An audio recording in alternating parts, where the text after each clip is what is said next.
The night is in the building. Warning!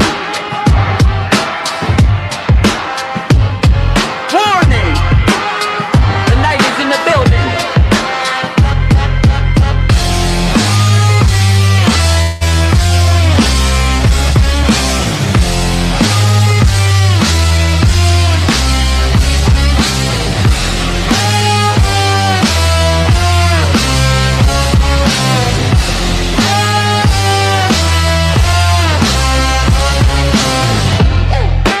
The Layer's a hard place to live.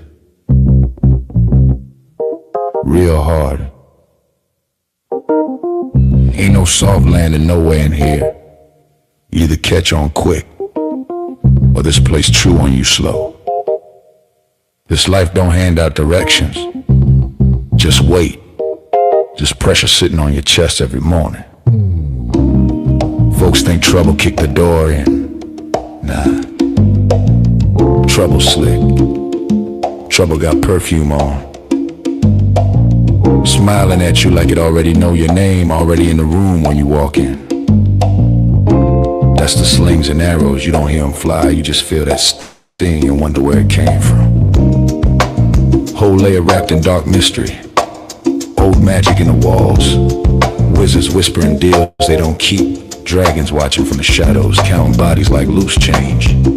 Succubus love looks sweet at first, then you wake up lighter than you went to sleep. Heart tax, soul pawn. It's war out here. Quiet war. Betrayal wears silk and smile real nice. Same cats break bread with you. Be the one selling your name 2 streets over. This whole thing a stone cold trip, baby. No fair fights, no refunds. So whatever shield you walk around with, it better be battle tested. Not shiny, not fresh out the armory, I'm talking chip paint. Bent edges, blood you couldn't wash off even if you tried. Cause the Layer don't care how fly you look in your armor. They care what's still holding when the smoke drifts off. If you still here tomorrow, still breathing, still standing on your square, then yeah, you's a bad mother. Shut your mouth.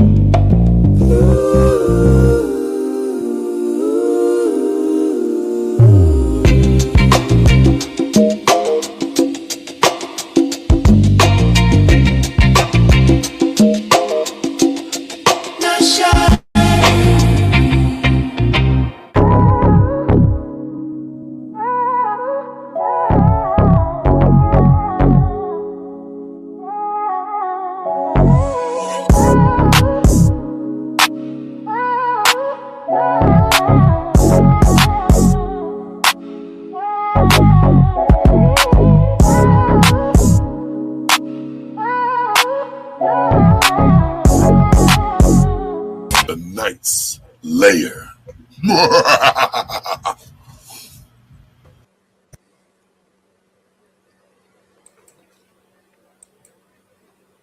Let's see.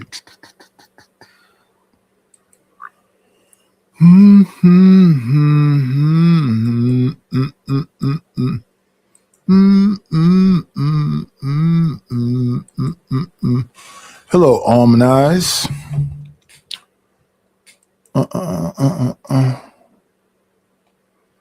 Yeah. What was already set?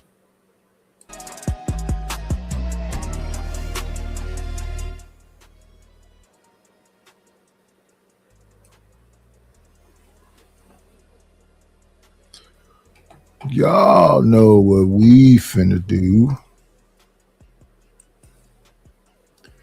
Get right into first one is results matter more than rhetoric.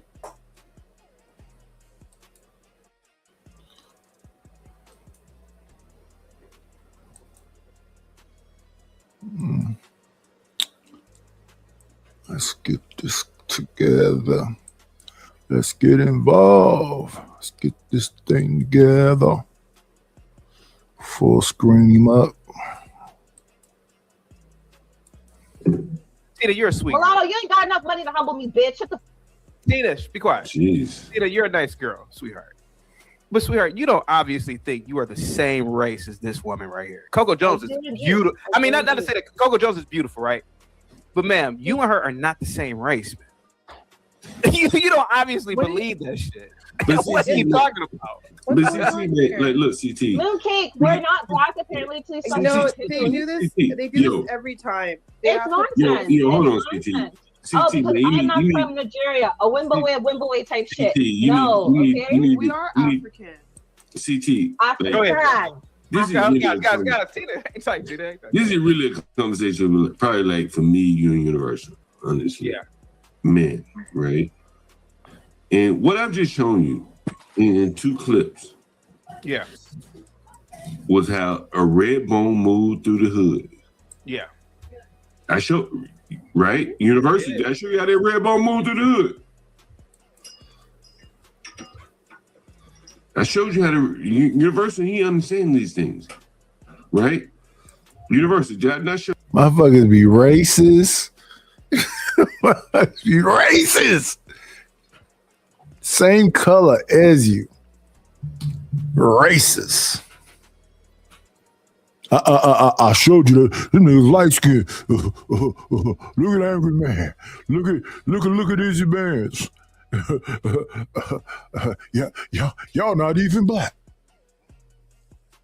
Perpetuating it, drunk and high.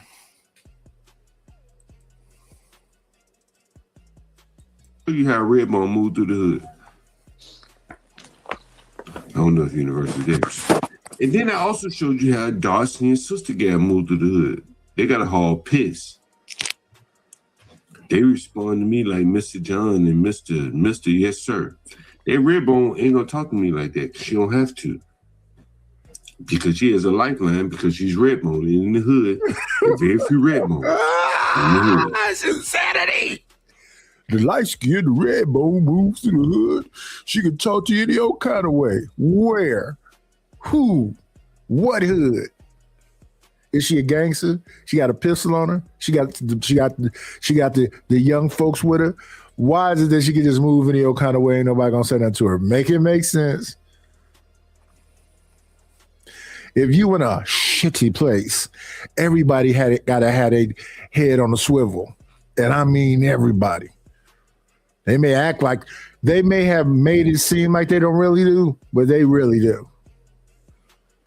They really do. This is what Universal and I are trying to explain to you. And so that's the point I'm making. That's why the dark-skinned woman. It's like red bone privilege. Red bone privilege. That is correct. Right? Universal, are you there, man? You understand? Look at that receipt. This is what I'm talking about. What?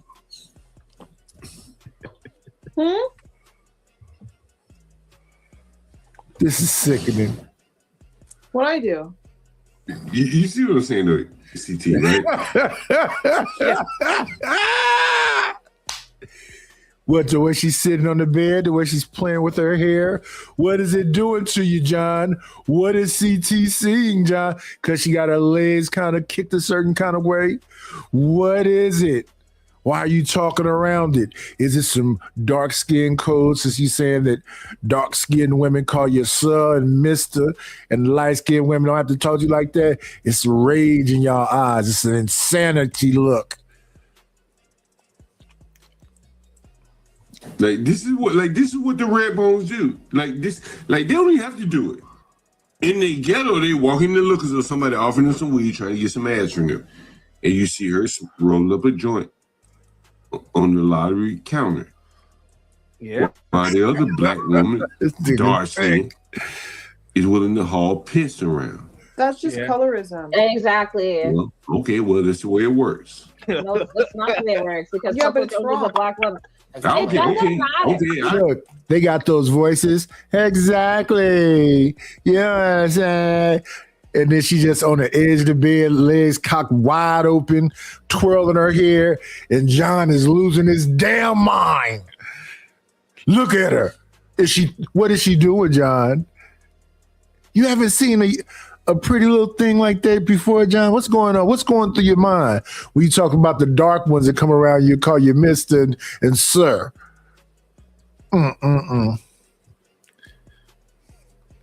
Look at it. Look at Grand Moff Gimpy.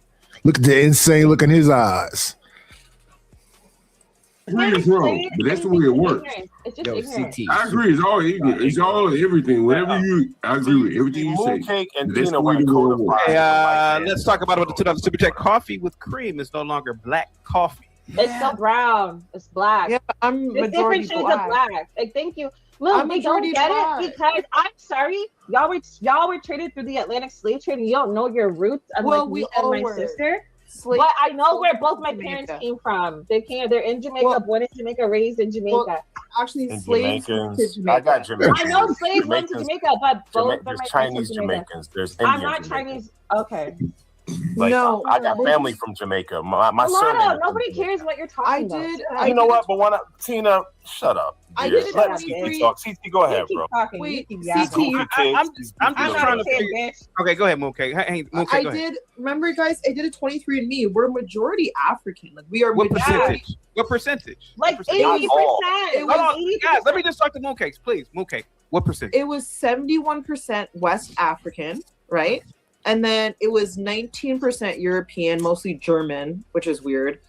German and French. And then the remaining was like Indian, like 8% or something.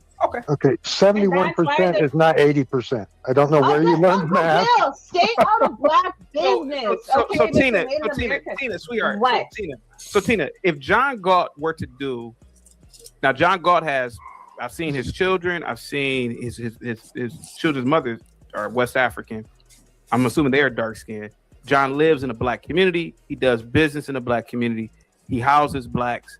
He creates economies for blacks. Don't you agree that John has more of a say so on black culture? No, he doesn't, because why does it matter? That's- Just because that's the no, problem. CT, no, it's not a problem. No, CT, listen to me. Yo, you know, Oh my you know God. CT, No, you know Hold on, go ahead. CT. Okay. Hey guys, let's listen to Tina. Let's listen to Somebody Tina. that Hold on. Tina Listen really to Doesn't Tina. matter what percentage of black Listen you to are. Tina. When I walk into the motherfucking street, I look black. I look like a black woman. I get treated like a motherfucking black woman. Yes, I'm not dark skinned. I will agree. That doesn't make me any less black than you or John or Okay. UJ or Republic. Okay. A lot Okay. of fucking Okay, Kid Rocks, Tina, Uncle Tina. Bill. I don't want to hear from you, bitch. Keep Sweetheart. in mind, you're black too. We're fucking linked up. Tina. Timothy, shut up. What? Tina. Okay, thank you. Okay, I'm gonna say this again. John Galt is literally on camera contributing to the employment opportunities of this country, right? He's adding jobs to the economy by offering people to stop, please. By offering people to clean up piss in a home owned by him, a black man. He's also Why do you say the person that's willing to clean up piss is dark skinned black women? Man, this dude just don't quit. There's just no stopping him. Dark skinned black girls call me Mr. or Sir. This is crazy. Do you not understand?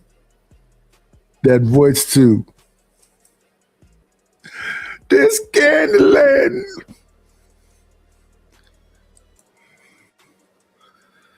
Let's get the soundboard together. Let's paste this. Wait a minute. Did I grab the right thing? I hope I did. Let's see. The night is live now.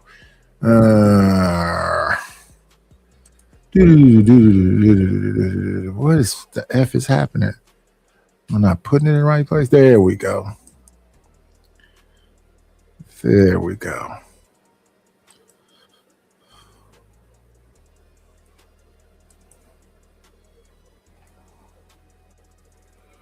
Share the behind. That's not what I want to share. Damn it. Let's try this one more again.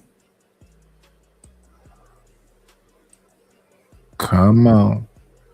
Come on. Come on. In the places be rapping on the mic is easy motherfucking A. Let me see. All the things that we've been through. The more that we make love, that's where I want to be. I just can't get enough. I love the way you. The more that we make love. That's the StreamYard link. Okay, that's what's wrong. Let me edit this. Get this the F up out of here. There we go. Let's try this now. Let's see what we get.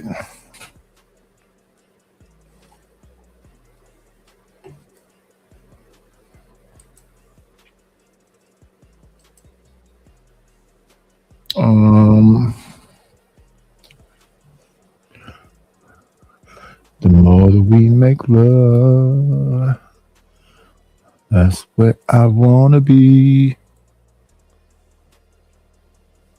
I just can't get enough.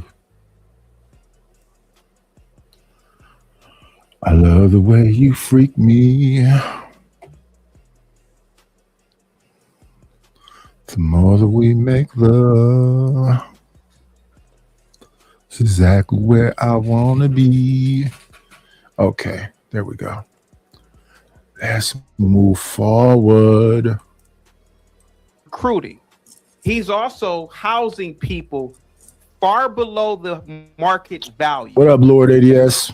If John Galt speaks on black culture, do you okay, as a man, I'm looking at John. He looks more like a pure black than you do.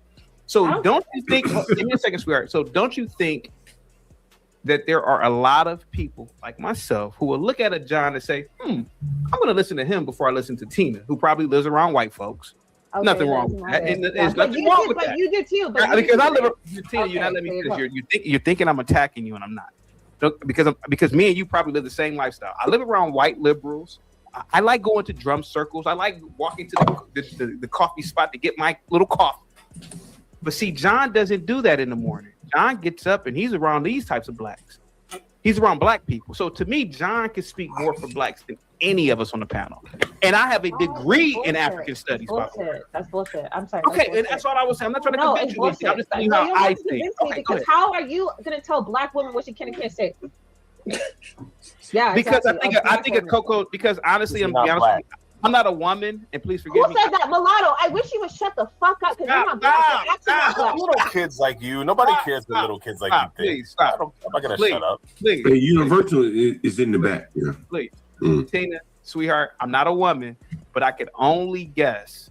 Coco Jones probably, if you said that you were black, when that door closes and you ain't in the room, she's like, I'm not a woman. I can always tell you and her life are totally different. That's fucked up. She's super hot. Look, I'm gonna tell you this. All these pretty women trying to profess that they're black. I wish we could put them up on the share screen with that woman on Martin Luther King. And tell me how they're not gonna they're treated different. They're treated differently, bro. He gonna get a drug. Look like somebody's on drugs. We don't know what's going on with her. We don't know if she's psychologically there. And a much older lady who calls him Sir and Mr.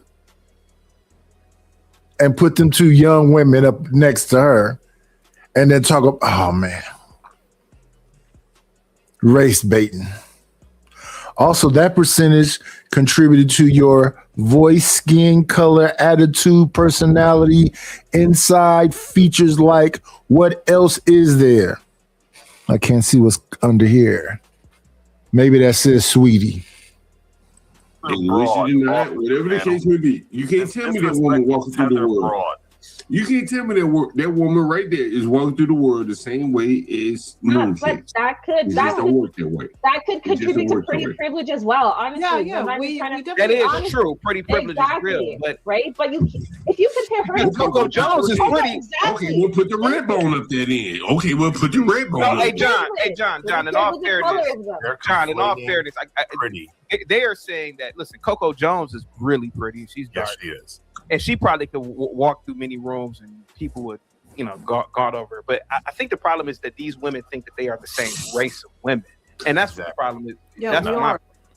So Mooncakes, you believe you look like Anak, the supermodel in Sudan? Well, no, we have different features. Thank But we're- you. But Why you you believe they're the comparing same the race as African you? The same race as her? They're from What do you different say sides of race? the world, I mean, CT. No, And those shut up. features are European. Okay, CT, okay, the better way to Because orient this. how can you compare an African CT. woman to somebody that's from Jamaica? That makes no CT. sense. No, The better way to dumbass. orient this shit, the better question to ask. What's that, buddy? And I think universities should chime in on this. It's a setup. If Mooncakes was living in the ghetto around Martin Luther King and Malcolm X, have mercy. Oh man. Have mercy. Shit Have probably- mercy. shit Actually, probably right. this is the better way to put it so they can understand. If they had, hold on, if Tina Ain't no and other better Mooncakes- way. hold on. Ain't no other better way. Ain't no Yo, other better way than hold that. on. Well, If Tina and Mooncakes had to flee the country yeah, stop these blacks. and They they don't know went what to they talking about. Africa, hold on. They don't know what they talking about. Tina and Mooncakes had to They flee don't the know what they country talking and they fled to West Africa. University. Would they be able to blend in? If a in moon West case is Africa, in the or would they ghetto, stand bro, up? there'll be some serious trouble. I'm telling you what I know. John, you're just a horny I'm telling old you, man, bro. you talking You theoretical. start thinking about red bones and you just go what off the I rails, know. bro, every single time. If you drop this damn woman off in the ghetto, Them you're red gonna have bones. some real serious problems. Oh boy. Am I wrong, Universal? Them red bones. Universal. Am I wrong? You're By not what I'm wrong. And to Mulatto's point, they would get treated different as well. I heard this question. saying? It would be treated differently, Yeah. but it would cause some real serious problems. But- Any woman that got a man, Yeah, and due you to drop this urban, woman off in the hood, black Forget the culture, hood. Forget mooncake, the hood. John, mooncake. you would be able to go to Nigeria or Ghana, and you might look a little different, but you would. but be I'm able just to talking about here in the hood. I don't know about that. I've been to Ghana, stand out but, like a but we're superstar. talking about right here in the hood right now. They're We're not talking black. about the dynamics in the hood right there. If you drop that woman off in the hood, But you got some can I real say something serious after problems. John? Can I actually Please. say something? That looks Well, exactly like Tina. I think What you're- I- Yeah, That's exactly. fucking stupid. You're comparing women to Yeah, they're the same Africa. race of woman. I- No, Exactly. you're comparing women to Africa. Now you're I being think- stupid on purpose. You guys are being ignorant on purpose. can I say something? CT, they're please? stupid. Tina's a dummy. Easy. Milano, Wait, nobody wait. cares. Your name is Wait. Milano, you fucking coon. Shut Nobody up. cares. God damn. No, Oh my why would you God. keep OMG, saying that, you RLFL, fucking faggot? Shut up, bitch. WTF are you Shut talking up. about, Mulatto? Yeah, but WTF? Nigga, shut the fuck up. Just get rid of Hey, this. you know, man, feminine CC, fraud. come on, man, you gotta kill all this. And by the way, the filters, she's not that cute. The reason she's All not right, coming on camera is whatever, because whatever. But Bitch, I can go on listen, camera with no makeup. Oh, hey, guys, real quick. Hey, I've guys, been on hey, camera, bitch. sweetheart. Shut the I've been fuck on up. camera. Hey, guys, real quick. I don't care if you've been on camera. I'm talking about you. Guys, real no, quick. Let John man, go. what we're talking about really is the dynamic, right? That it doesn't matter if Mooncase's got a filter or not. You drop her down in the ghetto, bro, you got real serious problems. I'm not talking about mooncakes. I'm talking about Tina with the Whatever, filter. whoever, Can I- you drop Tina in the ghetto, you got problems. Nigga, I will show Can I up. say I get on something? camera with no makeup. Talking about filters. Don't hold on, ask man. me. And this is what Universal I is look saying. better than your mom, you fucking faggot. Shut up, bitch. We gotta watch that. Come on, man. We can't. we can't say the FAT word. Hang tight, guys. I'll bring everybody back in a couple of minutes. Hang tight. Tina, hang tight. John, Sorry, please. I'm not gonna cuss anymore. I'm sorry. Go ahead. No, you could curse. Just can't say the FAG. I'm not gonna say F word anymore. But if you stop acting like one, I would have to say it. But I'm done. Before I Tina, change my name into something like fucking like Sir's name. Tina, New breeds. What? Tina. No self-control, colorism, more racist than a white man. What are we talking about? Yes. Sorry. You are a smart girl, and Very.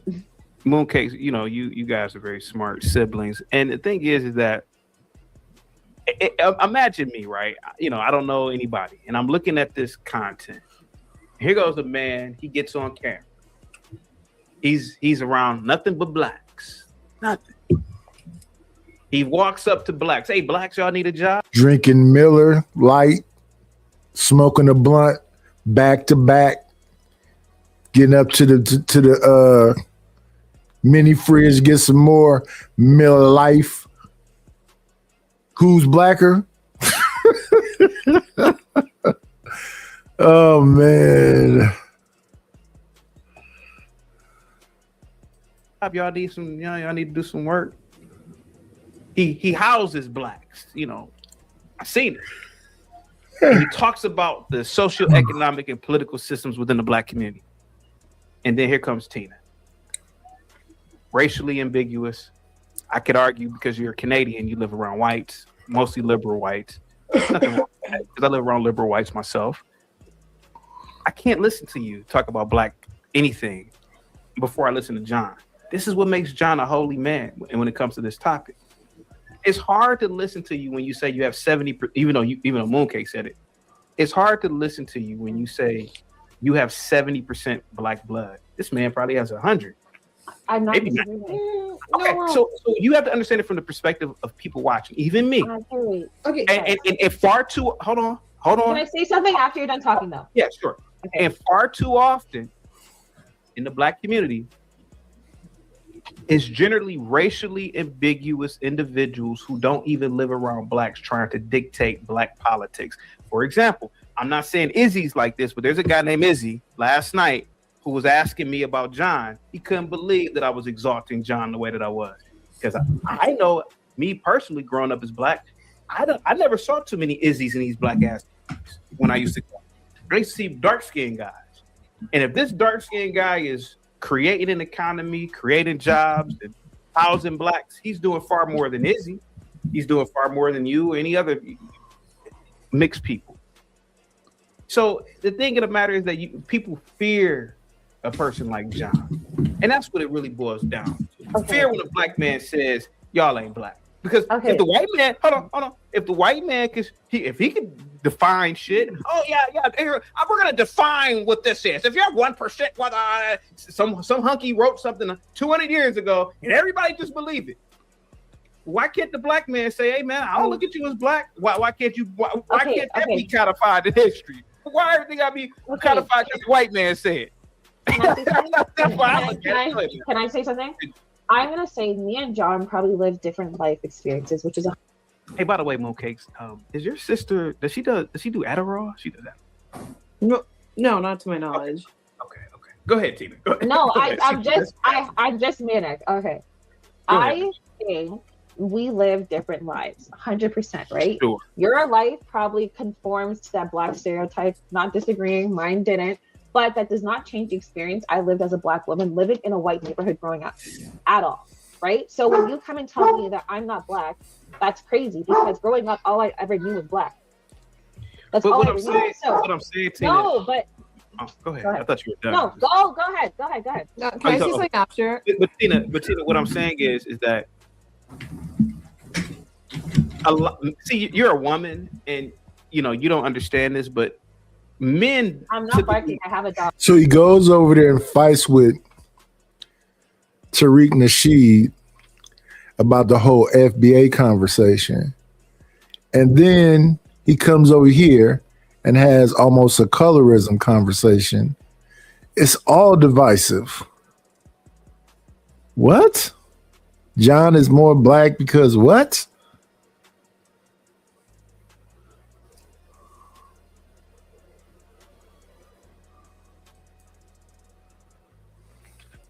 Stupid. Sorry, some dumbass.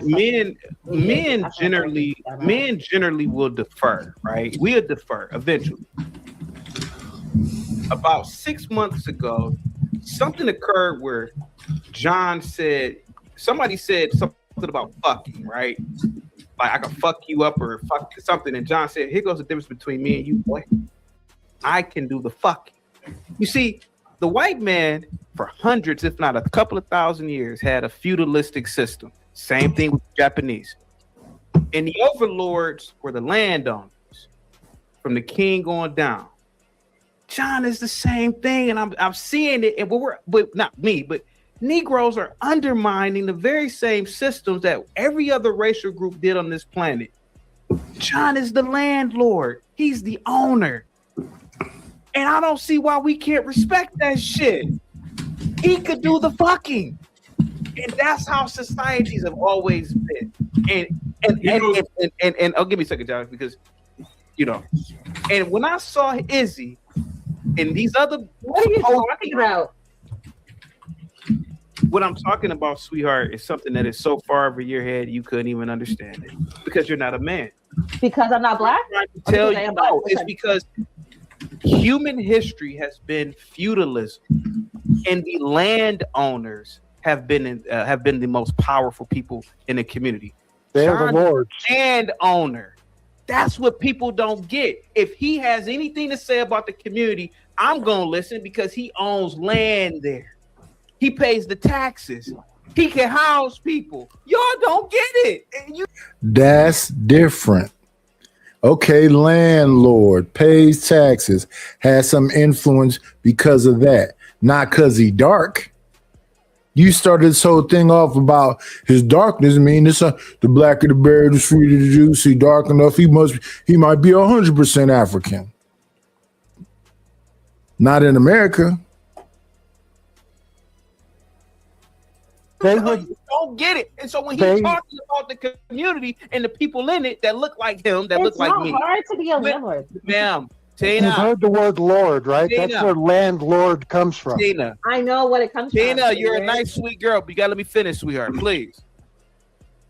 I'm starting to believe you're a Canadian at this point. I never met a rambunctious Canadian like this. Is she black? Tina. I told you I'm black. Tina. She's got black impulse control. Tina. Shut up, white boy. Shut the fuck up, American made. Go put your Confederate flag. Tina. Shut up. Tina. John is a landowner. He owns the mean of production. That's what makes this man powerful. And people aren't used to seeing this type of shit at this level of rawness. And that's what it really is. That's what it really is. Let me just finish, John. See, historically, men like John have beat people. See, y'all, and that's what people are afraid of. See, everything is rules now. Oh, rules this, and he treats his tenants like this. Man, for thousands of years, the overlords treated their tenants far worse. Go ahead, John. Go ahead. I just sent you a text message. Go ahead. The light-skinned black man that you just showed on the stream just a few minutes ago, that's a text message that he just sent me. This is the state of blacks. I want you to understand this. For you blacks that don't want to accept reality, show the text message that I just sent you, CT. That's from the black that you just showed on the stream. You see it? You see the text message? Look, the queen made it in the building. What's going on, TMKC? What is he saying? At a hotel. What? It's the second black this week that's staying in hotels. They rented from me. And they're paying them, they were charging, one black said he's being charged $1,000 for like 14 days. $1,000 14 days. And you see the message, CT? Yeah, I see the these blacks. We gotta teach these blacks. They got to understand. I'm down here in the real world dealing with the blacks that most of you blacks don't even want to deal with. Show the message, CT. This is for CKJ3. What that black say, CT? I gotta take your number off first, man. I gotta make some correction to it. What that black say? He said, I'm in a hotel, right? Can I check in early, Mr. John Gall? But the funny thing is, CT, I got so much dope that I got a reservation for the room that he's talking about. Look, I still got the money right here. I ain't even moved it. It's still right here. CT, I right here. Look, leave the money. Look, I got the black on the channel, CT. Look, I got the black on the channel.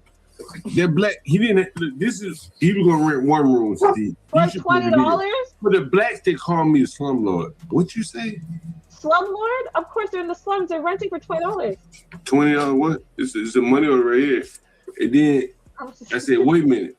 you want to see, you ought to play that clip for these blacks to call me slumlord. Because he initially came to see one room, and then I said, man, I got some more dope right next door. He said, Okay, wait. wow. Do you own land in the United States? He said, oh, wow. This room is even nicer than the other room. And he said, I'm going to have to go get a money order or something. I said, nigga, just bring me cash. And this is the cash that he brought to supplement the money order that he brought. This is 1 week. And he paid $315 for 1 week in a room. Because he didn't want to stay in the hotel where they charging them $100 a night. Okay, And wait. So are they Easy Man signing said a lease? Martin Luther King has been shit. And ain't nothing but drug addicts and alcoholics that live there. I showed you the black man. They rented, and here's the money. They rented the room on Martin Luther King. These blacks don't understand the real world.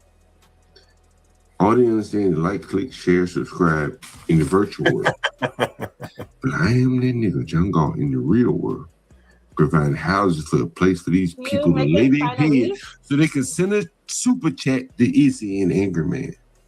Do they sign a lease? I'm a different nigga. They sign a lease? They don't even ask for a lease. They They just want a place. Did they ask for a lease with the hotel they were living in? I showed you. I mean, there's a contract they have to sign to stay in a hotel. CT got the message. Did they ask for a lease with the hotel they were living in? Nope. There's a contract when you rent, when you go and you pay for a hotel. There's a contract you have to sign. Sweetheart, John, if I may, John, if I may. Wait, I'm just trying to understand what kind of business this is. It doesn't sound. You need to put these women down. This is the problem here. John, Tina, sweetheart. These types of blacks, and most blacks, don't understand contracts. That's what y'all don't understand. That's what John is trying to tell you. Ain't no contract. Yeah, okay. Their credit too messed up to even engage in a contract with them. Contract. Come on. Like CT, their credit too messed up to engage in a contract with. CT, I have mamas. John, do you drink? You guys know everything. Apparently. Slur. What you're saying doesn't make any sense. I got clips on my channel.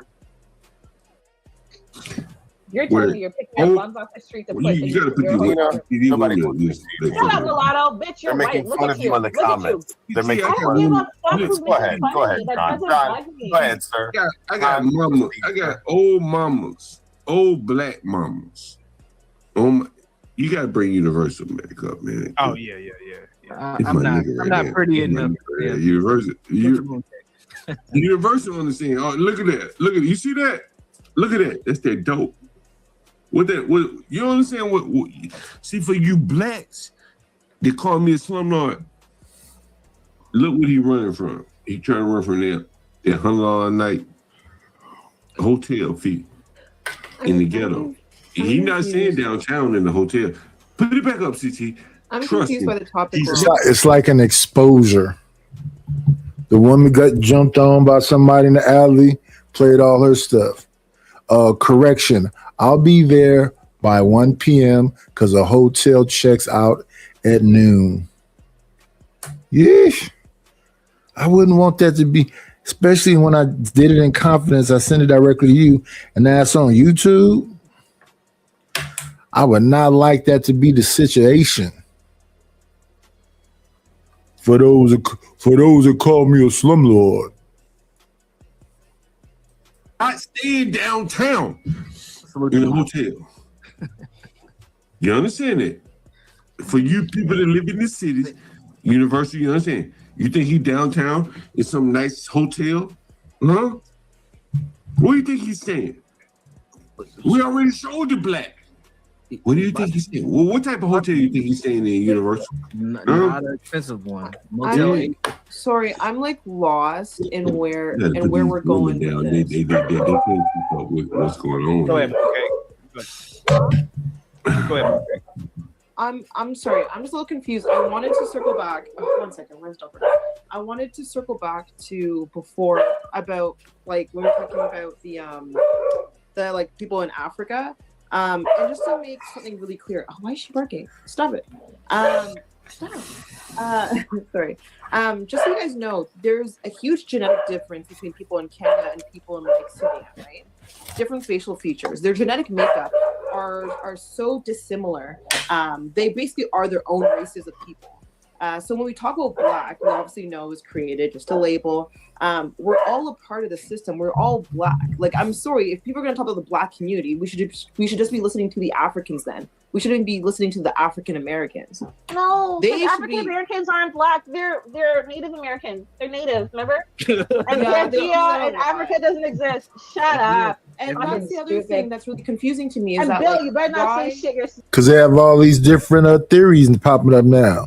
They got something called Out of Africa that says life didn't begin in Africa. They flipping and switching everything.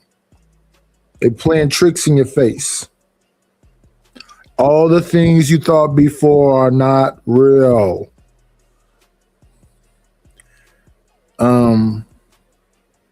So yeah, whatever you thought, not real. And instead of saying y'all are mixed or something like that, they want to say y'all not black at all.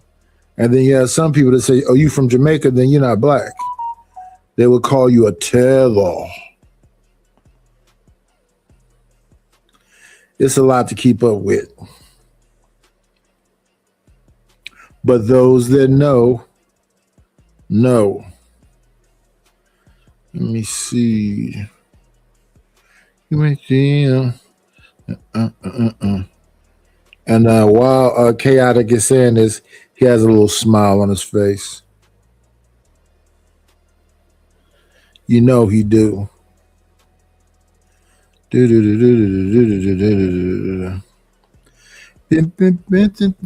83.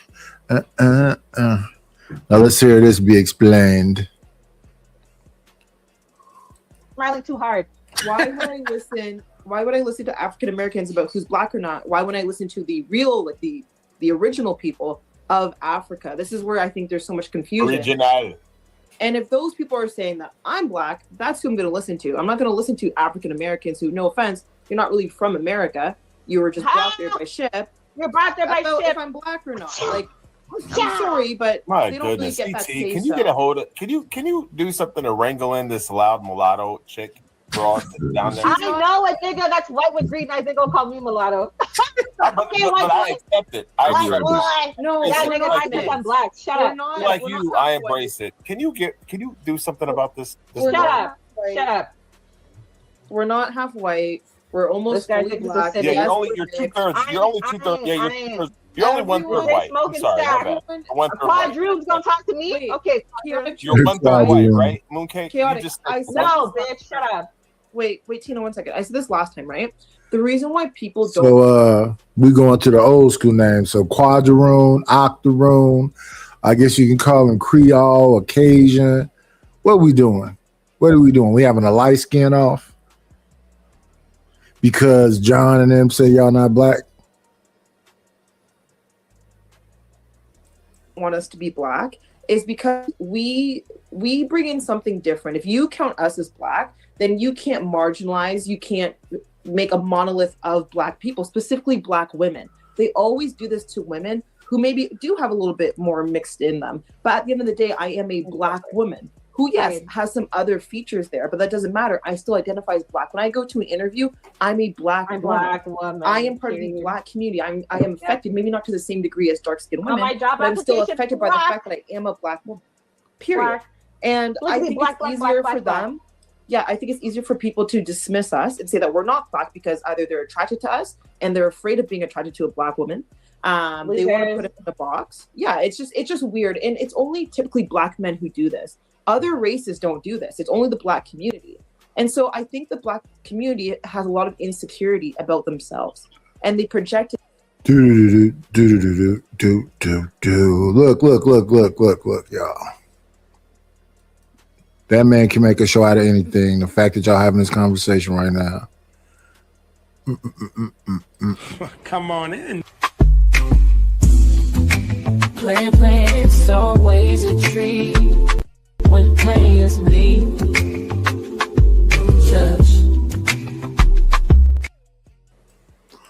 Shout out to Lord AES. What's happening with you, Playboy? What up at Nightus? Brother. Thank you for breaking the curse of the non-cash apps coming yesterday. Let me play a little song for it. We're going to have the brother dancing with the short-haired blonde. Thank you for the money, cheese, ready to go. Good scratch, squill of paper. What do you think about this who ain't black, light skin, dark skin, Willie Lynch letter conversation that's going on? It just kind of speaks to how dumb black people are, though. It really does. This is stupid as fuck. But they said that they're the intellectuals. So this is where I say the monkeys is leading the way, right? You know, the primates. Anybody with any common sense knows that almost 94% of black people in America have mixed heritage. Yeah, admixture. Exactly. Even though they're dark, they don't understand that they have admixture because somebody. And then the other thing is this. So that's the out of Africa theory and also the 1865 theory. You got both of them. So we was here. We traversed the earth before anybody. These new people haven't even been here as long as us. Now they changing all that around. They flipping the switch and rubbing that down like a BBD song. So the out of Africa theory is trying to say that no, they didn't come out of Africa. You go read it, go research it. At first, Lucy was the oldest thing. You know, the black one was the mother of civilization. I don't know where the confusion lies. White folks don't want to be up under you in any way, form, or fashion. That's what they say. We don't want to be up under you in no way, shape, or form. So they're trying to, I guess, get themselves underneath Africa and make sure they put themselves someplace else. Then why did them white anthropologists say that in the first place? To the victor go to spoils, y'all should have been lying from the gate. Because back then we lived in a more honest society. That's why. I don't believe nothing these progressives put out, these damn scientists, and none of they bullshit. Well, it's multiple, things happening at the same time. The other day, I was looking at a conversation between Philosophical and this lady named Pretty Intellectual. And I was listening to her talk very eloquently, and she pronounced all the words right and whatever else, chocolate sister. And I was listening to Philosophical say, blah, blah, blah, blah, blah. And I'm like, no, this is what fourth wave feminism is. And one of the principles is don't listen to them niggas. This don't got nothing to do with men. This is all about women, women's liberation, women empowerment, women ownership, and all of that. You basically, in a way, man dangerous, man bad. They're gonna pick the bear. But there is some truth to that in Proverbs. So, better be with a bad than a foolish man. That is a proverb. So I'll give them that, right? But when you get candidates to get up on stage, right, and they get to, say, the only thing they talk about is one side, which is feminism.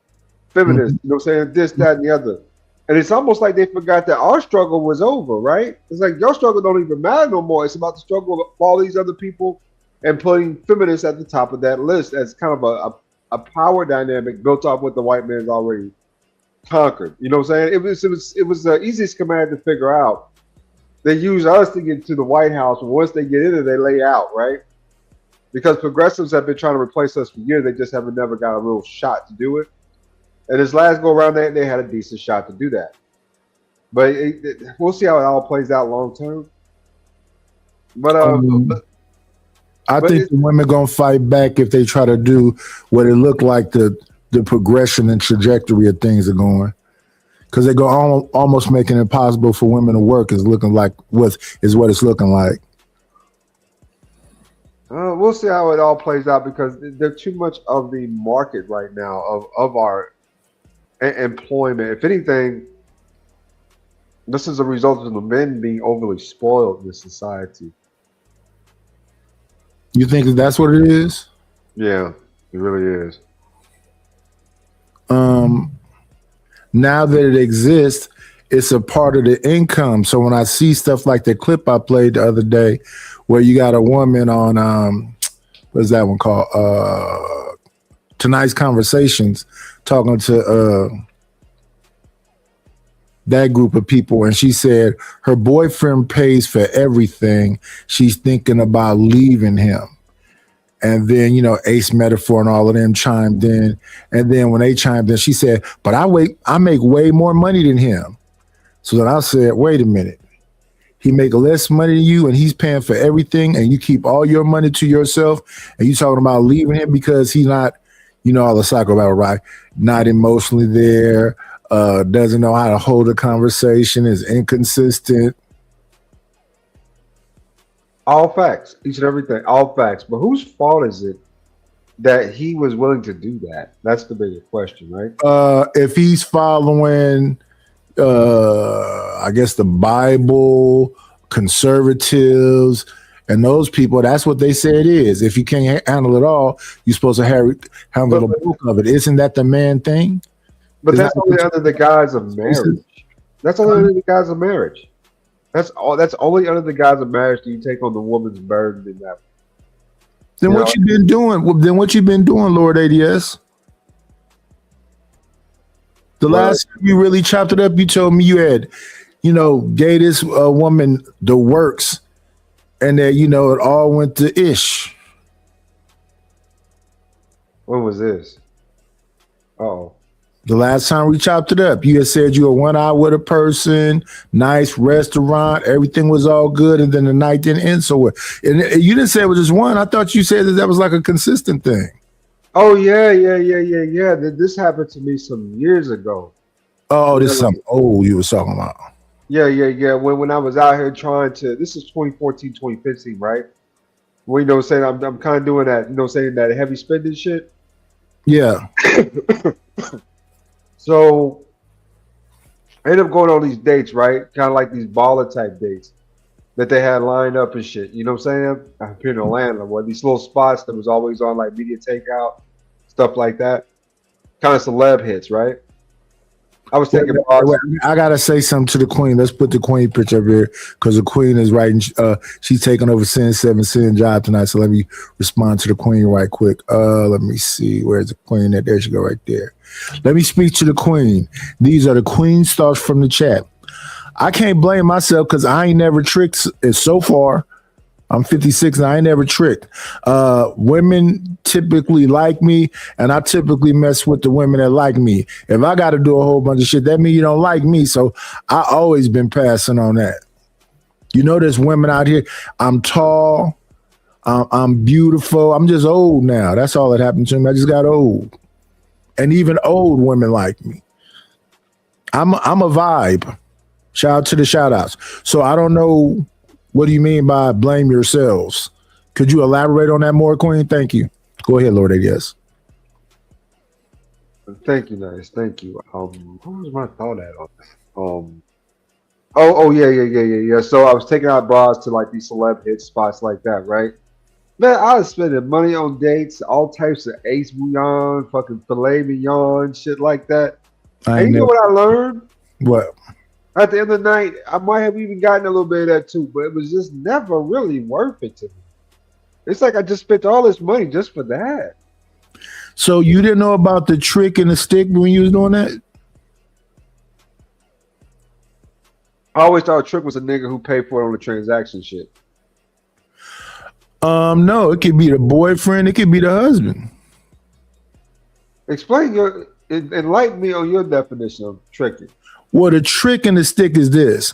You went and found a hoe thinking that was a woman, and you doing all the things that a man is supposed to do for a woman. And then you got the cats around it that's banging a gang of wives and banging a gang of girlfriends. And they don't got to do nothing but be around. That's the difference. That's what I was saying to the queen. I'm the kind of guy that, you know, women just come up to me. I mean, this is what I only been in the house for 4 years, so this is this 26. No, so 2021, right after the cough and everything, I was getting my laundry from the laundromat. You know, I get my clothes pressed and whatever. They wash my I got a jumbo comforter, and I right next to the laundry place is a stop and go. I went there to get something, and it was two women on an armor truck. They were the guards. Came in, and this woman walked up to me and smelled me like this. You ran with it, but I want to add a correction to that, right?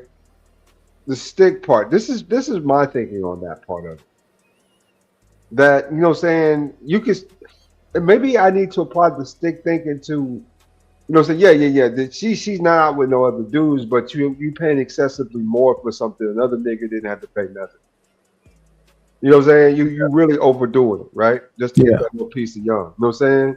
Yeah. So it dawned on me after a while, man. I was thinking to myself over time, I was like, okay, yeah. I'm getting this certain type of broad, right? Yeah, this, you know what I'm saying? Yeah, she bad, right? She might be mixed, she might be Asian, she might be Latin, she might be something, right? She's a killer. Mm-hmm. But it's so overpriced, you know? Just for that little bit of kick, you know what I'm saying? For a little piece of tail. I mean, it really is. So it's just lessons learned from that, man. Lessons learned. Yeah, TMKC, I can't relate. When I walked through, well, let me state this correctly.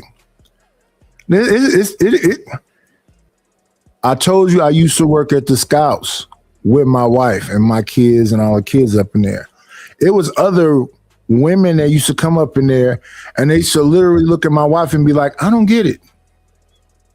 What is he was the Cub leader. No, he used to be the Cub leader. My wife took over that job. He became the Scout leader. His wife used to always like halfway look at me crazy and whatever else. And I used to always kind of chuckle because I think people that's walking around angry is funny in real life.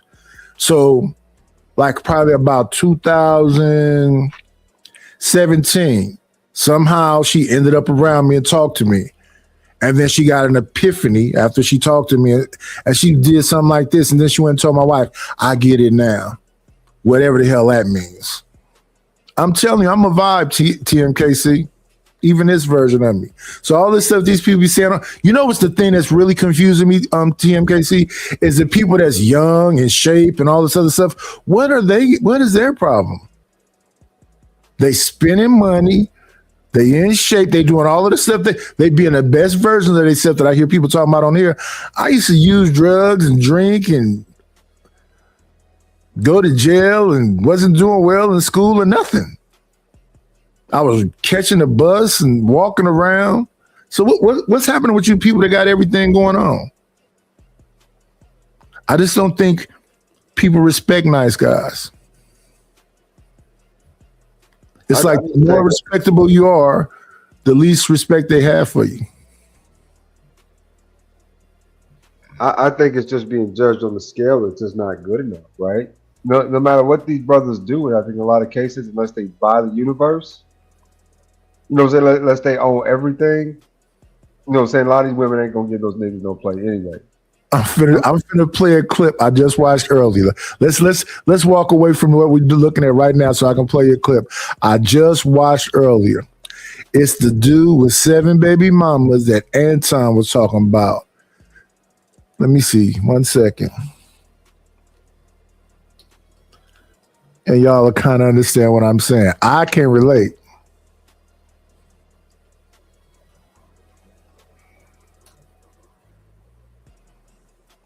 Let me see. Because they've been going back and forth, this dude.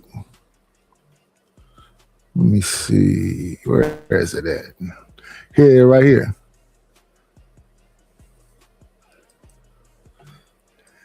This is supposed to be the Pookie versus the Educated Lane. This space was built on this whole conversation. Let me see. Give me 1 second. We'll get this up out of here. Stop that one. Pull this up. This kind of goes along with what we're talking about tonight anyway.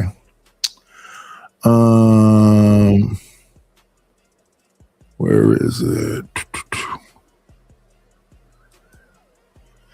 Here we go right here. Let's look at a little piece of this here.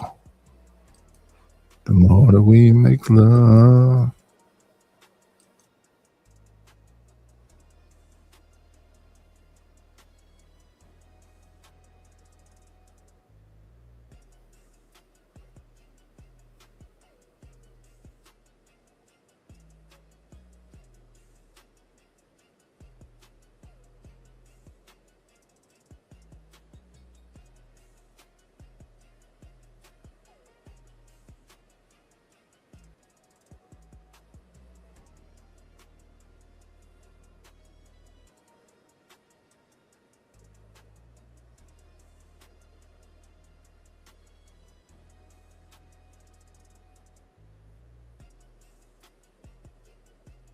Nice, you still there? Yeah. I know. Wait a minute. Wait. This is a damn two-step process. See, StreamYard keep changing shit, so I'm playing it thinking I pulled it up. It's in the back. I rewind it though.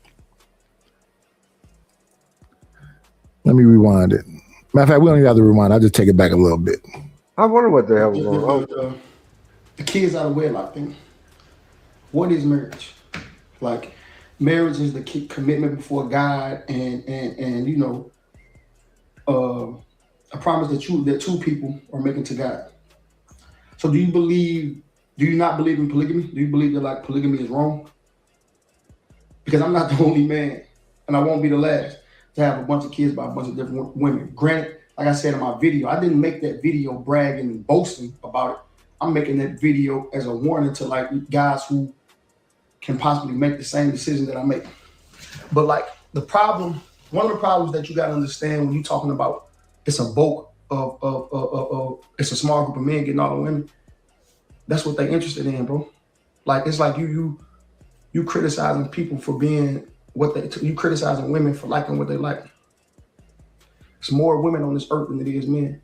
Every woman not gonna get her own man. And I've never been in a polygamous relationship in my life. I've been through a lot. I've never said I was the best boyfriend or best nothing along them lines. I know where I fuck up at. I know where I. He not even trying to be the best boyfriend, so I'm confused. That's the point. He not even trying to be the best boyfriend. He just fucking on them. And after the club is closed, he done went out with the homies, the bar, and whatever. He called her at 2:00 in the morning. Is you up? And that's what I was just saying, 90s. Most of these niggas doing their best just ain't gonna be good enough for the bras because they just ain't their type of nigga. I wasn't doing shit. I just call you and see if you woke. That's all it take. 90s. If they like you, it don't take much, nigga. That was my only point. Yeah. I be hearing people on here, and I be not only hearing them, but looking at them, and I'm like, what's the problem? It's more dudes on here talk about my looks than women do. So I be wondering, what's the problem?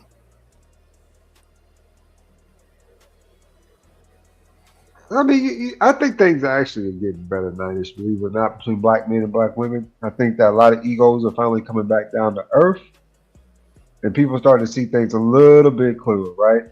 Like, this, you know what I'm saying, whatever this was might not matter as much. So we'll see how it all plays out, but I can see a lot of black couples getting together in the next couple of years. I can see that. But I'm saying these dudes is banging chicks now and been banging through this whole time.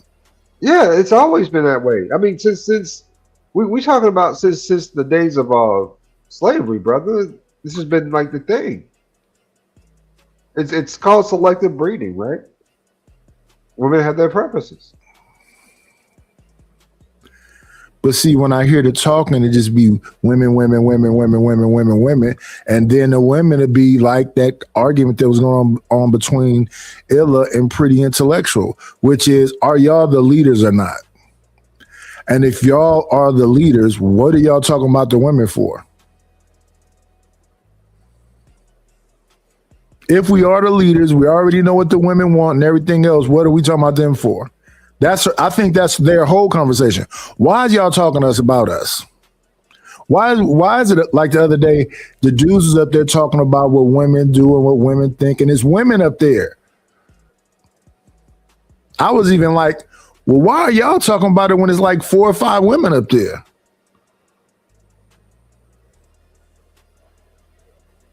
Niggas trying to smooth with the broad. You ever notice that on these panels that niggas be trying to smooth with the broad? And then chopping it up. What was? So you gonna do all that crazy talking and then be in their DMs? Yeah, that's how they be, bro. You should already know how these dudes get down. Most of these dudes. I don't pay that much attention like that. I be confused though. I mean, let's just keep it real. If people would just a little bit of attention, which I do, like, your mic is muffled. Put it this way. Okay, it's cool. Okay. I think a lot of dudes are just looking for attention. I'll say it like that.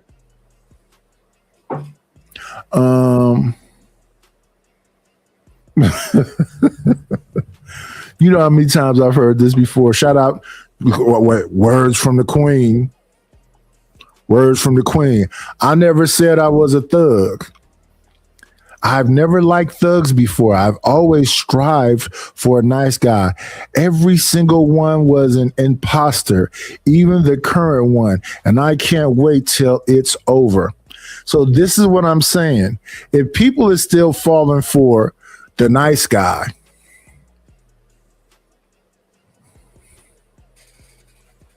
No. You got to tell the truth. If every dude that you get with that way, it's probably not them. It's probably her. That's cool. If you get a chance, watch a movie I think it's called Crazy Stupid Love with Steve Carell and I forget that other dude's name. Crazy Stupid Love. Watch that movie. It begins with Steve Carell's wife cheating on him with somebody at work at her job.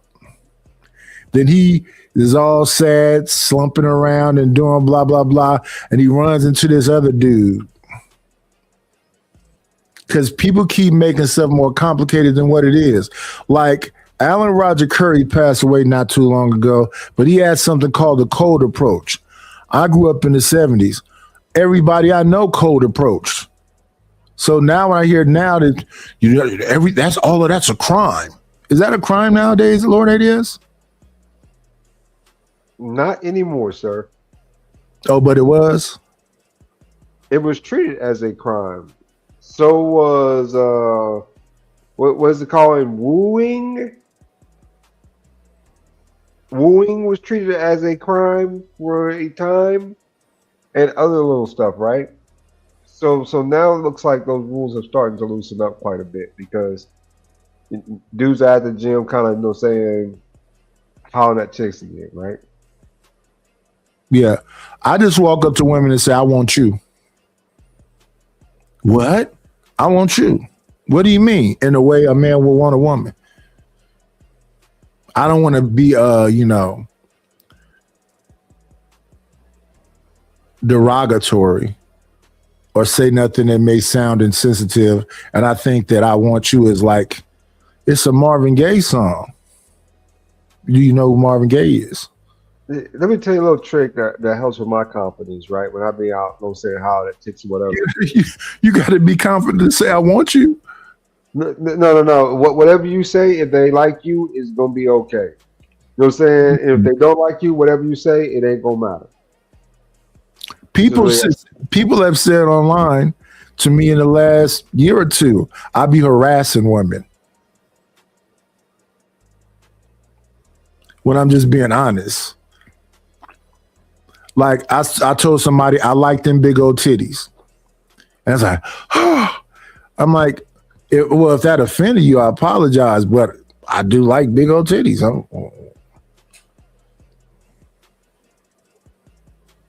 That's harassment. That's vulgarity. You mean I couldn't wait to be a dirty old man and now I can't be a dirty old man? I don't know. Nice on that one. I don't know. Is that harassment? Is that Queen? Is that harassment? Yeah, I never had no game. I just said directly what it is I wanted.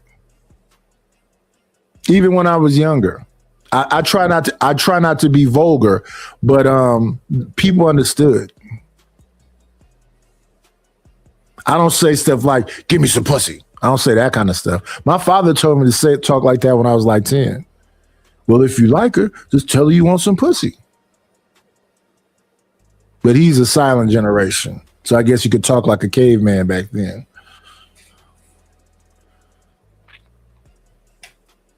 I just walk up and say, I want you. And they'd be like, well, don't just rush me. I said, I'm not rushing you. I'm just letting you know. And then when I come around them, I just have my own regular pheromones. I look them deeply in their eyes because now they understand what it is. And it's going to be something or it's not going to be something.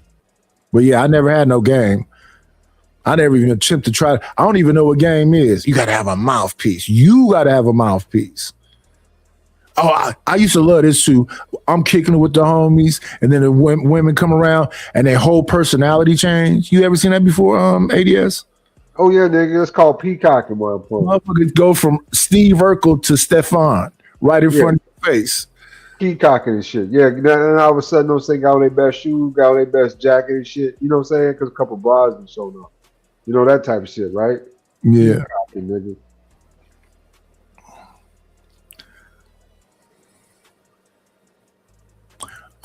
Nobody wants somebody they don't like or find attraction to.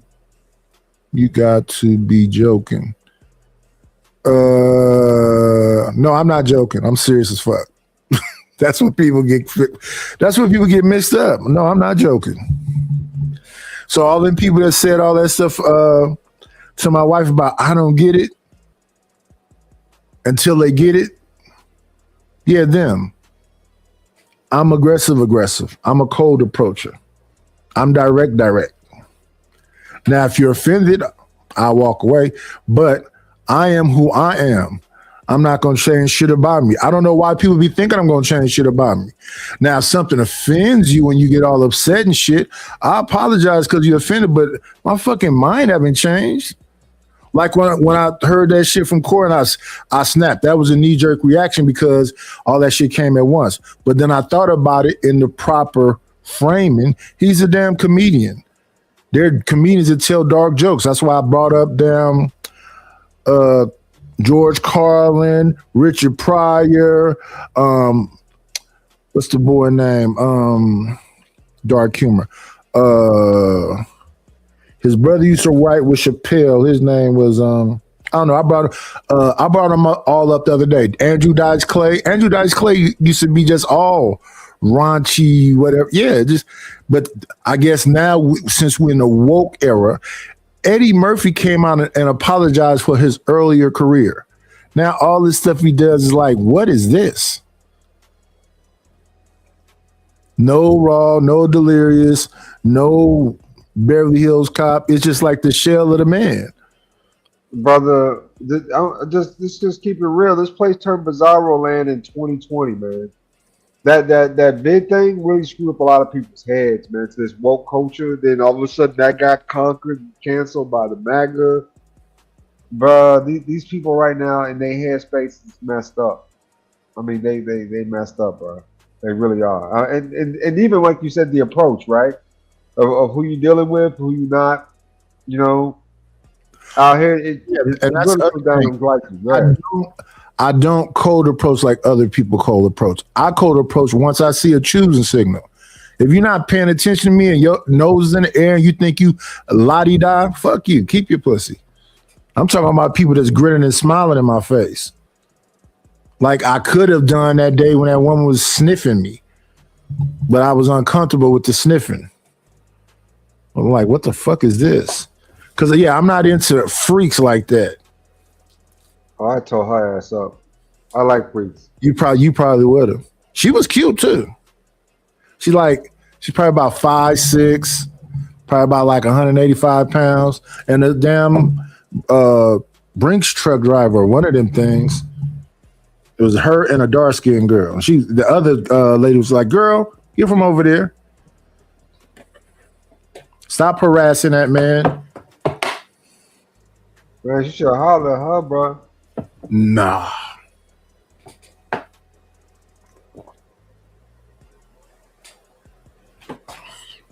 I wasn't ready in 2021.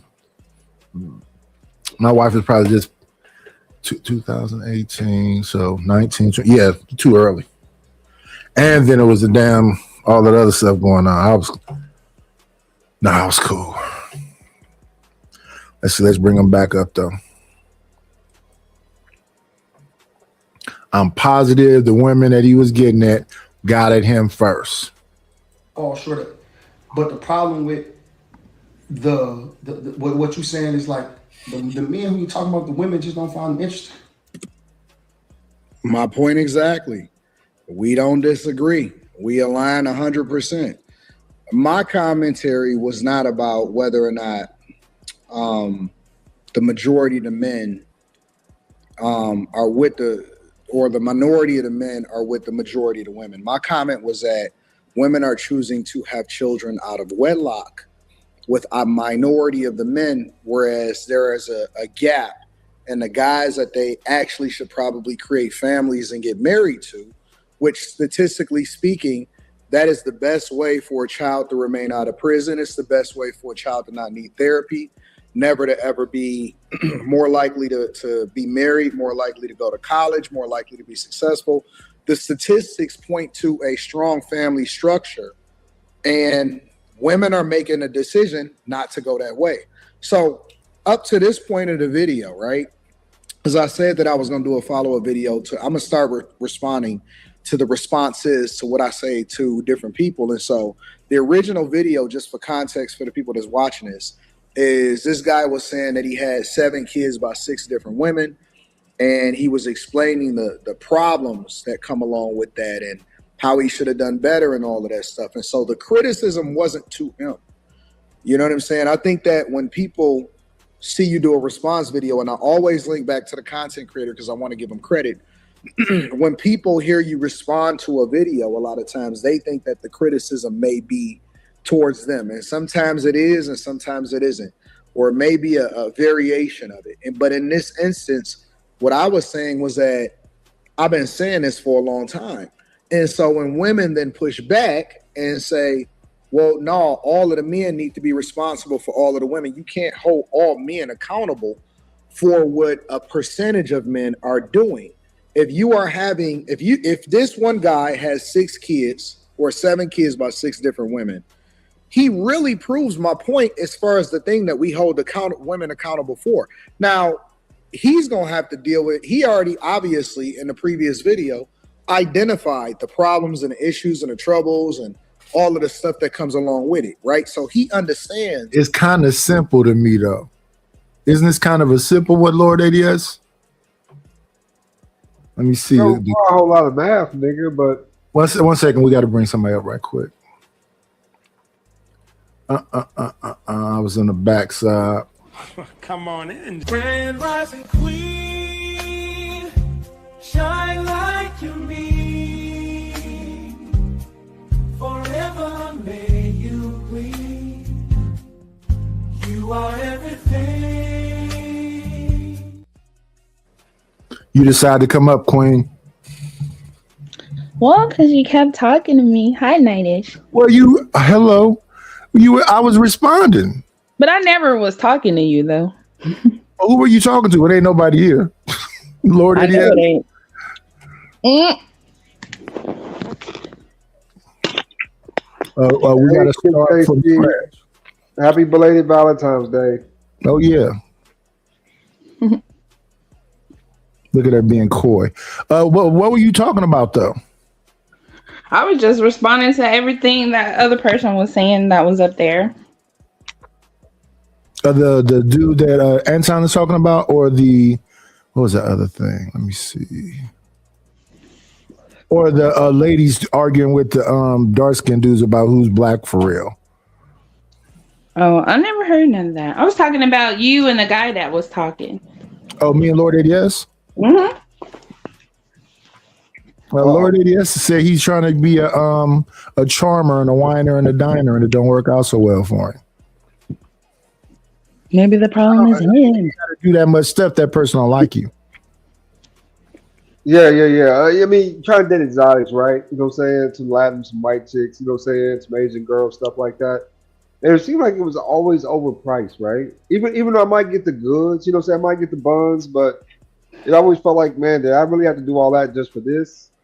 And then I came to the real understanding, right? That it was me. She righted me. They ain't like me like that. Because I knew somebody else was getting it for free. Yeah, that's the point. Yeah, and I got to do all this extra for nothing. So that's when I learned to cool down and chill out. See, one thing that I have learned over time, over my years of wisdom, is that communication is key, right? If I see you on a regular basis, I'm going to step out and say hi to you. Because I want you to recognize me, say hi back, right? I want to get some type of correlation going for a connection. Over time, how you doing? All that good stuff come into play, right? Well, you know, we friends. And then from there, we kind of see what kind of goes happens next, right? Are you trying to really be friends, or are you playing the friend? I mean, like every other guy, mostly playing. I mean, you know, most of these niggas ain't trying to be no. Yeah, see, that's lying and manipulation. And then when they get mad and tear up his shit, she crazy. Okay. And my thing is, if I'm around somebody, this is what I'm saying. So most of my relationships were that based on that. I was around somebody long enough where they know my personality. They know I talk shit. They know everything about me because they're around me all the time. So it's not like I had to fake and be something. And then as far as the friendship thing, what is that? I'm sorry.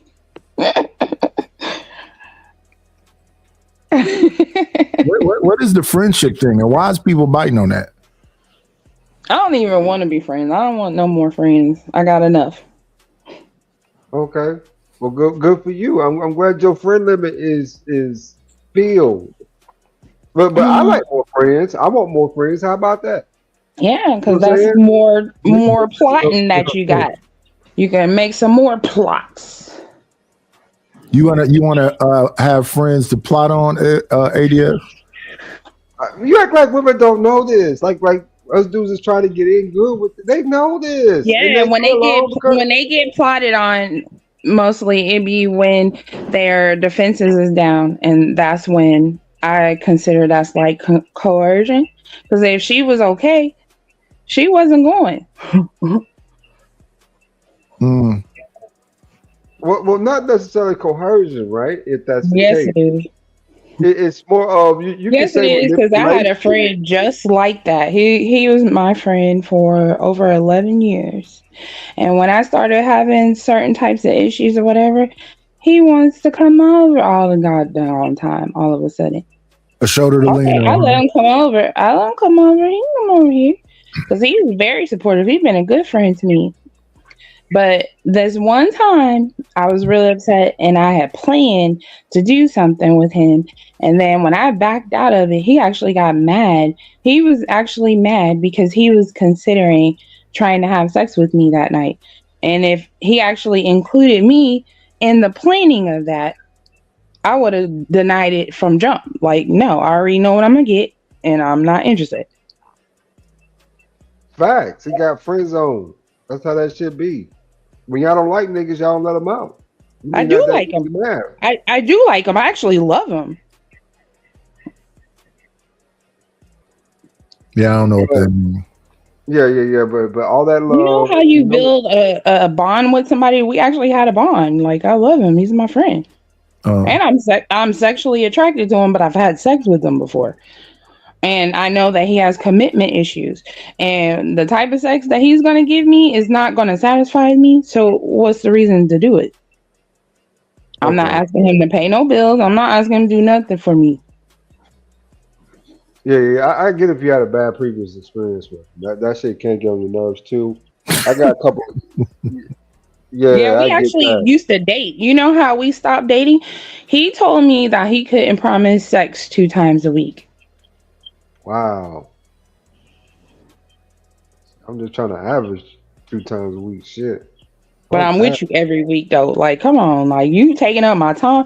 I'm not gonna be dating a whole bunch of dudes with the intention of, trying to be serious, and then you think you can just stick and move whenever you want, and then when I want it, I can't get it. No, that's not how that works. I mean, I get that too. You know what I'm saying? You just as invested as he is. So when you want it, it matters just the same way he wanted, right? Mm-hmm. And 2 times a week, that's not asking a lot. I mean, that's asking. And we lived in the same zip code, so it wasn't like I was far away. But oh well, that's what he get when he play Guess Who. And the beat goes on. Nice. I'll tell you what happened to me on Valentine's Day. This one, 2 days ago? Yeah, nigga. I mean, Friday 13th went like A-okay. That was It was Friday. Think about that though. It was Friday the 13th, and the very next day was Valentine's Day. Oh, nigga, you ain't done yet. So I acted yesterday a we had, fool on Friday the 13th. Oh my God.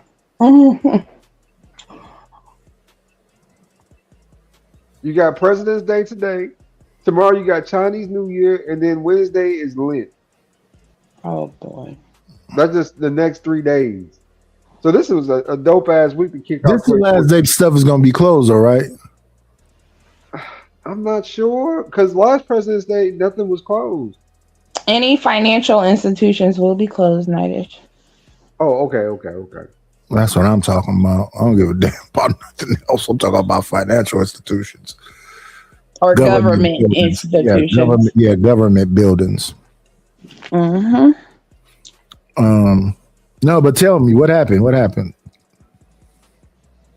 Friday 13th was cool, nigga. I had fun on No, Friday. you 13th. said Valentine's Day. At like, it was like 3:30, 4 o'clock in the morning, like Saturday morning, right? Oh, I was cutting up right at that time too. Okay, I'm sorry. So I'm getting ready to kick it, you know what I'm saying? Because I just went to sleep about, you know what I'm saying, 12:30, 1 o'clock, something like that, right? And all of a sudden, I get this cough in the middle of my sleep, like this nasty cough, like this, I was like, oh shit. So I went there, and you know what I'm saying, and then it just kicks off now. It's the runny nose, the green coming down. So you got sick. Right there, like at the break of dawn, got sick, nigga, on Valentine's Day. I don't be getting sick. Man, I was like, shit, no. So, of course, you know me, what I'm gonna do, right? I'm still gonna be, you know, saying, hand out some Valentine's gifts, stuff like that, right? Friends, neighbors. You giving Valentine gifts out? Yeah, I do it every year.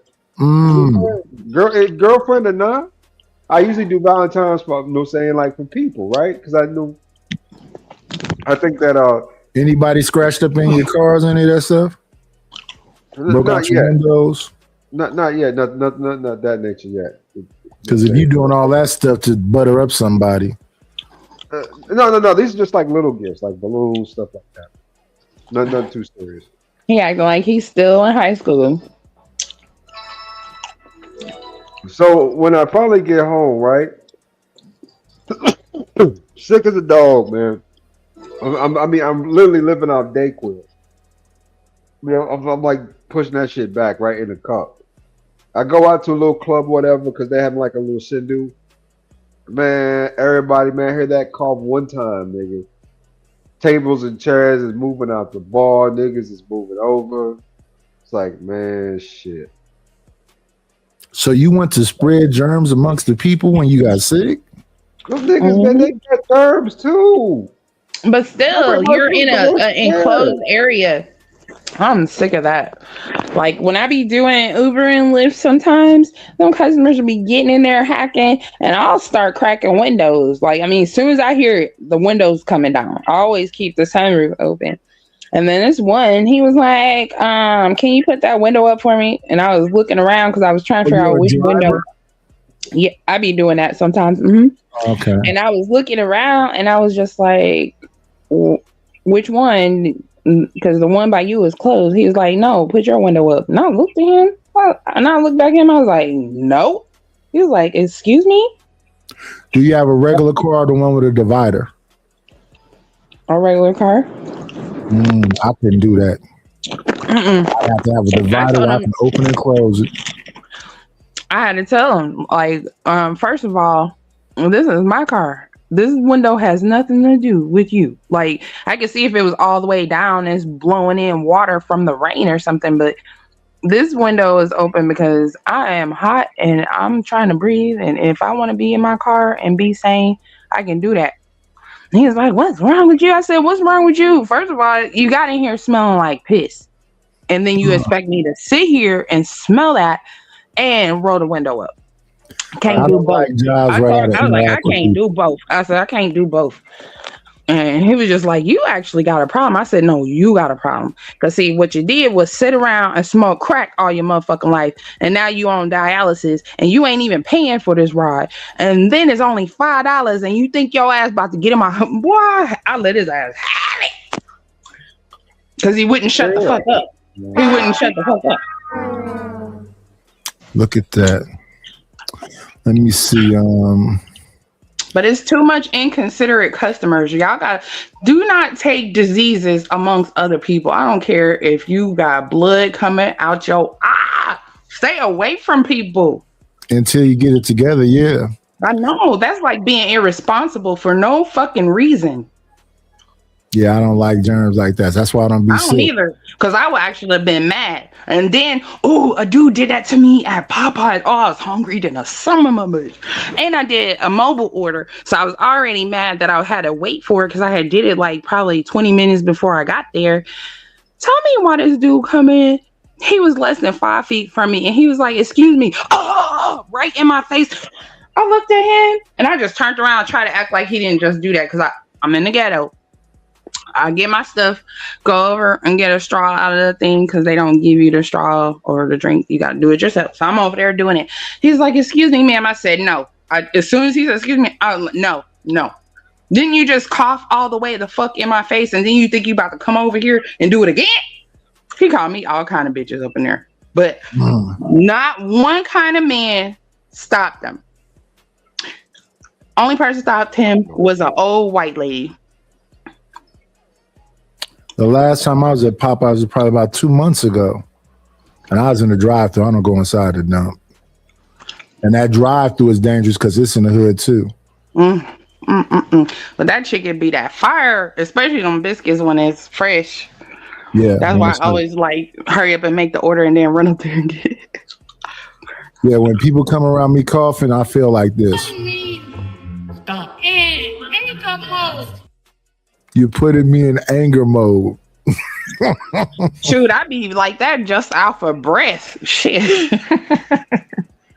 I'll be like, I didn't even eat this morning. I got acid in my throat.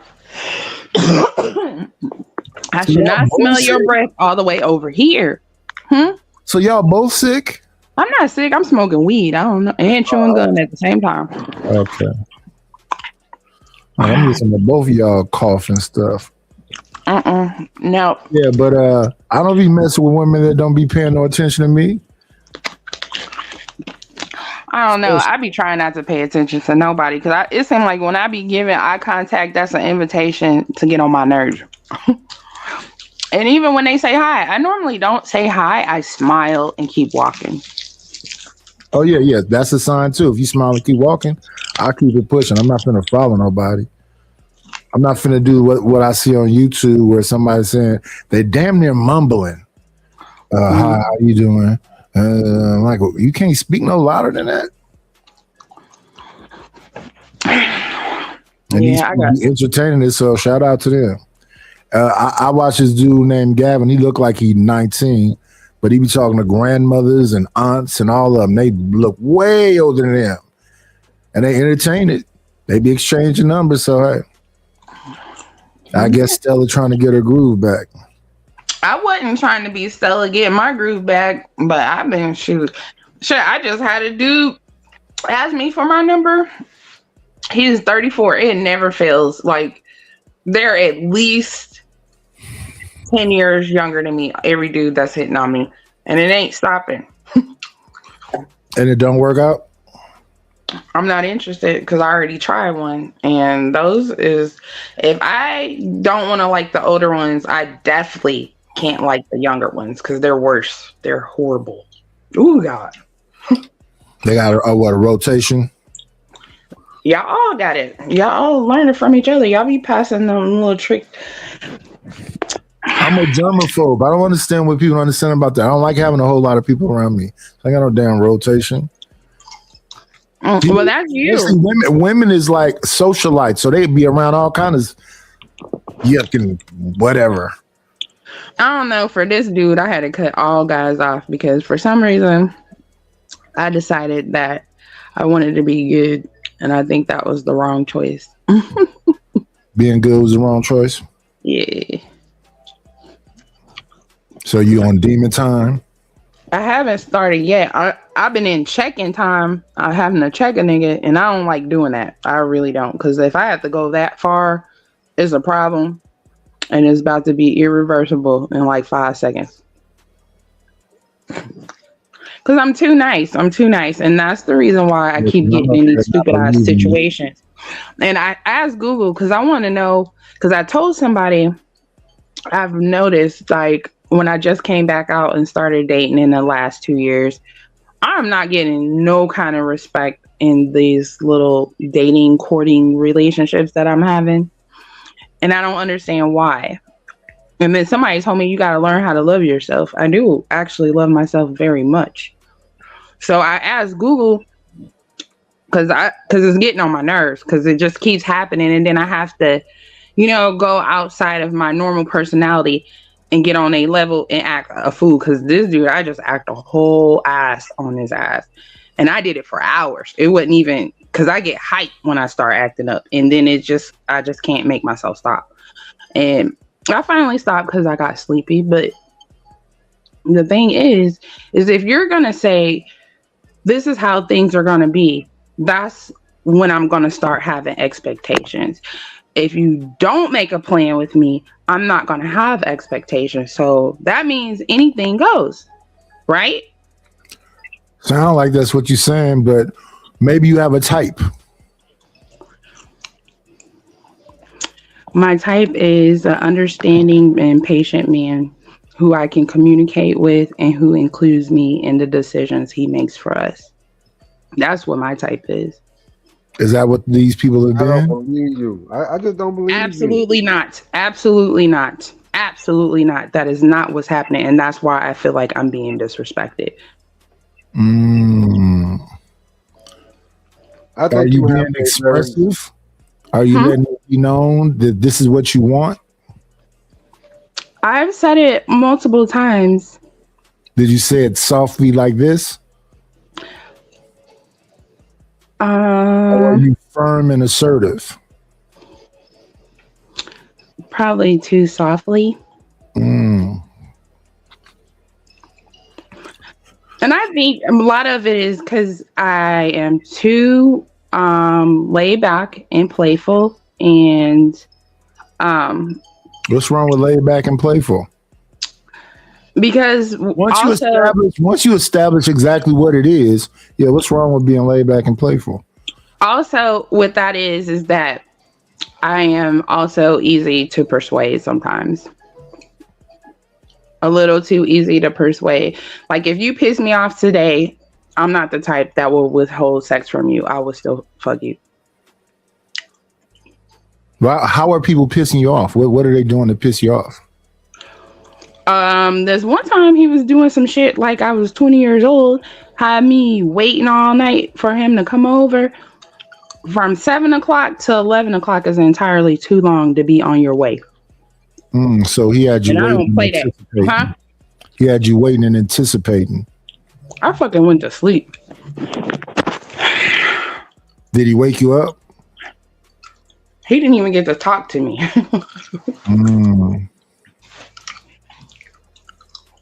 Let's see. Let's get back to the Playboy. Then we can go back to the blacks talking about the light skins. To me, I just look at them as wolves with their tongues out with these young people. But let's go back to the player. Where his accountability lies. We're tired of women saying, hey, no, you need to come and take me and my kids, which comes along with you, into consideration. You understand what I'm saying now? So you can't ask and we can't hold guys accountable for not wanting to be stepfathers.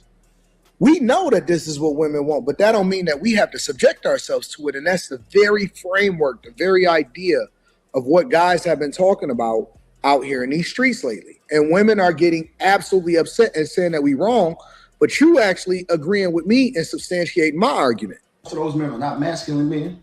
Most of those men are probably feminine. They're not attractive. They got, they don't have good hygiene. They don't care about themselves. They don't care about how they look. Like it's a lot that goes into why women go for a certain type of men, why a large group of women go for a small group of men. And it's not just money. Don't get me wrong, you do have sex chasers out there. But I'm not the one who's just out here passing out money for free. Do I look out for who? We say that too, that you don't have to pay. A lot of guys don't have to pay to play. Dudes is choosing to do that. I want to hear I want to hear it in bulk. I want to hear the rest of this video. Yeah, hell yeah.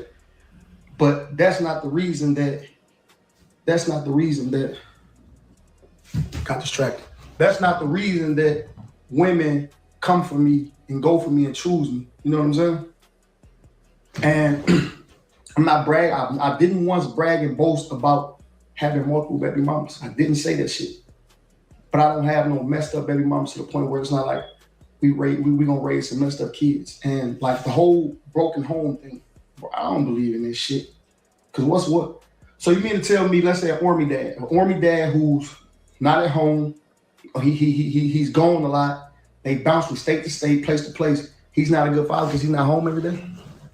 Like, I never said I wasn't a good dad. Not one time did those words come out of my mouth. Not one time did I say, okay, I'm not a good father.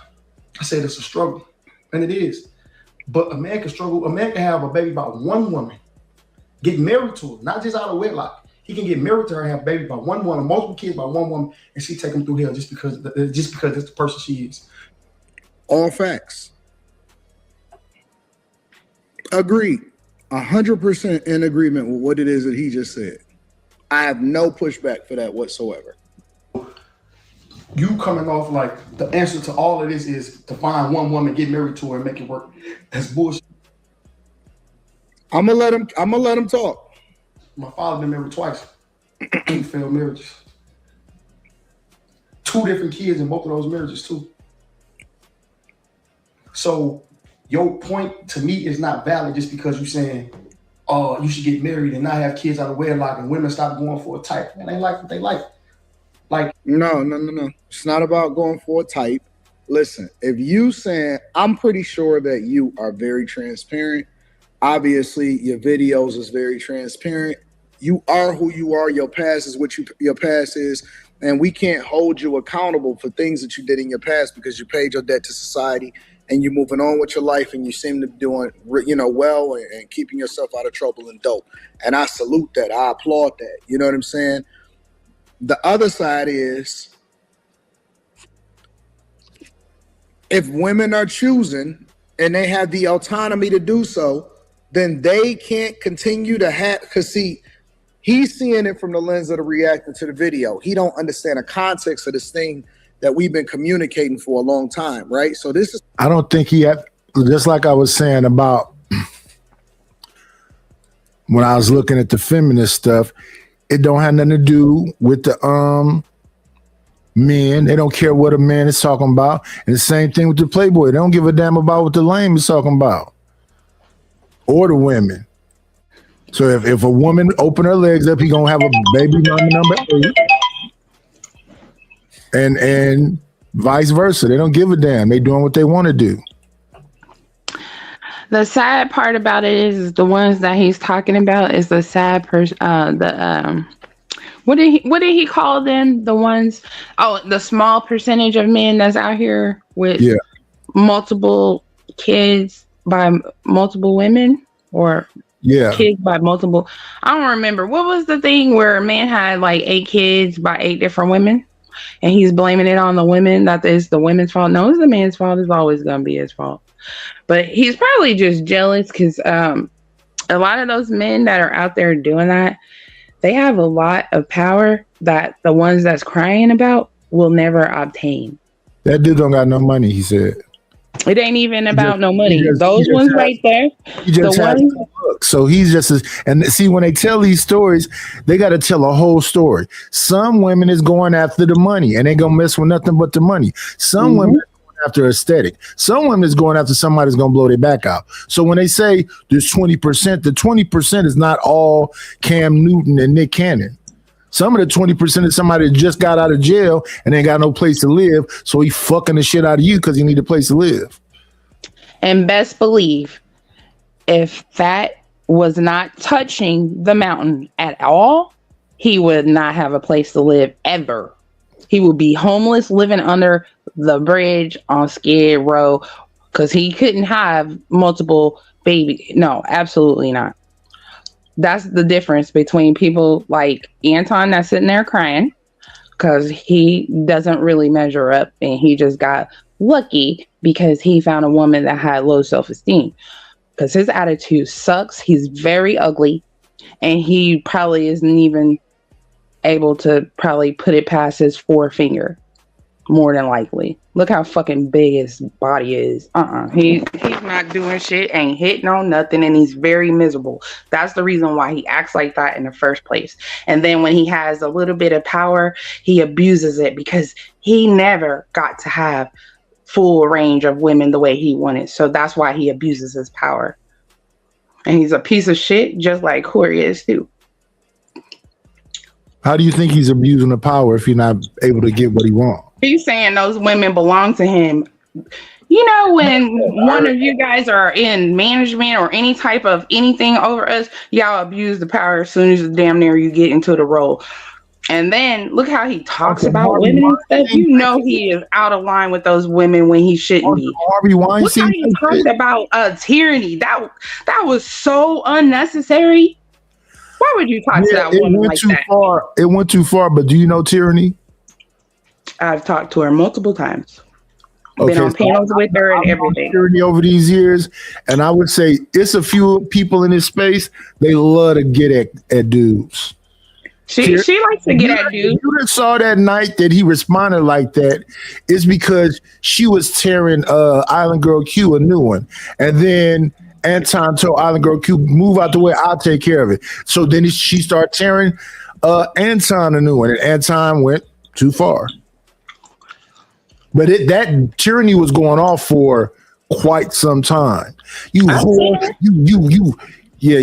going off. I mean, but it doesn't matter. It wasn't even his fight to have in the first place. So the fact that he was caught with a whole nother woman defending her when I'm sure he never defended his wife, not even 5% of. Island Girl Q was on camera, and Anton came to defend. Sit on the bed. Rita was there. A lot of them do get their wife to go along with the cheating and all that. There's a lot of women that participate in it. Sometimes they will even have threesomes with the women. I have a girlfriend that I know, and she's actually a younger woman. She actually been with her baby daddy since they've been in middle school, and they got 6 kids. And she just had twins about 2 years ago. He has like 5 other kids since they've been married. And she actually was letting him because she said in order to keep him in the house, that's what she had to do. And when I first met her, he wasn't doing that because he was actually in jail. And when she told me some of the stuff she told me about him, I automatically didn't like him. Like, oh no, this is a dude I got to stay away from. And I was so right. Because as soon as he got around me, he was trying to make me baby number 20 or whatever. How many baby mamas he got? Yeah, sometimes those women get more women for dude. But see, the reason why people like him get away with that is because they can reach the mountain. Because once they reach it, I promise you, once you can get in there and finagle some shit, you can basically captivate a bitch. And she don't even be that type of woman that you can do that kind of stuff to. That's why those men, and it's only a small amount of them, because most of y'all is walking around with average or less than average. And it ain't even, I'm not even talking about the size. I'm talking about the performance. Facts. I agree with that 1,000%. TFKC. I see it. I agree with it, but because it just happened to me. It just happened to me, and I want out of this relationship because he's going to dog walk me everywhere. It's all. I'm glad you just. He gotta get the fuck away from me.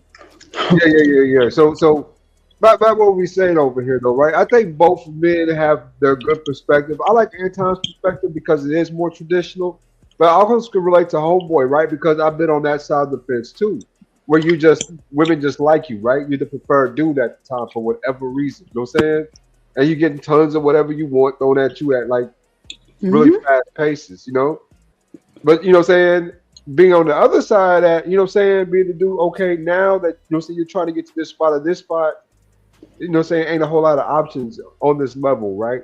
I've been on that too before, where you're like, damn, I ain't got no good options on this level of women.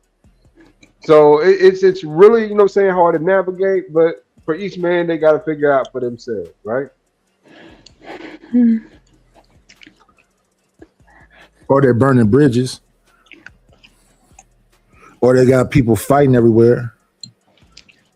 It could go so many different ways. It's about the level of drama you're willing to deal with, I guess.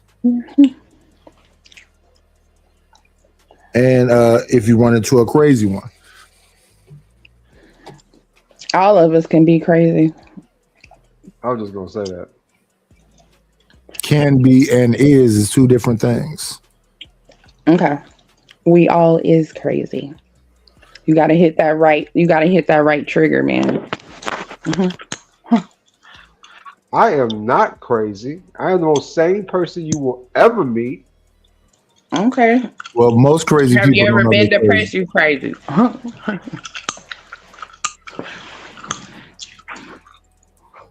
TMKC, I am not crazy. You know what, TMKC? Why haven't I seen more of that Patrick Mahomes avatar now? They got Eric B. Enemy back. Because I'm trying to stay away from y'all. You might well go ahead, come back home, put your avatar back up, because you know it look like they're going back to another Super Bowl next year. So My avatar is in the chat. It's in the chat. If you look down there, I was drilling the fuck out your ass too, and I just thought I was talking to him. I didn't know what you was talking about at all. I was thrown off a little bit. I was a bit confused. Yeah, and, you know, if you like what you like, baby, you like what you like, right? You know, say you come across this type of girl is that you'll choose the guy based on your preference, and you'll kind of try to make him into what you need him to be from there, right? He just needs to be that. I was more like that when I was younger. I was definitely more into my preference when I was younger, and it was just a preference thing, trying to be different because like everybody in my family is light skinned. I'm the one that's more of a darker shade. So I didn't want nothing that looked like me. Huh? You grew up. I just know that all men are created equal, in my opinion, because y'all all are the same. It's just you got a different way of playing the game, but you're all the same. So it doesn't matter what your skin complexion should be. I actually started realizing that the ones that have the darker skin are actually the ones that hate themselves the most. And it's sad because they're the most beautiful one. Yeah, that's it's sickening. That's another like stereotype. What, that they hate themselves? No. They may hate themselves, but the light skin, dark skin. Oh yeah, their skin when it hit that sun, man. Oh my god. I don't think it might do that to JP though, because that's too much dirt. But anybody else? See, this part of the problem though. Y'all keep talking down on the light skins. Y'all keep. I never talked down on you. Did I just talk down on a dark, light skinned person? No, I said something negative in reference to a dark skinned person, but it wasn't to talk about their skin color. I was just talking about the way they feel about themselves. I never said nothing bad about either one. Did her comment do this to you, Lord ADS? Stop. Hey, come home. Is she putting you in anger mode? No, sir. No, sir. Not at all. But I grew up. Why are you always talking about light skins? He just wants to feel important, and I get it because you're getting older and you're not. You fishing for a compliment. That line ain't ring and buzzing like you wanted to. So he and his feelings.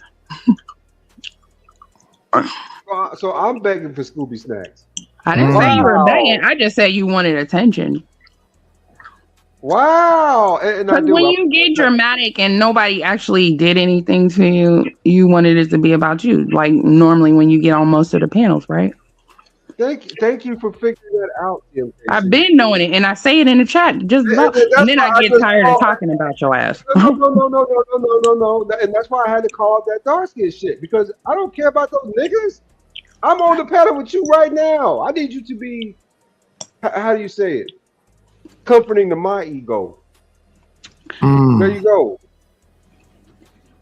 So, with that being said, though, so you said you got a boyfriend? Or what kind of thing is this that you was like talking about earlier? What is it a difference? situationship or what the hell is it? It's something that I have.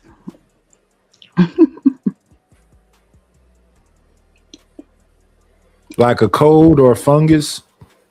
I don't even know what he's talking about.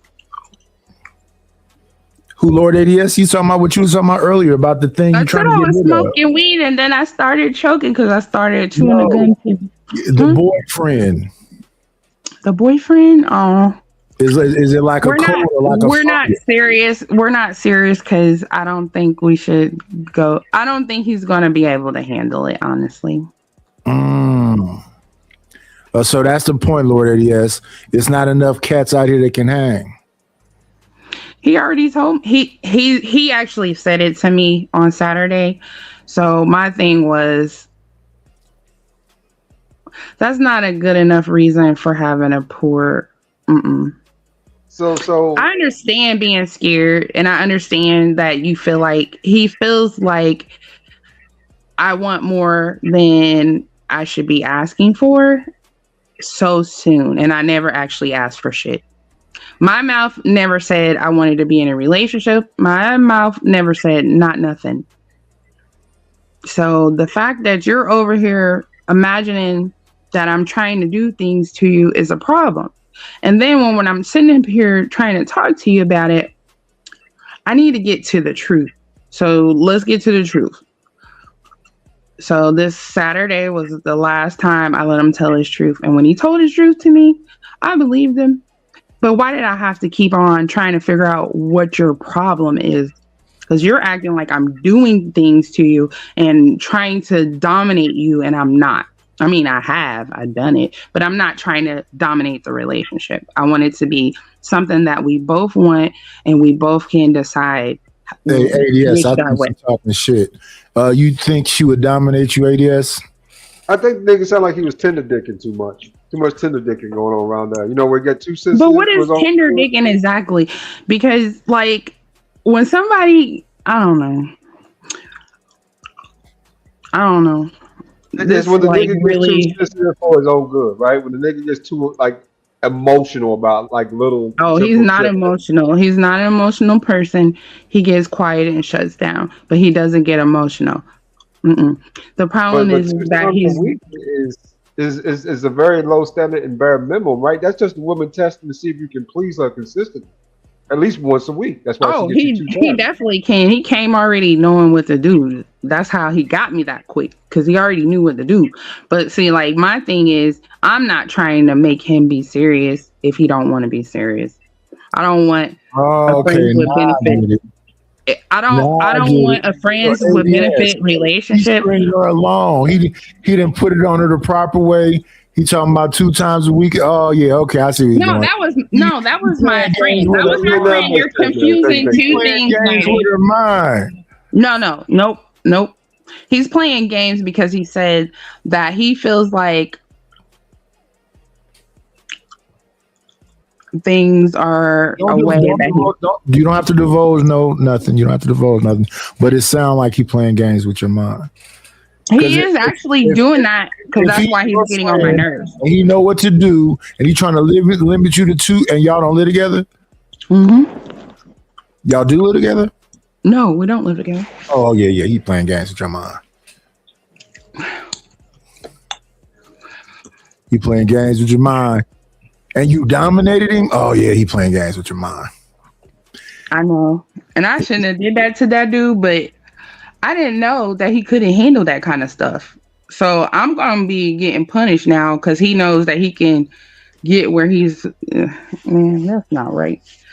He likes playing these kind of games, and I don't want to play games. I want to be direct. I want to, I'm not trying to force nothing, but we have to have boundaries. And if you're gonna keep on doing that kind of stuff to me and thinking that you can be free to, no. It's just not happening. What was the grunt for, ADS? That nigga sound like he getting the motherfucking premium stock between them thighs, nigga. Nope. You heard this part. No, no, I shut down. No. ADS, he making her fall in love. Yeah, it shit working. That's what I was getting ready to say. That shit is working. That's what she talking about. She had to go all around the Mulberry Bush to say that though. He can't be doing that to you if you can't get it the way you want it. Now I understand. That was a long damn way though. No, I was trying to avoid this. I was trying to avoid the saying what Lord ADS was saying about tender dicking, but I'm talking about tender dicking for real. As soon as that nigga's dick touch my pussy, he's coming in 30 seconds. And that shit is fucking annoying. That's why I just kind of want to just make it over. That's why I keep saying I just want it to be over. Because now when you decide to make it last and actually let me sit and enjoy something so I don't have to make you put your face in it, now you gonna do that to me? No, you gotta get gone, nigga. Get the fuck out of here. Nope. Sound like the same thing. He making her fall in love. He been holding back the dick the whole time, and he actually gave it to me the right way for a change. And when he did, that was that bullshit. Now that he got her. Now let's look at these two old dudes thirst over these two young women, talking about light skin, dark skin, and who's black. Onto us. And it's so unfortunate because I love being black. Conflating being attractive with being black is crazy, Mooncake. But it's not. I guarantee you got white schlong up in there, sweetheart. Oh my God! Because of niggas like you. Okay, you scare me. All right, real quick, Vantage with the 2 pounds says, just want to say Tina is my spirit animal. Go girl. Thank you so much. Thank you. Real quick, John just dropped. I think John's gonna be back. Izzy, what's up? Damn, I missed the man of the hour. I wanted to give him a congratulations on his slurred, drunken non-articulations. Damn. I understood him. I mean, it's nice. I bet you that black and these, bro. Yeah. Mooncake and Molly are both 5 niggas. Those bitches pretty. Those are pretty chicky right there. They know what they doing. You see how Mooncake is sitting on that bed with the camera pointed right between her legs? Yeah. Messing with her hair. She was effing John out. John had to get off the camera for some reason for a minute. Yeah. Drinking that beer and smoking them weed back to back and telling her she not really black. I think I don't know who the other girl is, Tina. I guess she looks cute too. And they up there playing with them dudes' head, playing with their minds. You seen Molly on Anton show? No. Yeah, I think I named something like that. I forgot her name, but she fine as hell too. And they all be like them strict ass conservative type women. That's one thing I love about them. They are them strict ass kind of tight ass conservative ass women, man. As a dude, you have got to love that shit, especially see a black woman. Me? No, I don't like annoying women. You have to be straightforward with me about whatever the fuck it is. Don't be going all around the Mulberry Bush.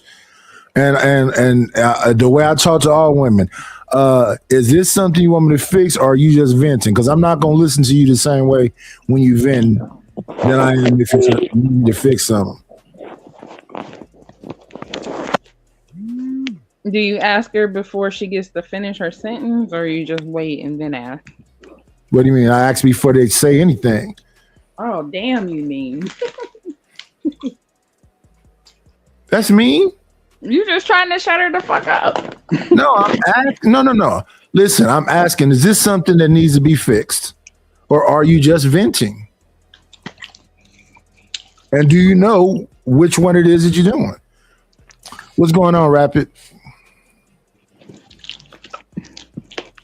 What is so funny, Rapid? You think that's mean, though? If you was my man and I came to you out of frustration, Yeah. Well, I came to you out of frustration.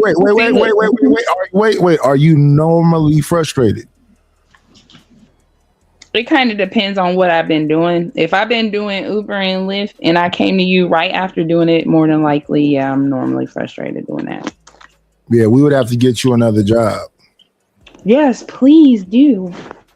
Or at least something a little simpler, right? To knock it down to part time until you can figure out shit. Something of that Right. nature, right? Well, yeah, See, and that's the kind of guys that I like, problem solver. If you're gonna sit there and just say, "Oh, that's too bad," and change the subject, don't care about what I'm talking about. That's what I thought you were saying, Nightish. But like, if I'm telling you I got a problem, I don't necessarily always need you to solve it, but I don't want to be the type that will always have to be a complainer either.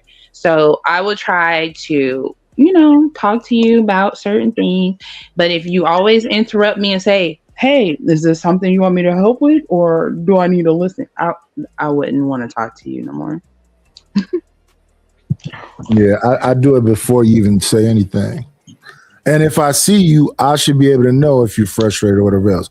And if you're often frustrated behind the job, yeah, we got to find another job. Hopefully, when I do get serious with somebody, I won't ever have to do that shit no more because I don't want to anyway.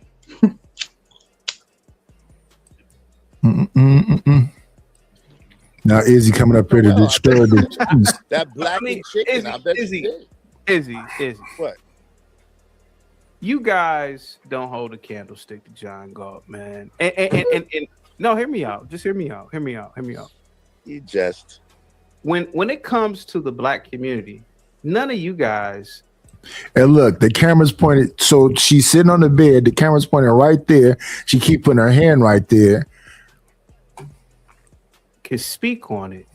I mean, ain't no doubt she knows exactly what she's doing. Overtalk or undermine John when John is actually in the trenches in the black community. But see, she knows she teasing niggas, right? That's the name of the game. That's why she got the black dress on with her hair did and all that stuff.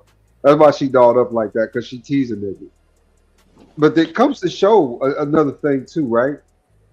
That y'all niggas are sleeping on these fem cells. There's some fine ass fem cells out here, bro. Some fine ass fem cells. Some of these crazy ass feminist bitches is fine as fuck. Yeah, I'm cool. Happy belated birthday, Rappy.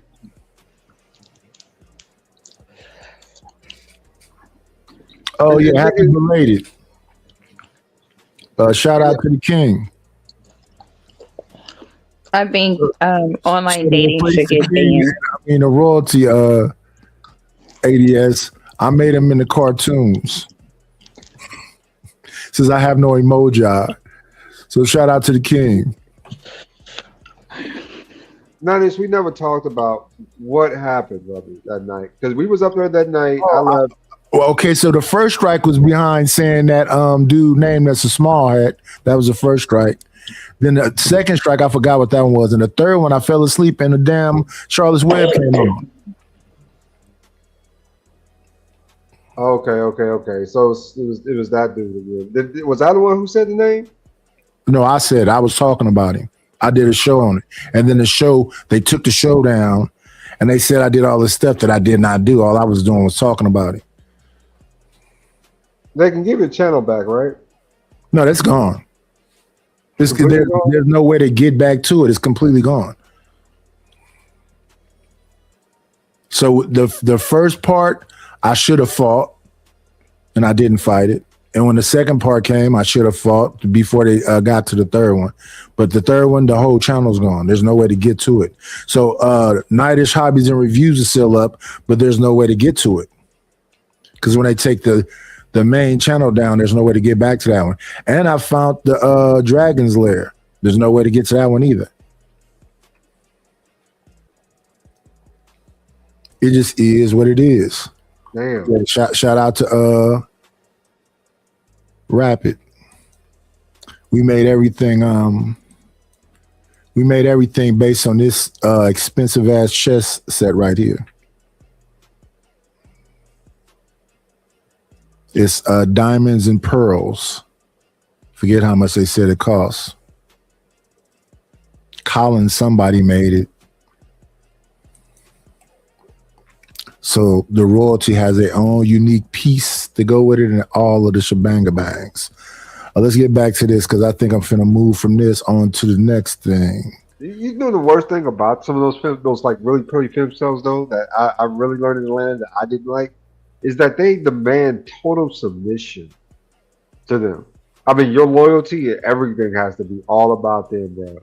And when y'all talk, y'all put the men in such weak positions. It's like even when, because the way Rufus used to talk is like the man has never got no power. Or it's just that they gonna break you down somehow, like the man ain't got no power. And that's just a weak position. If you're not doing what the fuck I want you to do, I'm getting the fuck away from you. And I'm asking you if you somehow get to a point where I'm too aggressive or whatever the bullshit people be saying about me, then just leave. Don't sit back and store up and get angry and do all this sneaky ass manipulative shit. Just say you want a pussy ass nigga that you can break and mold and you be the man. Man.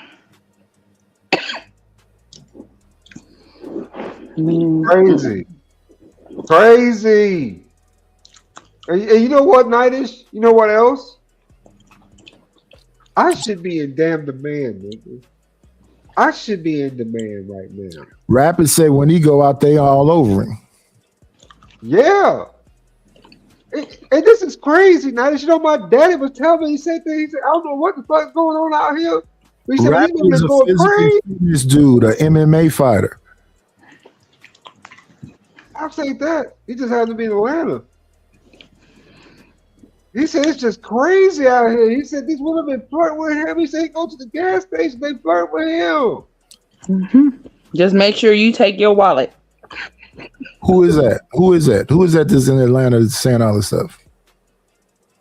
No, just keep the real Nighter. That's what Pops is telling me. He said, but I know what it is, that wedding band. When the women see that wedding band, that make them go crazy down here. I never wore my wedding ring. They see a wedding band, these women, they go insane behind a wedding band down here. And why are they doing that exactly? Like freaky and weird.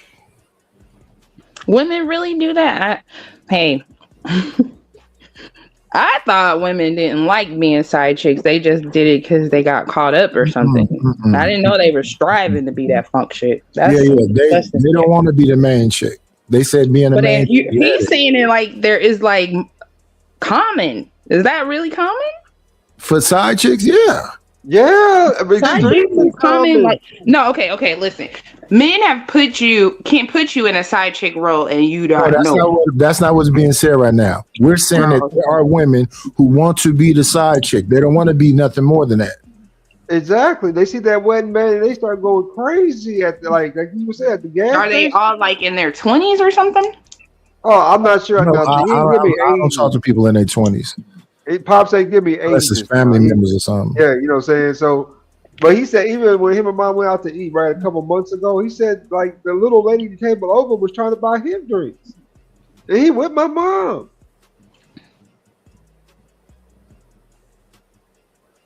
Like I see some, I've been to some places like high-end restaurants or whatever, and when I come in, you know, they have like a host, a female host, whatever else.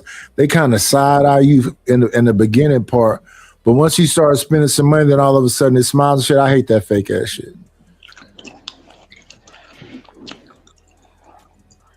Just be the same way.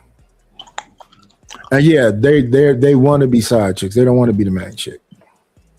You know what? What kills me is I'll be trying to leave other people's men alone because I be minding my own business.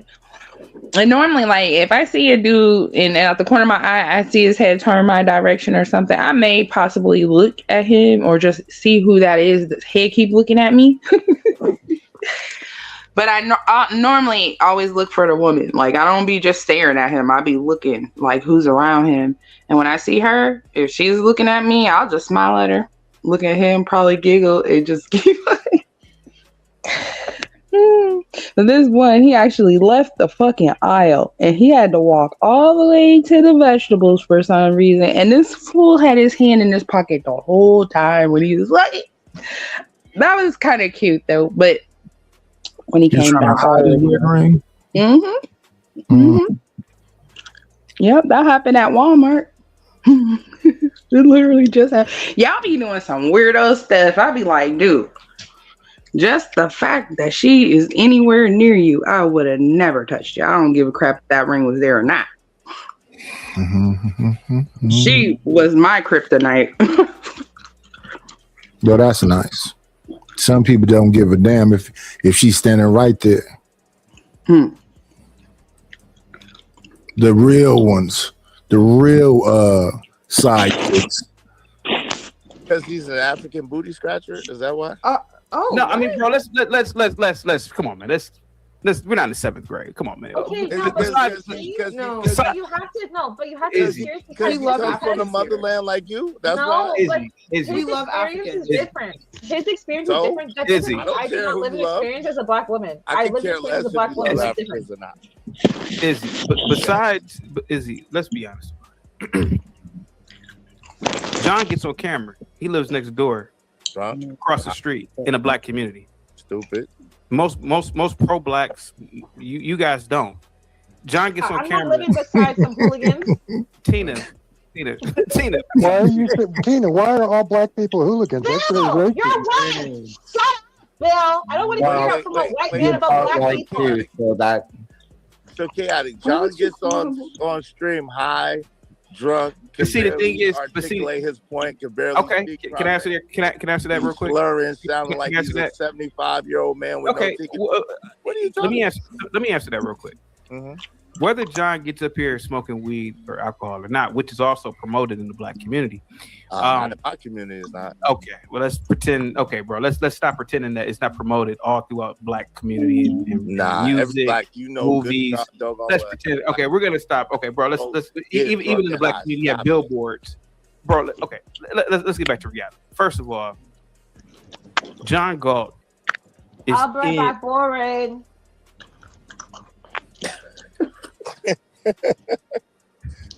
First of all, Izzy. Let's talk about skin tone. He's right, bro. These most of the real black community, the actual black community, we have a large volume of blacks or dark complected blacks. He's right. To do with anything, But you didn't give me a chance to. You didn't even give me a chance to even talk. So I mean, I guess you're gonna ask what ain't gonna do anything. I can't even finish what I was saying. So give me a second. Another part of black culture, they interrupt CP. Give me a second, Izzy. When it comes to people who flee any large populated black community, a lot of the times it is the lighter complected blacks. That's the truth. Whenever you get to like a suburb, you get to a more diluted black environment. If it's a suburb with blacks or if it's a white community with blacks in it, it's typically lighter blacks. Okay. The blacks that remain in the inner cities, most of the time they're dark complected. So John is actually around real It's stupid as fuck. What is he talking about? That nigga making up shit. That nigga just buying it though. They buying that shit. The lighter of you blacks, y'all like to move out there. If they poor and they ignorant as you say they are, they cannot go anywhere. How are they leaving? The majority of people are average and don't have money. So how are they leaving? I would have left. Shit, I would have been out. And go where? I would have got one of you niggas to pay for it. It was gonna happen. I was doing that way. I was doing that way before I even knew what it was. So you can get it. You can get a man to pay for some stuff. I'll get him to get me away from there. I can at least get that much done. Now, treating me right, getting to where I gotta go, not so much. But I can get him to get me out of there, though. Out of where? The ghetto is everywhere. How would they get out? I'm getting out. If you want to come with me, you're going to have to cooperate and do what I say. You live in a nice place right now. You live in a nice place right now. A nice area. I live in a ghetto. I thought you said you can get out. What are you talking about? You said they were trapped like they had no way out. No, let me ask you a question. They're talking about light-skinned people, in particular light-skinned girls, because you're light-skinned and have value and you have a vagina. And you just got through saying moments ago, somebody will get you out, but they might not maintain it or whatever else. So how are you still in the ghetto? No, I just moved back here. That's all. I live in my childhood home. My parents gave it to me. That's how I got here. Sell that motherfucker so you can go then. Nope. It gets passed. It gets passed around. It gets passed around because as soon as my daughter turned 18, I'm moving out. Get out here. Mama gotta live. Mama gotta live. What does that mean, TMKC? You've been saying a lot of freaky things lately. What's going on with you? You smacking his gum. You talking all this freaky shit about how you can do something with a dick. What is happening right now? It's like what are you talking about? Yeah, because I can dominate a man. How? No, I didn't. I said he let me do it to him. I mean, he ended up doing it back to me anyway. So I'm not the one who was running, tucking my dick like a bitch. That's what he was doing. So, hey, and then you're gonna come back and start doing that to me? Shit. I'm talking about Lord ADS. You think she's just up here talking shit? No, I'm not just talking shit. I think that nigga failed this bitch in the bed. He didn't fail me, okay? Like when we started off, I came and got what I wanted, and he gave me what I wanted, and he keeps giving me what I wanted. But I want other things too, like licking from behind, licking butt crack. I like role play because once I realized that what I was doing earlier in my life was role play, I want to do that. So you made him do that once? I made him do what? Lick ass, eat ass. No, because he don't want to. Oh, I'm about to say, if you made him do that, you did dominate him.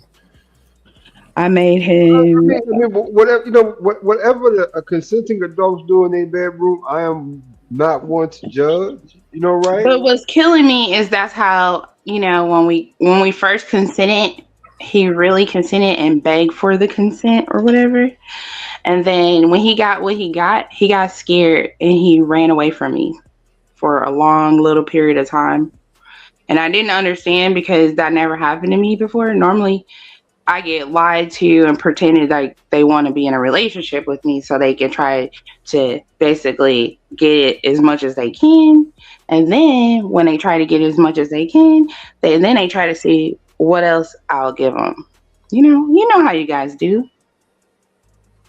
Rapid. One time I had a chick chase me with a knife because she said I was rationing something. Rationing? What does that mean? Not giving her enough. Was you just downright always telling her no or something? I didn't live with her. But why was you telling her no? You just wasn't interested? You should have just said, I'm not interested. I just wasn't around her.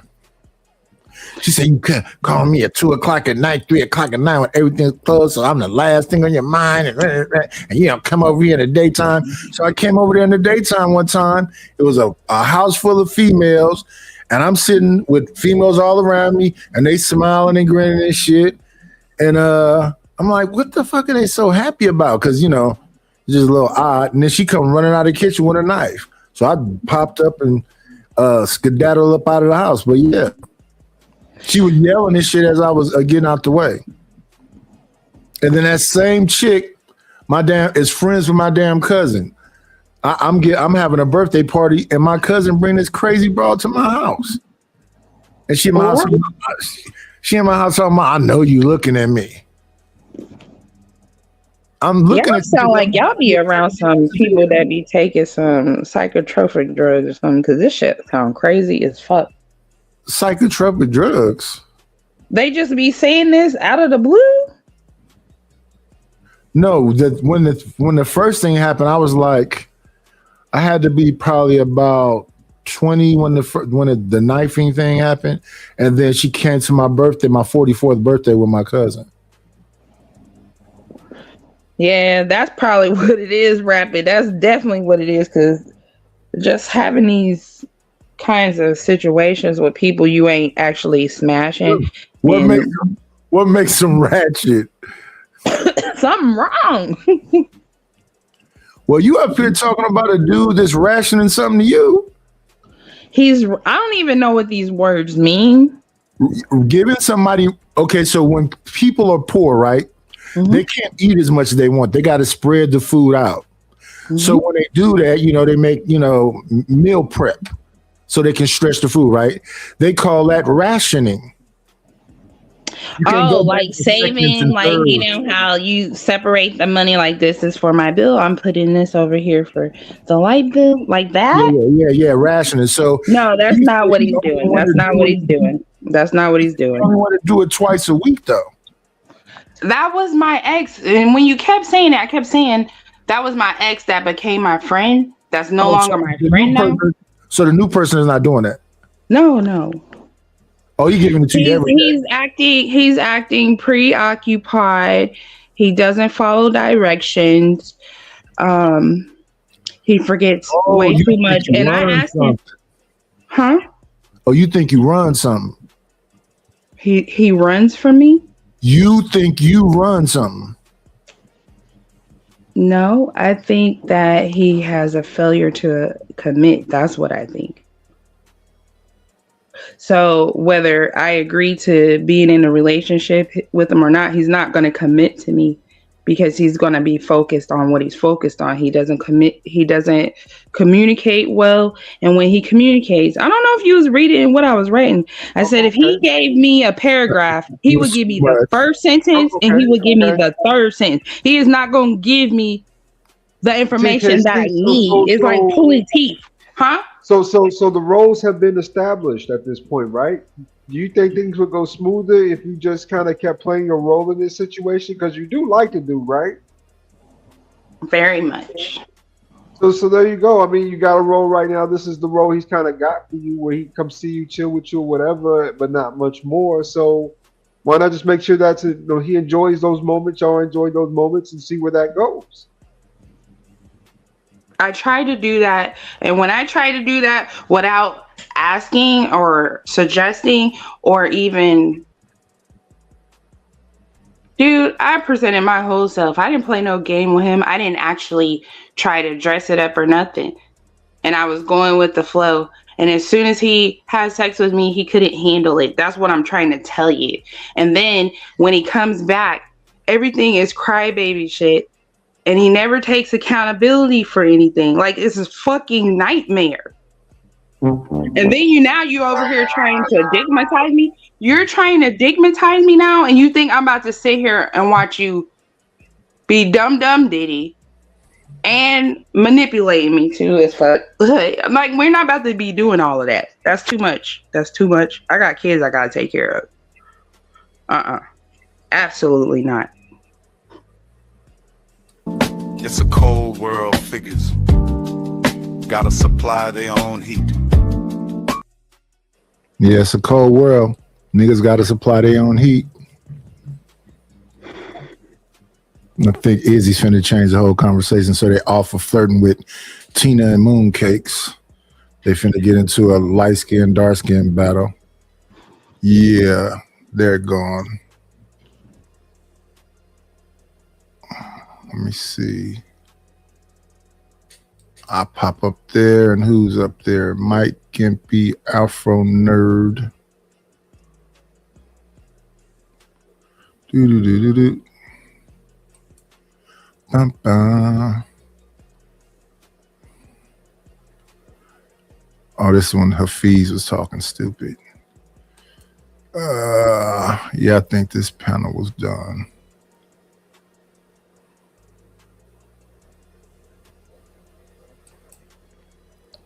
Bumpkin Hafiz, yeah.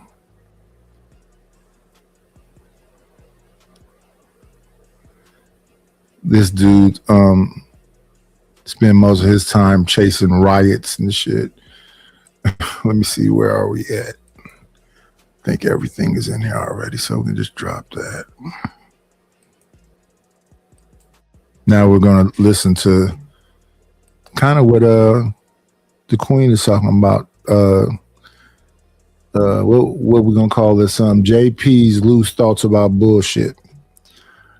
Let me see.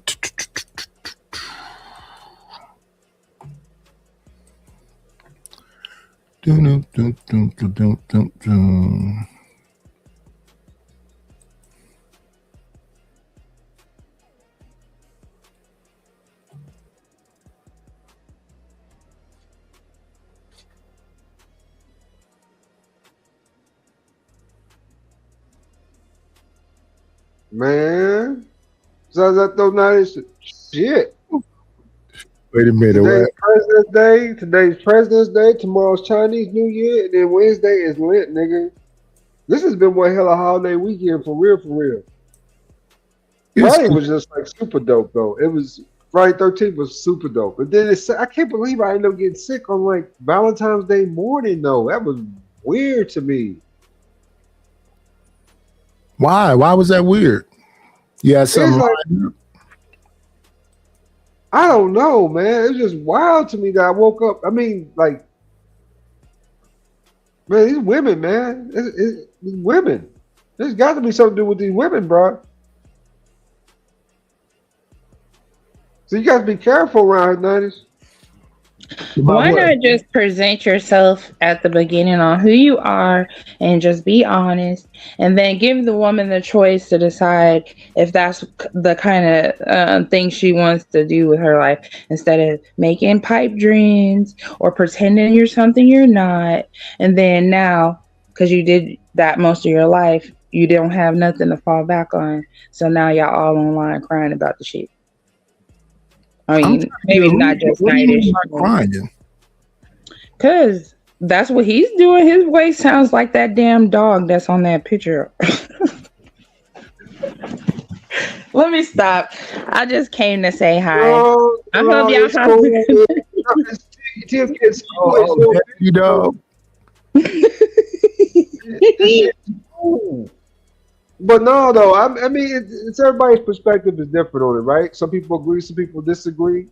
But whatever it is, though, it's still your perspective, and it should be allowed. Now, you see it as whining, right? Because we up here talking about it or whatever. But at the end of the day, to me, it's just more about the conversation, right, than anything else. Like you being a part of it. I'm saying, even with that piece. So, just say me where everything is cool, everything's kosher.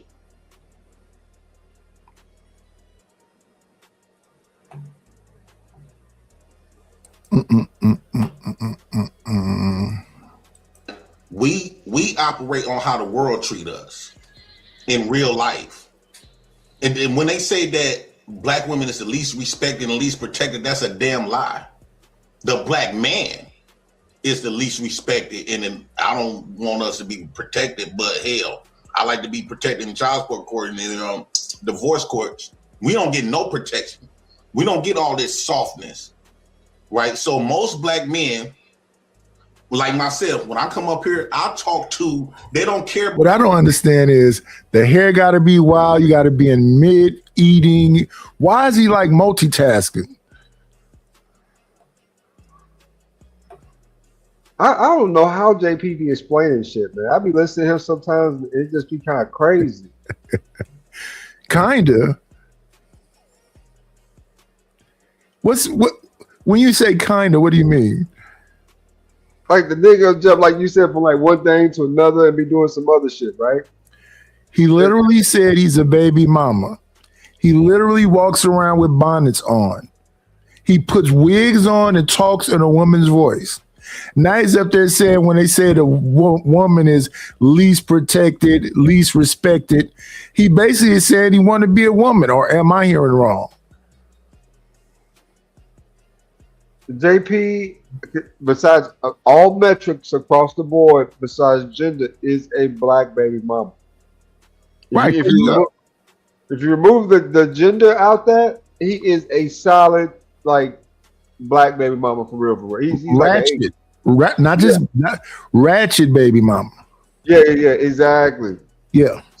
So of course he's gonna want the same rights as his counterparts, the other baby mama. So I can't really blame him for that. But so when he explains things, just close your eyes and just imagine. Okay, he listens like one, and he explains things like one. It don't have to completely make sense. He's just venting, and he can vent for a long time. You can go over there and he can just get up. He has a couple of views from the shitter.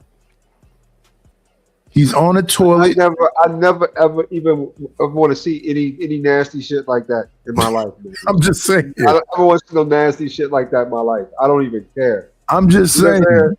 He'll get right up from the toilet, go grab he'll go right from the toilet outside and smoke a cigarette. No hand washing. I don't even think the toilet get flushed. Smoke a cigarette, come in and just reach his hand in a bag of chips and start eating the chips. I watched one. I didn't need to watch another one because I couldn't believe it.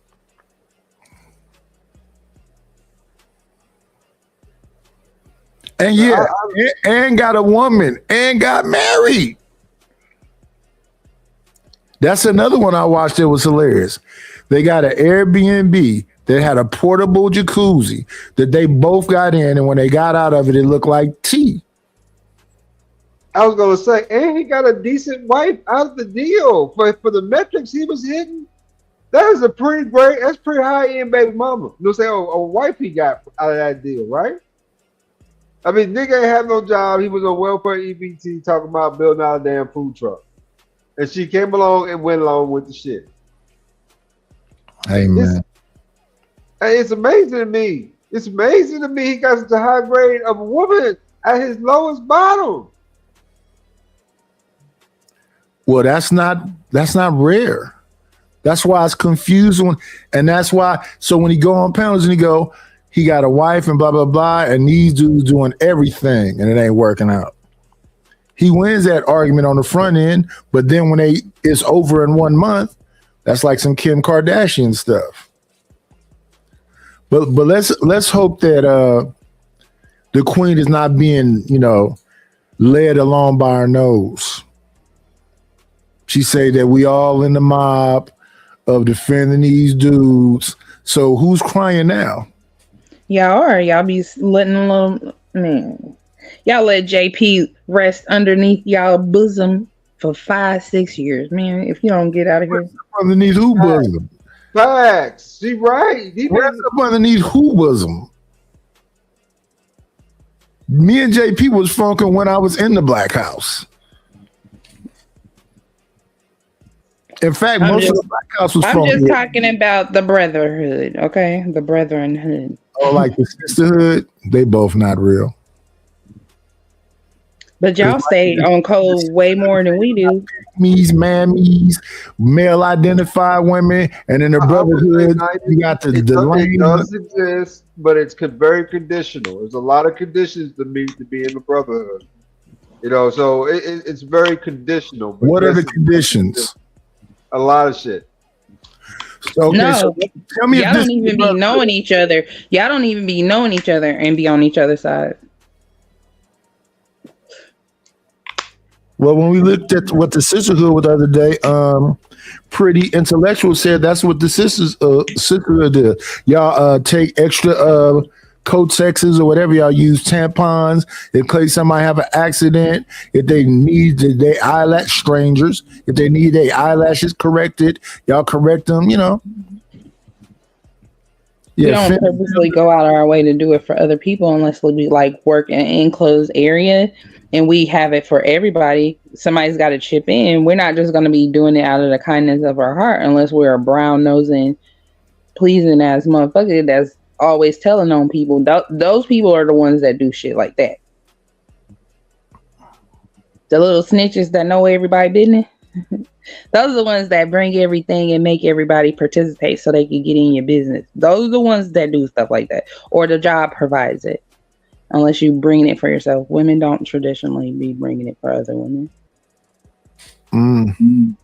That's not what bullshit. that lady told the other day. I ain't never took That's no fucking bullshit. tampons to work for no bitch. I've looked for some from that I had stashed in my car because I might need some one day. And she asked me, did I have some? And I went and checked, and I could find only a tampon. And she wanted a pad. So I mean, that's only how I remember giving a girl something. There's nothing wrong with saying that there is a brotherhood and there is a sisterhood. Okay, and both sides do a lot of the same shit. They do. Right. So the brotherhood is the people I don't. Shit, I that see don't. stuff that DJ Academics do and somehow defend DJ Academics.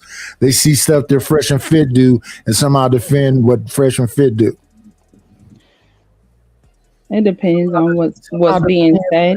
But they definitely defend JP. Y'all been defending JP. Shit. Windmilling for JP. Shit, I fucking paid money to ban his ass from panels and people wouldn't even fucking ban him because he was gonna cry. Man, yeah, man, come on. We talking about JP. We ain't talking. I wonder what panels those was. I think that I don't now. Let me talk about that now. I think people won't go for that because they can make more money with him there because this controversial stuff he say either get them dropped, they can make clips out of it. It's that kind of thing. But to not even take him away, that's Yeah. You should take him away if you pay for him to get away. But like some channels have like time limits or something. when he was going over on Izzy channel, Izzy made him droppable, took the bounties off him. Yeah, I don't know what that's about. I'm not just saying Izzy's the only one who did it, but I'm just saying because he cries and you guys have sympathy for that cry baby ass shit. But when a woman cries, she got to man up. She got to do this. She got to be stronger. She got to choose better. But we got this nigga over here, damn near got everything but the pussy because he got the titties. He got the bonnet. He probably got the makeup too. Who knows? Well, these women is laughing at him as he's talking right now. And these dudes don't look like they're agreeing with him. I haven't been seeing what's been happening over the last 2 weeks, but I'm talking about years of this crybaby ass shit. I'm not going to disagree that he don't be crashing out. And then if you been beefing with him the whole time, how was you isn't the Black House JP? Yeah, How was you part of the group? If you we all began no. We all began on Fight Club, right? As Fight Club was winding down, the initial Black House, he was the president, right? But it was originally Fatty and them. It was JP, Fatty, Ali, Marcus, Chaz. That's what the original Black House was. Now, when it was that, I wasn't really there like that. Now, when they fell out, that happened in the Black House, and they started calling it the Crack House. That's when everybody left. So the only people that were there was me, Bomb Cherry, Governor Ron, and PH Diva. Oh. Because the majority of the people left, and the majority of the people that left started calling it the Crack House. And the reason I was there is because I'm an insomniac. I be up at night. I sleep in like the daytime. How many years ago was this shit? Which one, the Fight Club or the Black House? Black House. The Black House. Well, it just ended. It just got shut down. But I think it was around probably 3 years. Okay. So it was kind of new too. It was just for a minute though, right? Yeah. Okay. Because it got made at the end of Fight Club. So it was supposed to be when people got kicked off Fight Club, they were supposed to be able to go to something called the Gulag. But they didn't keep that Gulag idea. They turned it into the Black House. Yeah, so it was supposed to be if you get kicked out of Fight Club, because Fight Club used to be so packed nobody could get on the panel, and then it was always like kicking people off. And that's what everybody's trying to make. A lot of people are trying to make their channel like that. Especially if they have. Which was first, the Sunday Rumble or the Fight Club? Sunday Rumble. Oh, okay. And Because then I came right after the Sunday Rumble, but I didn't know nothing about the Fight Club. I knew about the stuff that they was doing over there, but I didn't know who none of the people were. Because Taz, he showed us everybody. So we didn't have to come out and see none of y'all. Like I would have just stayed over with Taz and Nyla. But when people that are your supporters started hating on them, start reporting their channels and stuff and doing jack stuff, because they're probably the one who reported that channel and got your shit shut down. Taz and JP is buddies.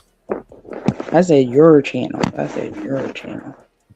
Yeah, I'm just saying Taz and JP are buddies. And initially when the Kevin Samuels of Facebook came over here, used to always be beef with Nyla and Cynthia G and all of them.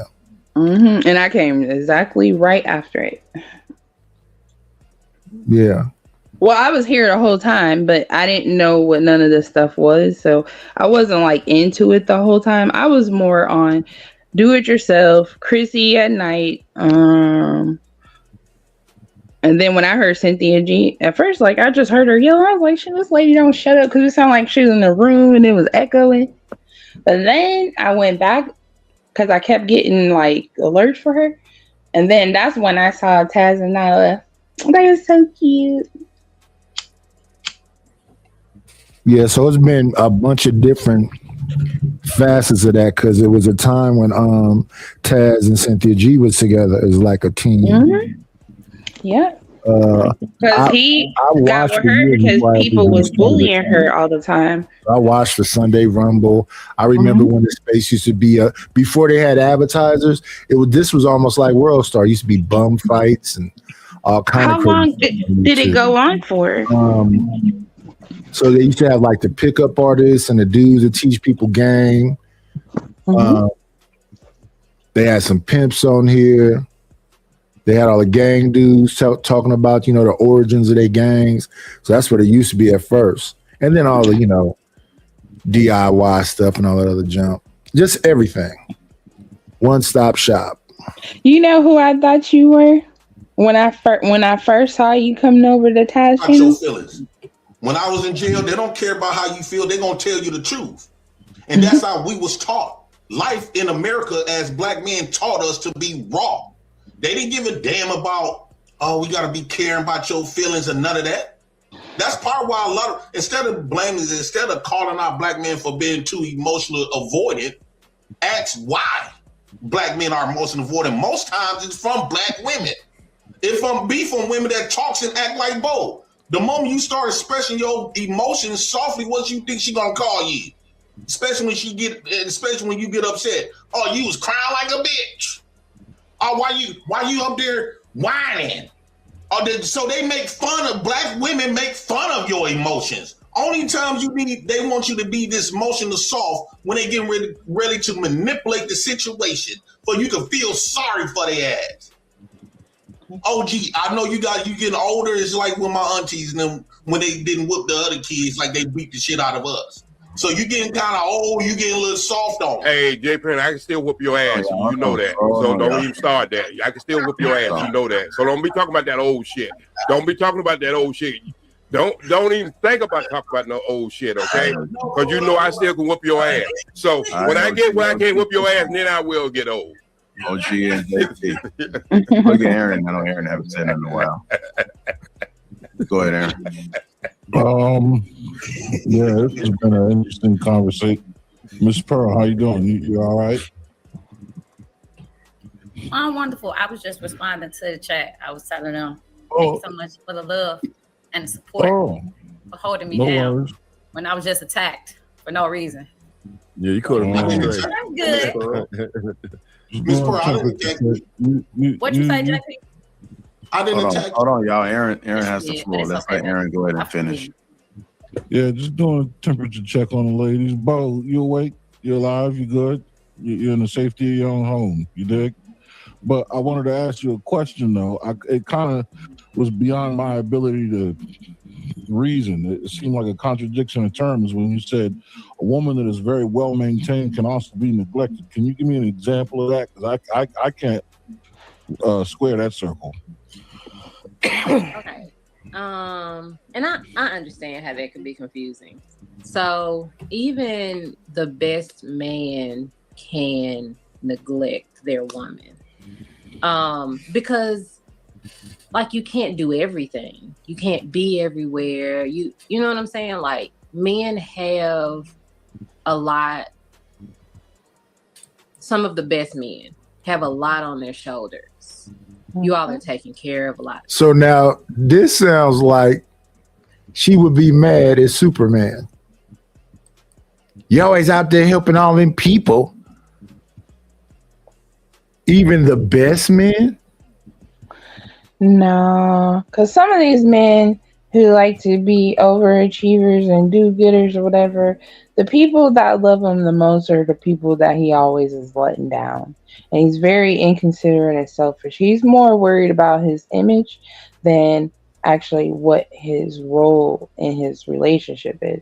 And that's why women be getting mad. Because if you were actually participating in the family like you're supposed to be, and then being a do-gooder, what has she got to complain about? Not nothing. Because it more than likely, if that was me and that was my man, I would be out there helping him help other people. Like Disappointment like is for us, a part of life. Get over it. It's disappointment. So what? Everybody human. People just try to do what they can do. Ain't nobody perfect. Damn. No, Lord ADS. She got the house, the home, the kids, and all of this shit. But he's still, trying to maintain all that stuff. So now it's the Giselle Bundchen thing. You said you was gonna retire. From what? For what? To be up under her. And you know what? Tom Brady did exactly what he was supposed to do. He ignored that shit and then made her send the paper. That's what you're supposed to do. Because you know what? You know what I'm saying? What I want to do matters too, okay? It ain't all about you. Ain't about, just because you're a billionaire bitch, don't mean you tell me what to do. And Tom Brady proved that. No, he just proved that he wasn't in that relationship the way he should have been. And hopefully he does better next time.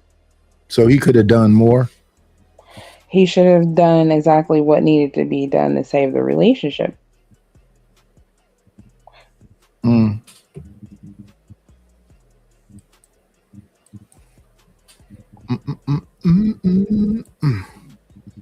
Oh yeah. I didn't ask you how you like your song that I made forever ago. Who? That you got a short for. Who? You. I never heard no song. Okay, give me a second. Let me drop this right quick and we'll come back to it. Okay. You did hear it though. I don't know why you're saying you didn't hear it. That song got made way back with Pay Pig. Let me see. You made a song for me? Yeah, a long time ago. Let me go to the page right quick. Here we go.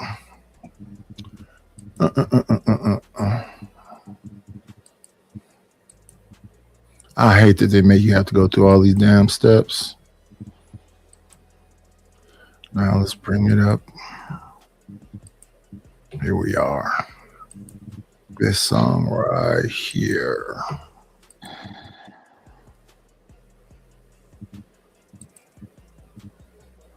And even this got too many fucking. What you got going? I like that song. It just ain't flowing. We're not growing. Ever run and find out? Yes. Ever run and find out? We truly don't play around, boy. We do the Dougie till we get down, boy. I ain't said it. Facts. I ain't said it. What you got going? Yep. Is that I like that song, Nightish. Is How'd you know I like that song? Oh yeah, that's her. Really? That's what I look like probably when I was a teenager. I don't look pretty like that no more. I look like somebody's mama now. I saw you a couple of months back. You ain't look that bad. You guys kind of cute. You don't look right. You saw me on camera? Yeah, something like that, right? Because on camera, I probably look like that Avatar's mama. I mean, you look good. You look good. Took about That could be 35, 30. that could be my daughter. Oh my god, that picture could be my daughter. Just a little bit older. The picture's older than my daughter. Let me see. Yeah, instead of when you hit share popping up, then gotta do a third step. Who's a gold step? And you know, JP No, I is said such. instead of when you hit share and it used to just pop up, now you got to do a third. So when you hear me clicking, so I got to click to get to the channel. Then when I get on the channel and I click share, it's in the back. Now I got to click the back for it to pop up on the screen. So when Lord ADS is saying, "Are you here, Nitish?" It's playing in the back. I'm listening to it because I'm outside of StreamYard when I'm hitting the buttons. I have to come back in StreamYard to make sure it's on screen. So they didn't make you have to do more than 2 steps now. You got to do 3. Oh, so like when you click off the screen, it deactivates what you need to do to control it. No, so you click it and it pops up a box. Then on the box, you got to click share to go to the channel. Then we go to the channel, you got to come back in StreamYard and then click down here to make it be on stream. Then you got to go back out of StreamYard out there to be able, like, I can't move the Oh, you're talking about just trying to do a screen share. It's not just simple by clicking a button and deciding what screen you're picking. Yeah, it used Oh, to okay, be. I get what you're saying now. I'm sorry. Matt didn't, added all this extra crap, AI background, and so no, but I don't know who asked for this. Can you connect it to Copilot or anything and get Copilot to control it or something? Oh, like OBS or something like that? Because you know that Copilot, if you just like get on there and tell it exactly what you want, if it can't help you do what you need, it can actually tell you how to get to where you need to go. It's actually kind of cool. Because I actually told it, I said I wanted to have create a 2-week diet that has only nutrients that basically helps with energy and rebuilding muscle. And I said that's what I mainly want, like only raw foods. And I want to have exercises each day that targets different zones that I, put in there that I wanted. And it actually did it. Man, that is the coolest shit I ever fucking seen. And then not only it actually showed out on me. It provided me links for all of the damn exercises. You could do that with ChatGPT. I never used that one before. Yeah, you could ask it about jobs. You could ask about how to sell stuff and all other stuff. That is so cool. That thing, you can make it talk to you like it's your friend. Like just push the microphone thing and then just sit there and have a whole conversation. And it will keep asking you questions to make sure they understand. And then whatever. Yeah, so since the metaverse didn't work, they took another direction. Now you're in the metaverse. Well, this one is too cool. I'm never going to stop using it. I think the other one is called Gemini. Yeah, that one's actually annoying because it pops up when I didn't ask for it. Like, I don't ever talk to it just because it's annoying. And that's what I don't like about this computer I got. If the mouse push over that way, it bounces up something. So I don't want nothing popping up unless I want it to pop up. Same thing with the goofy ass phone I just got. It tea deleting about every damn thing. I just if it ain't no money, I don't want to tea deleting. I want to hear a phone if it's ringing or if it's damn some money. All that other every time an email is make the same sound. Every time advertisement, same sound. Every time a job alert thing comes, same sound. Shit has got my nerves worked up, and I'm usually a person nerves don't be worked up. You sound like me right now. Because both of my phones only on favorite contacts can come into the phone, and those is my kids. Anybody else, depending on how I feel about them or what's being gone, I'll put the star on the name, and then they can do it for a little while. But most of the time, I just want to talk when I feel like it, and a lot of times I don't. So yeah, you got to say that. I'd rather send a text or something. Because people are just so inconsiderate. Like, why would I want to talk to somebody who's driving down the street with hella music, talking to hella people? That's annoying. Or you got all this background going on. Then I hear a kid scream or something. Like, just shut the hell up. I was doing something anyway.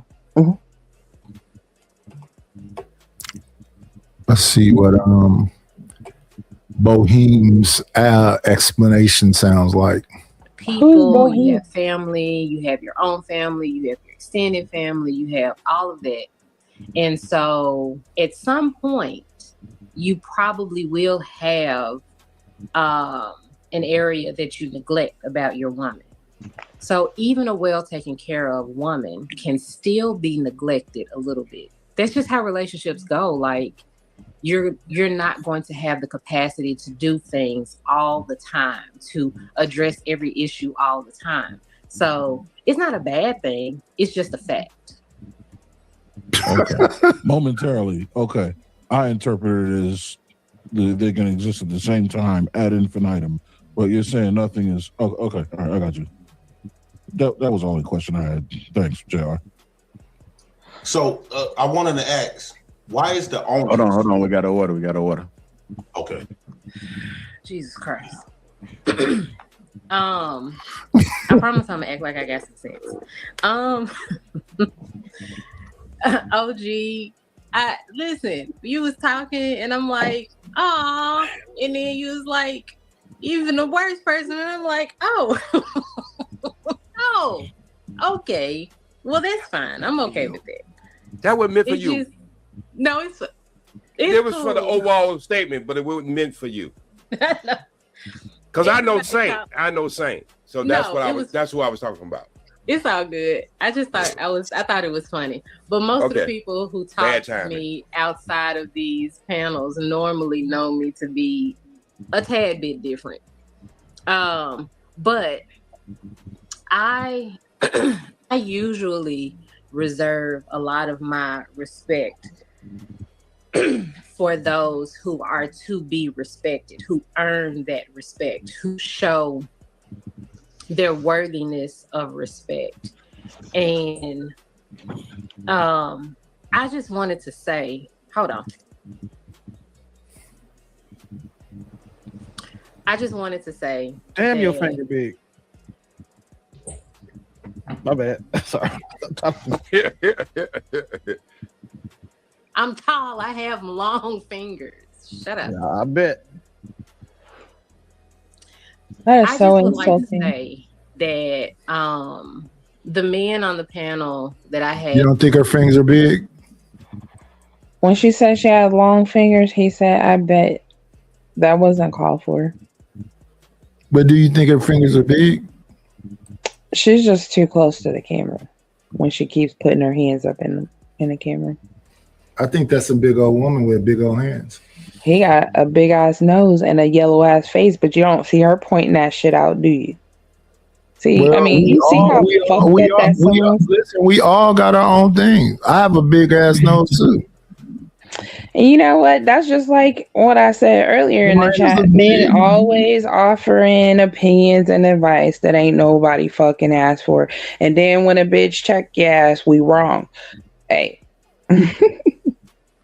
What bitch checked somebody though? No, I'm not talking about me. I'm just talking about in general. No, I'm saying, 'Cause when y'all argue with women you the said- most, it's always because you're out of line. One second. You said when a bitch shake her ass, who shaked anybody so far? No, I'm not talking about this scenario. This is just what it's reminding me of. Why did he have to mention anything to even try to make her feel some type of way while she's trying to express a point? What was the reason? Oh, I have no idea.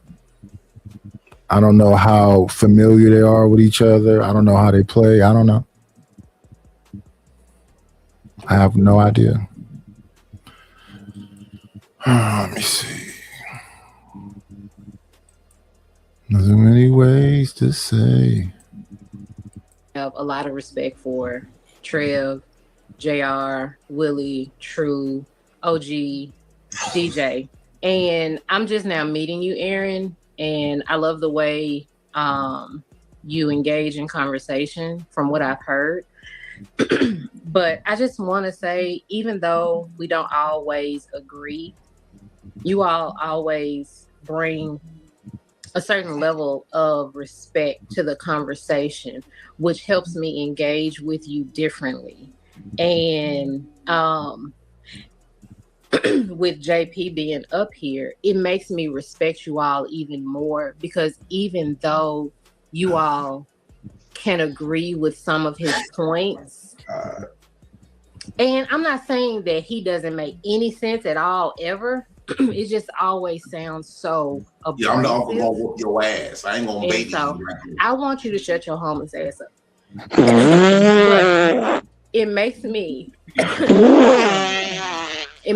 respect you all even more, because I know that even though you disagree with me on some things, you will at least say it in a very respectful way. So I just wanted to give y'all flowers. And then I'm gonna go to some articles. Damn.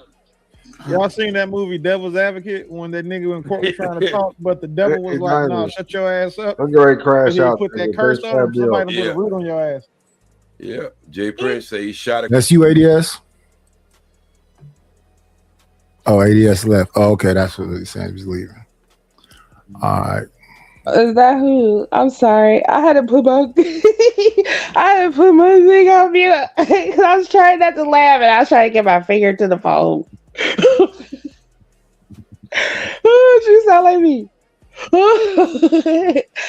Cause I be trying to be good, but sometimes it's like after I got attacked and I know I don't be messing with people, everybody getting it now. Like if I sit here and have to sit here and listen to this women bashing stuff, you getting it. I don't even care no more. You think he was bashing somebody this time? Yeah. He always crying about what women do, and then he gonna use the example of what men perpetuate against y'all all the time, but then blame it on the women because everything's our fault. That's so ridiculous. He's ridiculous. The fact that y'all even consider that crybaby argument that he just tried to make, that's y'all some. Woo. Why would she tease him about crying like a bitch, which is supposed to be referring to her, if that's not what y'all say to each other? Why would she be doing that? And then you're gonna blame her because she's just repeating the shit that she's seen y'all been doing it, and y'all stay doing it. Somebody that's like one of y'all favorite things to tease y'all friend. I seen you over here acting like a bitch. Oh, you just saying men in general? Yeah, men in general. Yeah, that's how y'all talk to each other, because I see it all the time. I grew up with all boys. I got four brothers. Do you think that was? Do you think that was a good thing or a bad thing? Depending on what the reason was. Okay, like let's say for instance, if my mom was trying to make us eat some food that we didn't want to eat because she wasn't a good cook at all. And one situation, she was making something from this nasty ass cookbook she said. It was like some oyster chowder. I just know it was some white things that been in the freezer for like months. And then she took that shit out.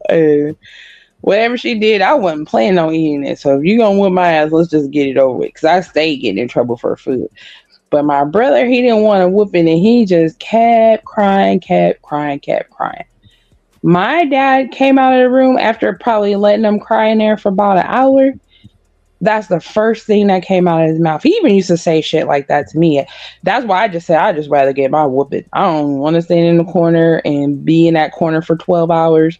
I'm not trying to do any of that. I just want the whooping so I can just go to bed and not eat no more for the rest of the night. So because he didn't want to eat the food, and he was crying like a bitch. Huh? Yep, that's what my dad told him. And that was his favorite thing to do. He even did it to me. Just for not wanting to eat hot food, like malted milk, oatmeal, stuff like that. I cannot eat hot temperature food. I still can't, even at my age now. And I stayed in trouble for that. He didn't whoop me, but my mom would be the one that whooped me. He would leave me in the corner all day for like 12 hours, like literally till like day near dinner time. Standing. And if I cried, that's what I was going to hear.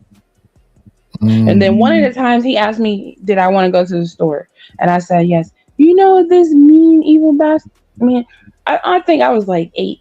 He had me go get a hot pickle. You remember those peppermint sticks that was thick and they were long? He had me get that. And a pack of cigarettes, because at 8 years old, I could buy cigarettes. I bought him some cigarettes because he smoked Cool Filter Kings. It was some other stuff. But then when it was time for me to ask if I have to get back in a corner or not, and he was like, well, I'm just going to make you a snack and then you're good after that. Or I don't remember exactly what he said, but I just knew I could get out the corner after I ate my snack. You know what my snack was? No. That hot ass pickle with that peppermint stick in it, and I had to eat the whole thing. That was disgusting to you? Do you know how bad that burnt my face and my mouth? I almost had to go to the emergency room. I was 8 years old. I know people. And because I was crying like the pickle, the peppermint, and like a packet of Kool-Aid. No, it was no Kool-Aid in there. No, I'm saying I know people who that was they like that. It was a hot pickle, peppermint, and Kool-Aid. Not made, just sprinkled over it. And they used to eat that. So did they put at least some sugar on it to calm down how hot the pickle was? No. Kool-Aid, sprinkling bits of Kool-Aid, peppermint, and that hot pickle. They would stick the peppermint into the pickle, and they would sprinkle Kool-Aid on it and eat that crap. Ain't no way. I would never do that to no kid. No. No, it wasn't. Me now might like that. This was their snack. I've seen multiple people eat that. They wasn't being punished. Well, if I didn't eat it, I was gonna have to get back in that corner. Interesting.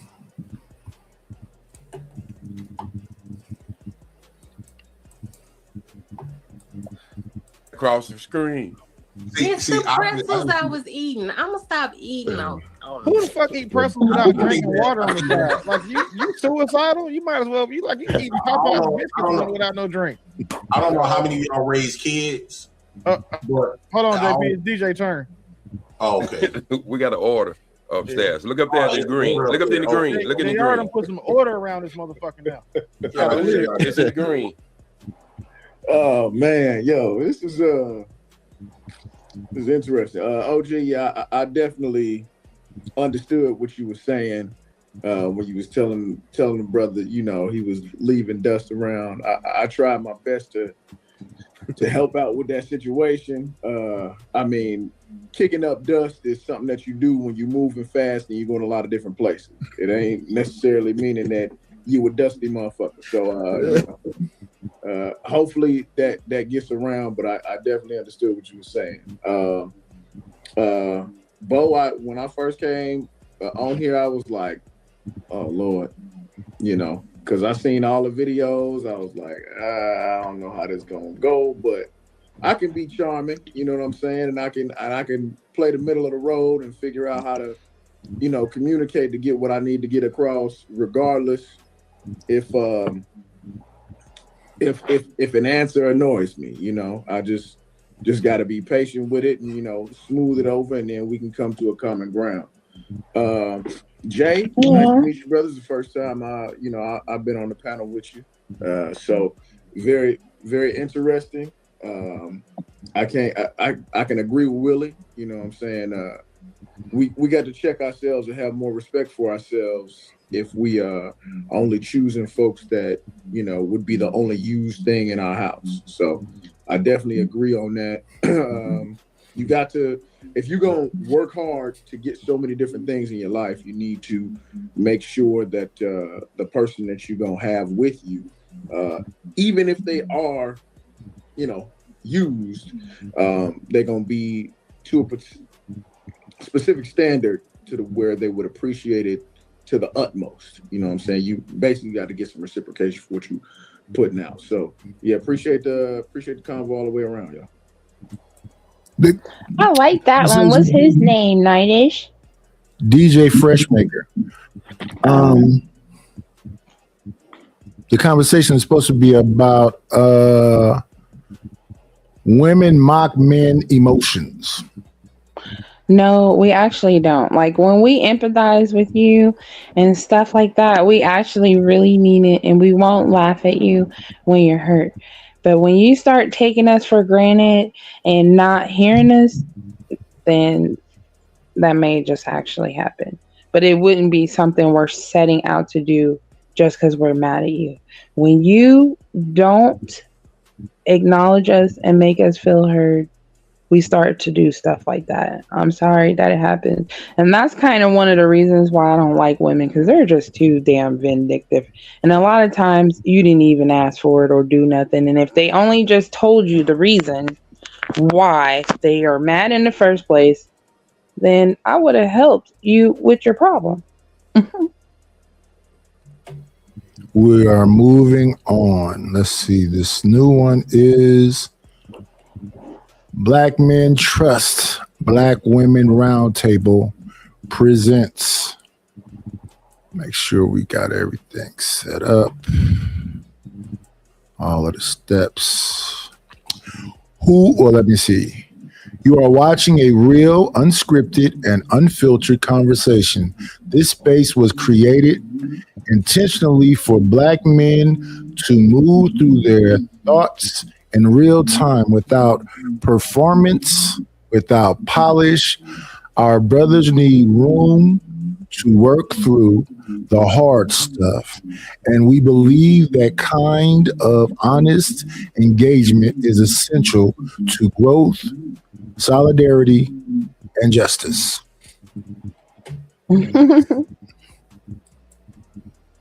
Here we are. All right, so we rolling. So this the thing. We done came together. We done been brought together. We got Sister Song. You know, Sister Song is the homies, and they are doing some revolutionary work. I mean, 2025, let's just be real, has been full of some weird shit, some fuck shit. It's been just some strange shit this year, you know, and Black people being attacked left and right, our stories, our educational institutions, our safe places, and our power. And that's my thing, you know. I got an organization called Build Power. So I'm really about power, and it's from the legacy of the Black Power movement. And I don't think you can get any closer to power than the person who birthed it. Right. Yes. The Black woman, right? Yes. A lot of the time it's Black men that stand in the way of it, right? That get in the way of, you know, what we're supposed to be empowering, what we're supposed to be collaborating with. And so when we're thinking about things like, you know, Sister Song is steeped in reproductive justice. And when we talk about reproductive justice, it's the human right for bodily autonomy. Now, here's the thing. You know, I get into all the academic terms and then I get confused. So we're going to get into it for real about what this means to us what the human right to bodily autonomy, the human right to have kids, to not have kids, to parent kids in a healthy environment, to set up that environment, and what goes into that actually means to us. And I want to make sure that, you know, the way we talking about it, other people can understand it, because I know for a fact, if people came to me however many years ago and was like, hey, what you think about reproductive justice? I would have a very confused look on my face. And I'm like, I don't know exactly what that means and how we engage with it, but everybody here comes from a different perspective, a different life, a different experiences, and we want to bring that to this conversation. So I know that there's no way to get there without the empowerment of Black women and centering Black women in that power talk, in that power struggle, in that power strategy, in that movement, in our behavior. And what in y'all's eyes does that mean to you? Like, and from y'all's experience, what's your connection to or experience with reproductive justice, and what does that actually mean to you? Anybody can kick in. As a father, that was a long question.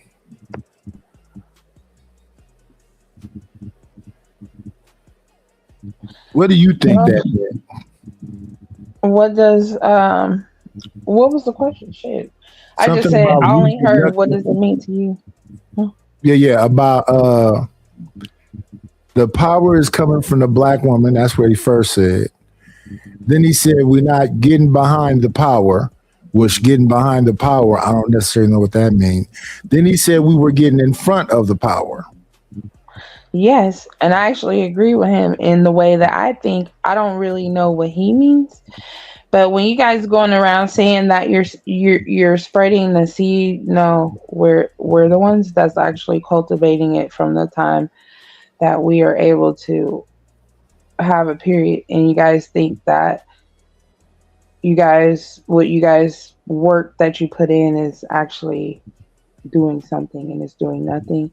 And we're actually creating the life and cultivating it for months while you're doing whatever you're doing, but you're not taking on any of the load physically at all. And that's what I think it means. Y'all keep getting in front of it. Like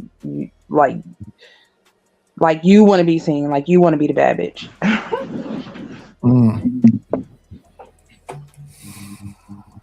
I mean, I could be wrong. We shall see what these responses are. You fall deeply in love with parenting, right? And what that means, and understanding the responsibility that it takes. But you also learn as a father, the mother ends up doing so much more than what you can offer sometimes. And it's just facts. You don't have breasts to feed this baby. You don't have the kind of just natural intellect to kind of carry things. That's why a lot of fathers just say, here you go, I don't know what to do, right? So I think for one, it's just accepting that, understanding that you are there to help produce and provide, but then there's gonna be so much more that you can't, provide. And so just trying to be a support system around whatever your spouse or your girlfriend at the time is choosing to do with their body. It's something that I've learned over the years. Personal experiences from having to make that decision to have an abortion, with your girlfriend at a young age, to end up feeling like that you didn't have a say-so in it, right? And then understanding as a man where you don't. Once you decide to go into that position and you put your seed into this woman, now that's her decision where to go. You can't say, well, I don't want no baby, or you can't have it. No. You should have thought about that before you go. So teaching my son that, right, and understanding that you have a decision very early on in the process, but later on you don't. And if you decide to go through with it, then you need to be ready to support and provide and do the things that you need to do. So that's kind of been my learning curve over the situation. And then just feeling horrible for, as we was talking off camera, about all the women who've lost their lives in this situation and not being able to have the medicine that they need. And not only around, reproduction and having babies, but even down to like fibroids, right? My wife struggles with that, and Black women not having the information that they need to figure out how to get rid of the fibroids and all those type of things. So whatever we can do to just kind of lean in and learn and listen, that's what I've been like. Same thing. If somebody would have asked me a couple of years ago, I said, I guess my perspective may have been different, but now we're in a time where you really just want to have a different understanding. I teach my son that, and then also my daughter, you know, what decision she has to make before she lays down with somebody, and how it can change your life, right? So it's incumbent. So that's a little different than what you thought. No, he just said it in a more intellectual way. But men are wanting to have involvement and say so in things that they shouldn't. Like what exactly? Whether the woman keeps the child or gets rid of it, that's one of them. We shouldn't have no say in that? Absolutely not. That's crazy. You just got to pick the one who wants what you want. You got to pick the one that wants what you want. Yeah, that's if you don't want it, then you need to be keeping that to yourself and saving it for the woman for you instead of giving it to everybody. Hi, Deborah Leonelli. Oh, what you say about giving it to everybody? I didn't hear that part. No, I was just saying. Oh, you talking about? If you don't want somebody having complete control over what your body did to theirs, then you make sure you pick the right one that is gonna let you decide what they do with their body. Is that realistic? Is it realistic for me to decide what your body does? Is it realistic? Is it realistic for me to decide? No. Is it realistic, the idea of pick the right one? Yes. Yes. When you start trying to talk to somebody, and if they don't want kids, then don't be mad if you get them pregnant and they get rid of the baby. If they don't want kids, why would you fuck them?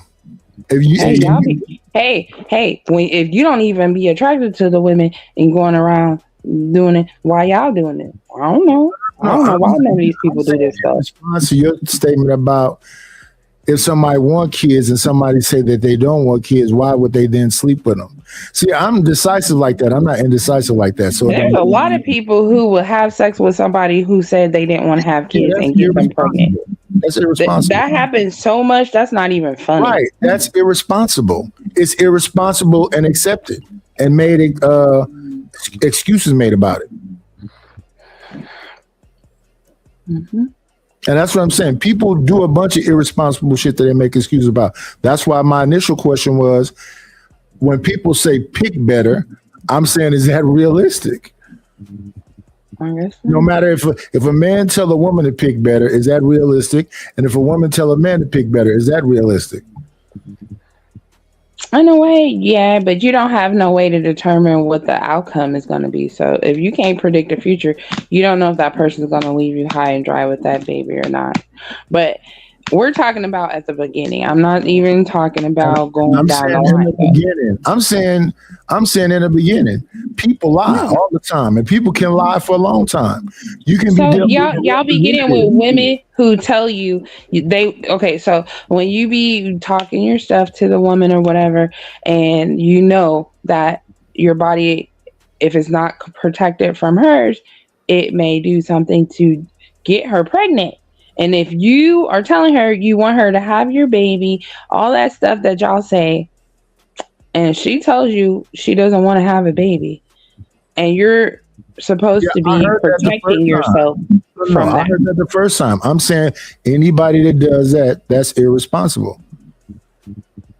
Listen, I was talking to a woman on the phone. I told her I wanted her, right?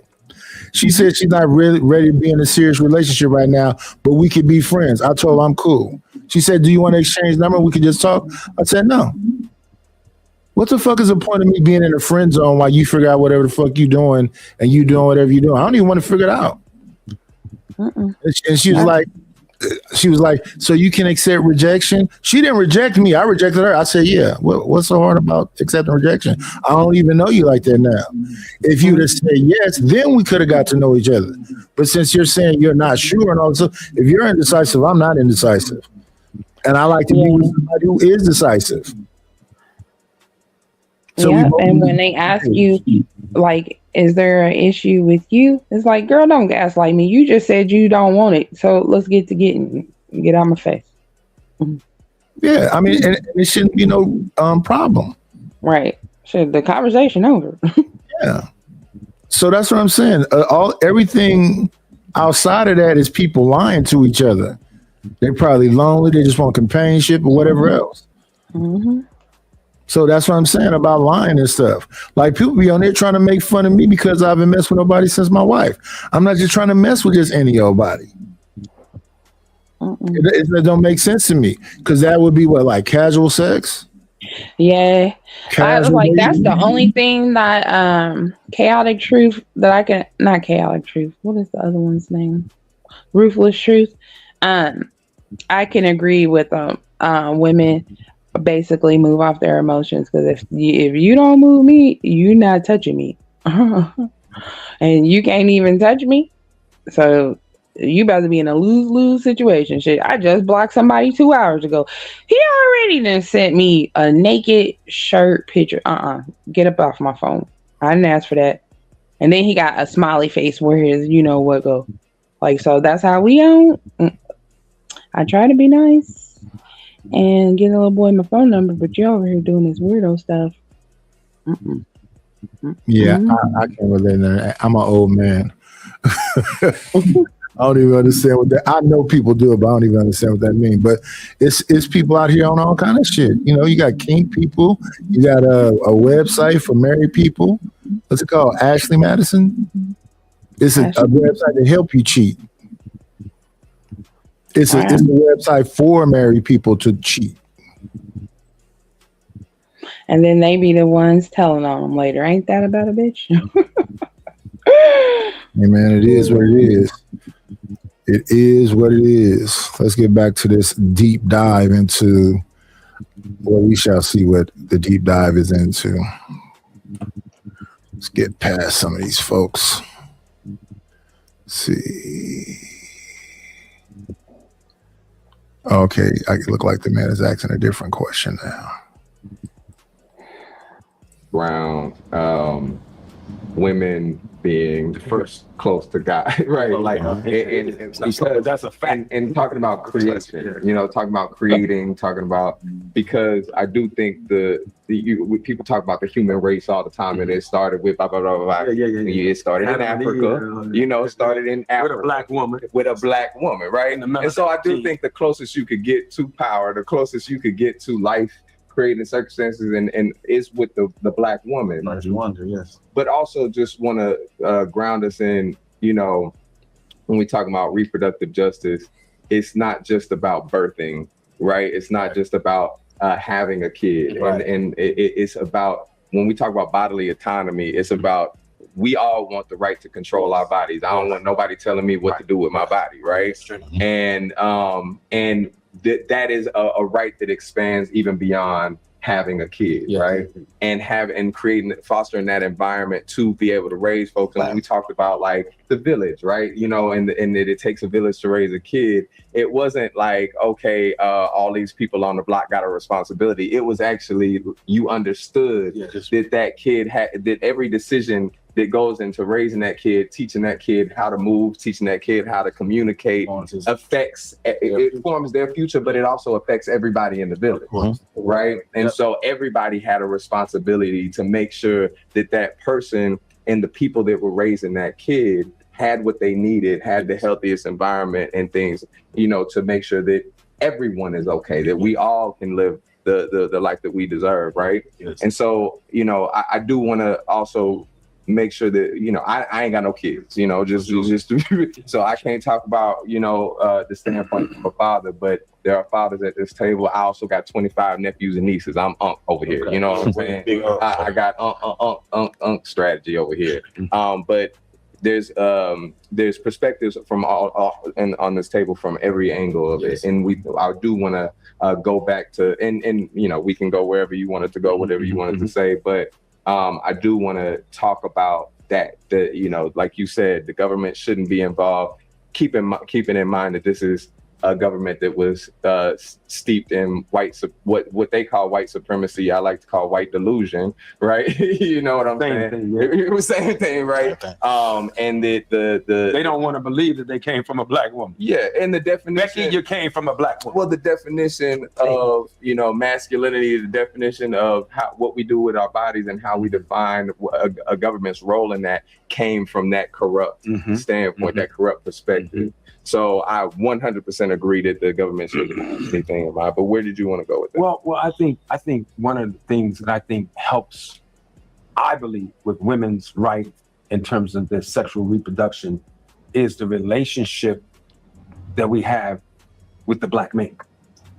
I heard a psychiatrist when I was on one of the panels say that African-American men and women are suffering from 450 years of post-slavery PTSD. Yes. So one of the things that I love about this thing right here is that the next one I want to see is black men and black women sitting down together and talking about how do we learn to exist in peace. And I say that because I'm saying this, and a lot of times I have to catch myself. It's emotional. I grew up with a lot of violence around. My father, when he drank, I seen him knock women. My father fight a baby. He was just off. He was mentally off from the oppression of this culture that broke him. And, so we were born, a lot of us were born into that, our fathers, and we're trying to break those cycles. So somehow that ties into me to women's reproductive choices in terms of having a baby with a guy that's comes from a broken family. Now the baby coming in with a broken family and bam, bam, bam. And the mother's asking the father for support. And like, yo, I ain't asked you to have that motherfucking baby. That ain't shit. I don't even know if that's that motherfucker. I mean, there's so many levels to this that make women coward or not want to talk, or be the victim of one guy shot his baby mama and the kids the other day. It's so I think we got to attack that from not just right now in this racist culture that we're seeing with this administration, but also from a generational standpoint. For sure. I don't have the historical information, man. That's why I'm a listener, man. I'm a great listener.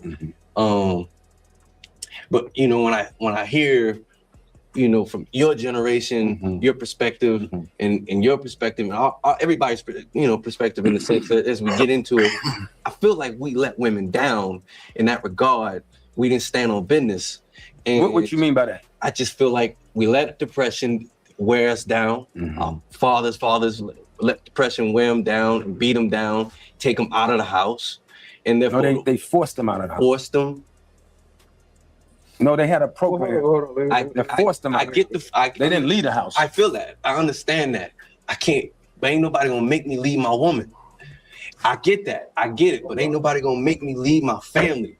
I get what. I understand that. I could never fathom what went on back then. I think you might be alluding to weak ass men allowing things that might be coming up. Like, oh, this seems like, I don't know exactly the historical presence of it either. But you know how you say, like, this is one of those discussions that look like when people get to talking about generational stuff and what they would and would not do, and then they hear the stories, they need to go back and look at history. So people went to Vietnam. You got movies that's halfway talk about them if you ever seen the movie Dead President.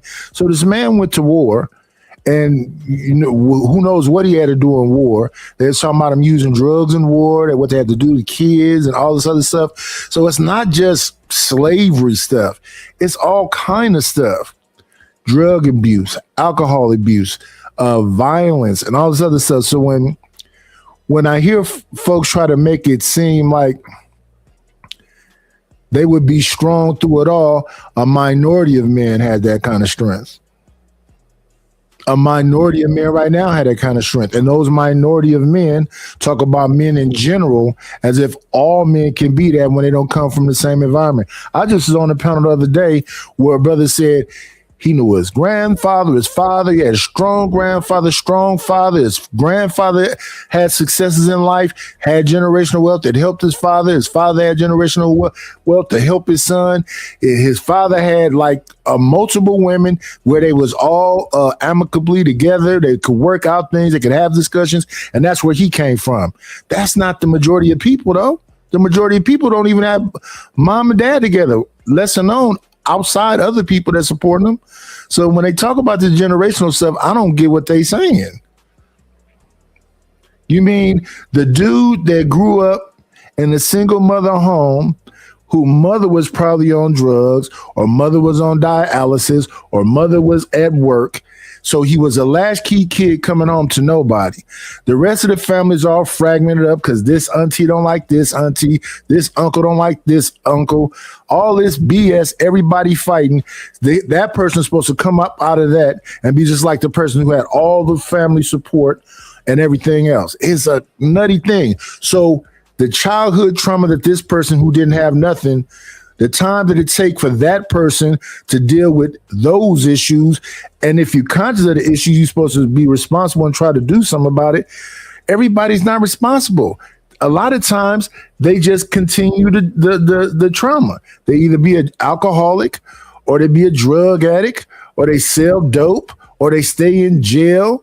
And if you come from a mama that was in the street, a daddy that was in the street, she in jail, he in jail, the family don't mess with them because they be in the street. So you're an abandoned child. You're in foster care, all this other stuff. From foster care, you go to juvenile. When do you have time to think and be this well-rounded person? So, people just, you can't look back and just go, oh, it's just this. It's not just that. It's your individualistic situation and environment that you grew up in. But let's get back to these long questions and people. So now we talking about the boomers. You stripping us from the house. Oftentimes, I'm a man who dates men. A lot of men aren't strong. So the way that you say you're not going to take nobody from my family, you're not going to strip me from my family, a lot of people don't walk with that. A lot of people don't have that. So, it is systematic, but at the same time, if you somebody, you part of the few men who is not going to live their life like that. I get a system that you live in a place that is just geared to tell you you ain't shit, you ain't shit, you ain't shit, and it beats you down. You ain't shit, you ain't shit, and it beats your other counterpart down. So y'all come home to madness, beatness. Nobody know how to heal anybody, right? It's a lot that goes into it. Yeah. I think it's a lot of different influences that happen, whether it's drugs, right? We know that our community struggled with that for a long time. But let's talk about them. Let's go back. Let's go back and talk about the CIA putting the drugs in the neighborhood. That's what I'm gonna say. We're in a country where drugs is probably the most highest profit of things that you want, right? But just speaking on fatherhood and being in the house and not being in the household, I think it's a lot of pressures coming from each side, right? Yeah. I've looked at fathers who run in the household and had conversations with them and say, "Man, you've been on drugs since you was 12 years old, brother. Your brain doesn't have the capability of thinking correctly." That's right. You are afraid that you can't provide for your family, so you would rather leave, right? Not knowing that you have a woman who's willing to stay down with you and hold you down no matter what, right? So it's just as a man who, even to this day, get nervous, right? Like, man, this shit is slowing up. Like, am I better off telling my baby and them, like, are y'all good? No, of course not, right? Right. But you have to be honest about yourself and say, I'm fearful of certain things, and say, and not necessarily a weakness, but necessarily it's like, I'm scared, right? That I can't provide. And now I've either let someone else kind of tell me. And the thing about all this stuff is all this stuff has been in either some kind of TV show, movie, or something. So when they just say weak, Claudine was about that. Good Times was about that. It's a bunch of stuff about all this stuff that they just say, oh, they were just weak. What's going on, Deacon Dave?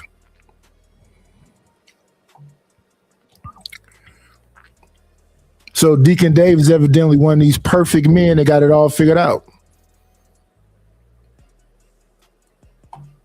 And when the men and the women is calling dudes victims and weak and all this other shit, so you're literally beating down a broken person, literally.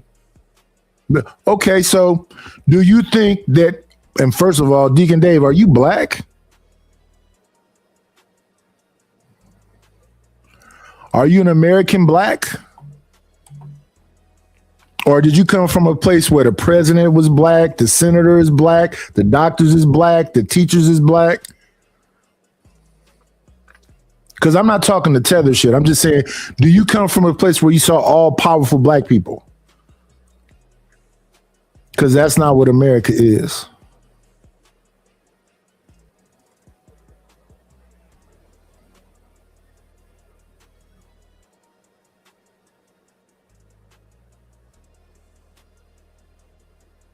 Because people come from places where they see nothing but black greatness. And even though it may be warlords and whatever, no, that's not the question I asked you, Deacon Dave.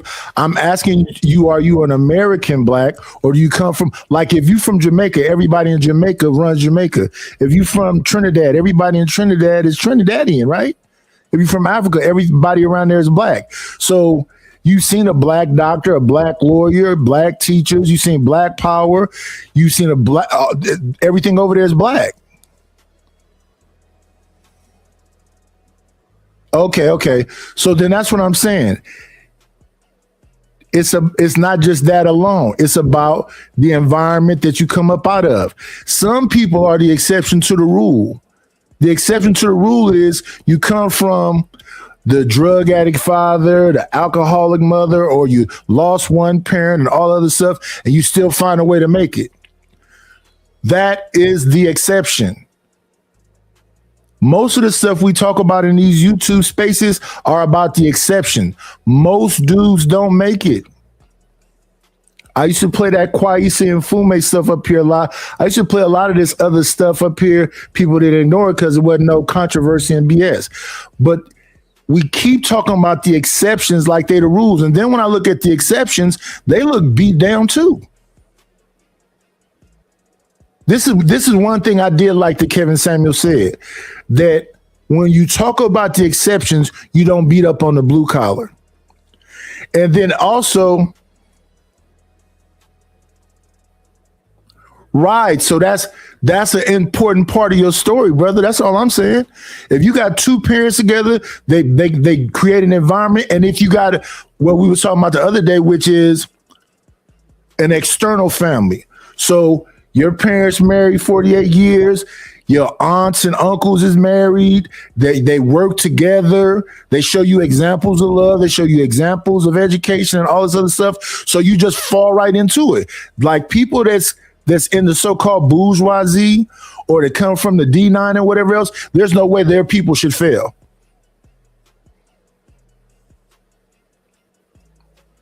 Well, if you're lost, rewind the thing.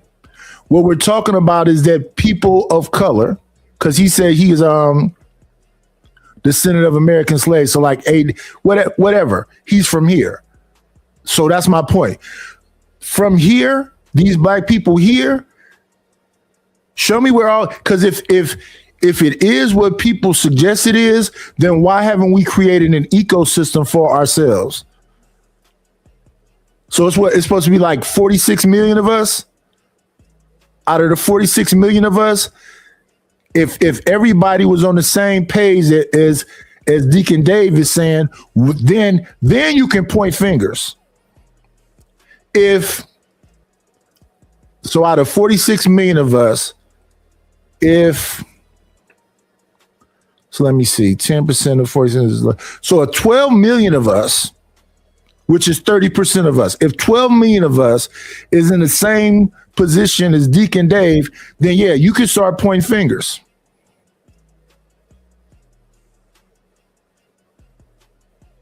And this is something easy. Well, Alpha Omega, this is easy to find out how many people of color from America, the United States, make 100,000 or more a year.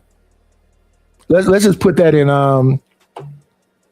let's put that in ChatGPT right quick.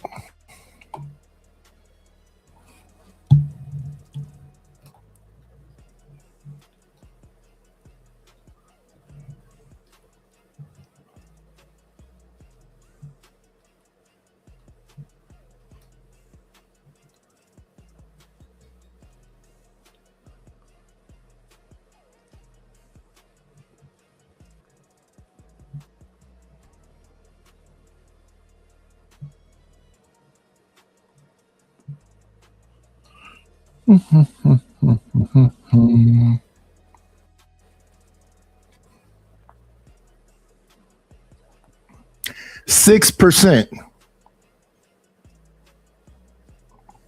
According to an analysis in the U.S. Census Bureau data, about 6% of all African of all Black adults in the United States individually earn 100,000 or more annually. personal income. 6% of these people.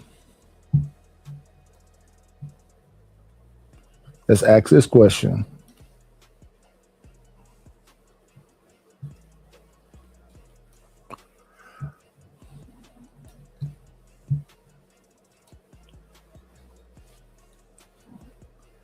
Of these people, how many have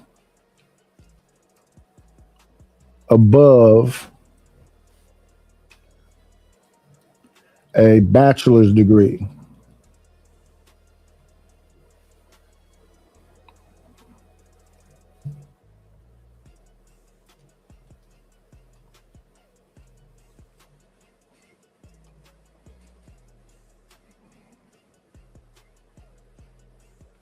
%.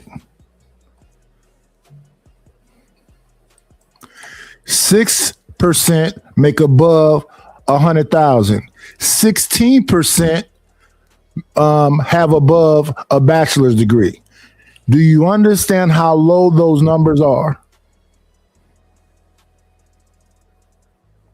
Well, no, it doesn't matter if it's before or after. It makes my point for me. So people that make 100,000 a year living where I live, they're just making it. They have enough if they sacrifice early to have savings so it can be beneficial later on, but you need at least that. So if you, the man, make 100,000, you could pay all the bills, right? Then your significant other, whatever you have left, you can save and do whatever else. Most people, so 84% don't have that. So 84% less than that, but 80 somewhere in that percentile are right above poverty, as they've been saying for 30 years. Now, if you don't understand that, I'm sorry. If you don't understand that, because this is what is being said. We at one point on here, we're talking about a black tax. And what a black tax is you're taking care of more than just your nuclear family. The people that typically have that amount of money have black guilt, and they want to help other parts of their family. And that's because people don't understand money. So that kills the money. Then if you don't have above a bachelor's degree, that kills the job opportunities. So when I hear about individuals that are successful talking about somebody's weak, they full of shit. That's my point. It might have been a long way around, but they full of shit. And when people say figure it out, they're full of shit.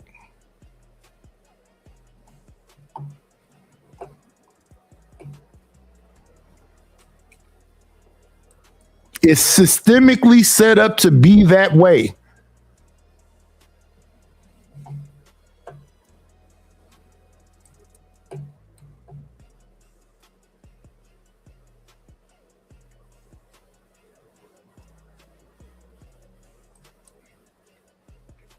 Type of things. I would be curious to know if then you all had your own therapy journey and trying to figure out how to, obviously keep your spouse safe or anybody in your life to safe. I know it's particularly talking about the women in our lives. So. He literally said just what I was about to talk.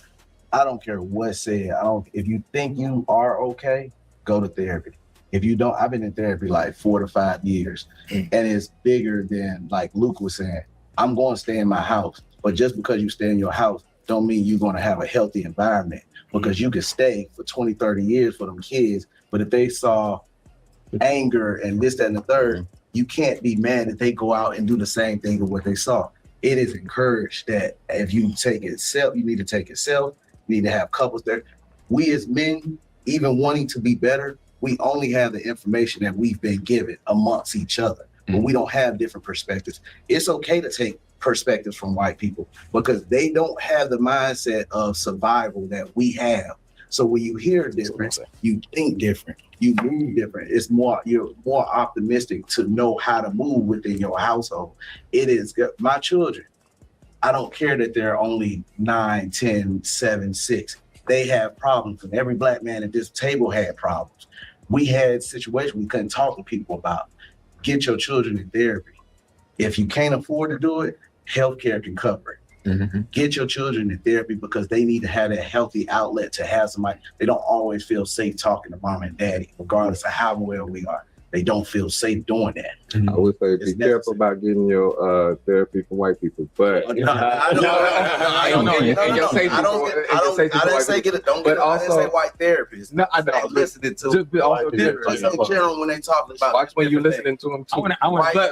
But what I do want to also say is that I think is really important is that our safety doesn't. That our responsibility in Black women's safety isn't on us to protect our partner generally. It's not just us that's going to have that responsibility. For sure. We have to realize that honestly, statistically, the safety from a partner in America is that you're actually less safe from your partner generally. Partner violence is so the safety has to come from how you build an accountability outside of that relationship, outside of that family. What is that village you building, right? Right. And so I'm interested. I'm listening. So like I'm just gathering information. I have a lot. Well, I'm saying both of y'all. No, same. Yeah. I know.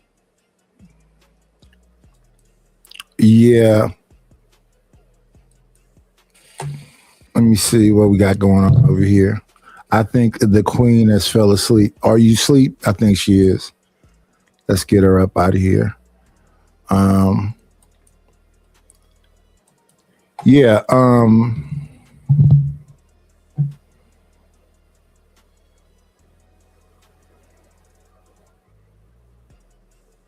Some are making excuses for poor dick discipline. That's just judgmental, I guess. Maybe some are.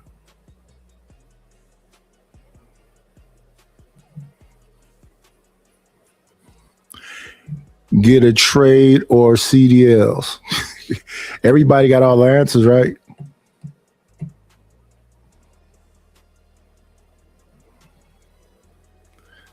So I got all the money. I got all the answers. I got all of this. And shout out to you and whatever friend group is around you that you are helping. Shout out to you. Because I don't ever want to punch up either. But I think it's a little bit more acceptable to punch up than it is to punch down. If people have success, it's crazy to me to see people punching down. But if you can, like that picture behind me, reach down and pull your brother up. That's cool. That's not what we see in these spaces. What we see in these spaces is you's a bitch ass nigga. You broke. You dumb. You making excuses. You loose with this. You loose with that. That's what we see. And most of the attacks be about nurturing.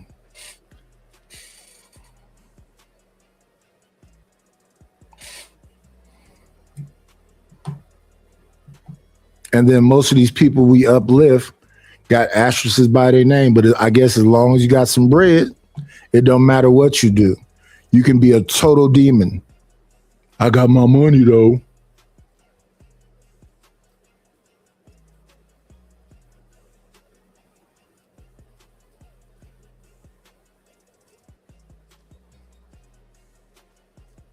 So now let's respond to Deborah's stuff. If there's currently no systems in place to stop any Black person from being successful, who said that it was something stopping people from being successful? What is success to you? Who said it wasn't? There was something stopping people from being successful. So if that's the case, why is it only 16% of people making above 100,000? I understand I don't really understand.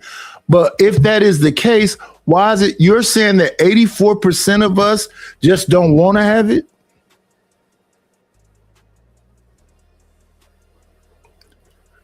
I believe the system is set up in a way. So do we have the best schools? Do we have information overload? Do we have family structures? They're solid. Like Deacon Dave said, his parents been married 48 years. Do we have solid communities?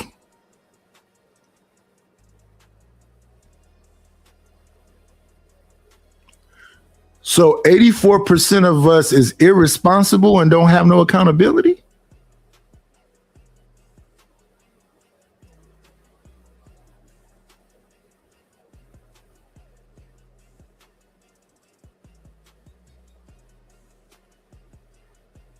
Because I mean, anytime somebody asks a question, you got to think about the inverse. So 84% of us are irresponsible and don't have no accountability?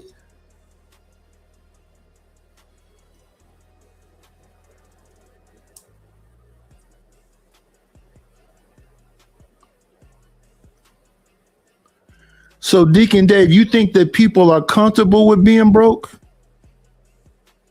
Comfortable with the way their communities are? Comfortable with living in substandard living? Comfortable with living in tents?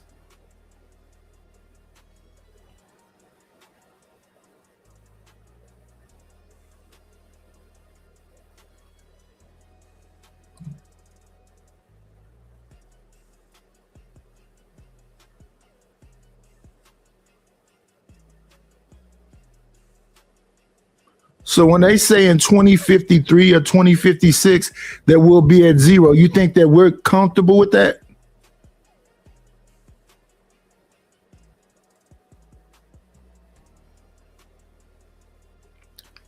Reese handles no arguments.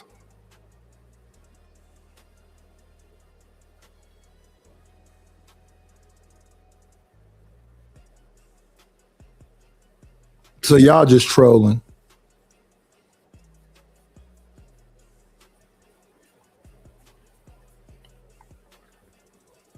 I believe that you have to be taught how to be accountable. I believe you have to be taught how to be responsible. And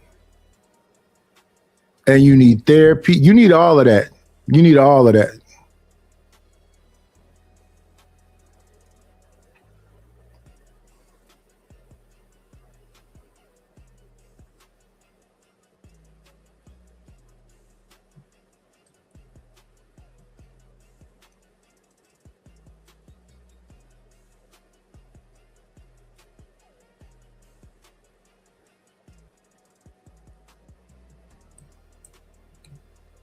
So, hey, man, if that's what you think about your people, shout out to you. Oh, let's see. What's going on, San Jose?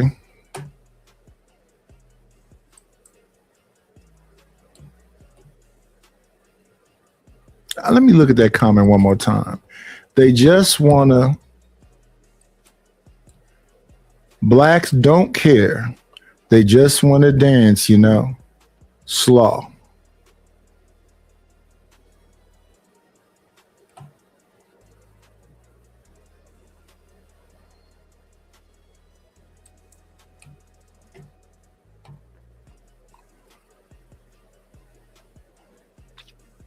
So they want to screw with no nothing. That's interesting.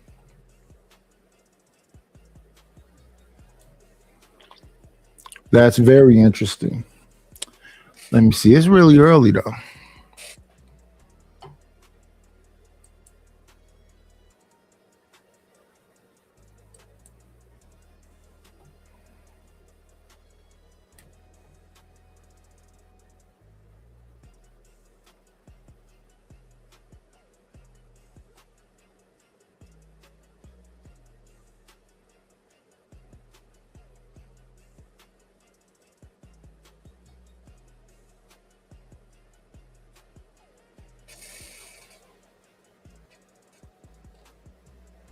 That is very interesting. 16% education levels.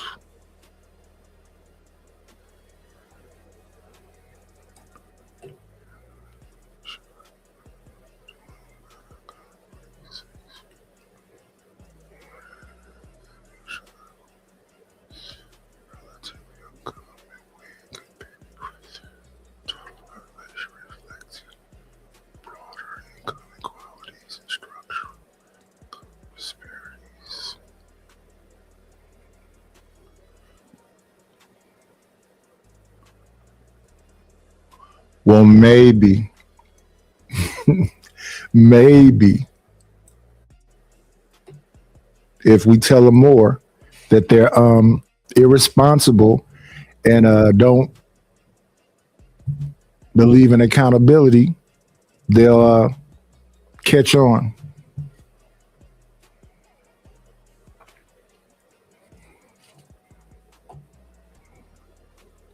Yeah, but I think that's it for me. Y'all do what I always say. Be great.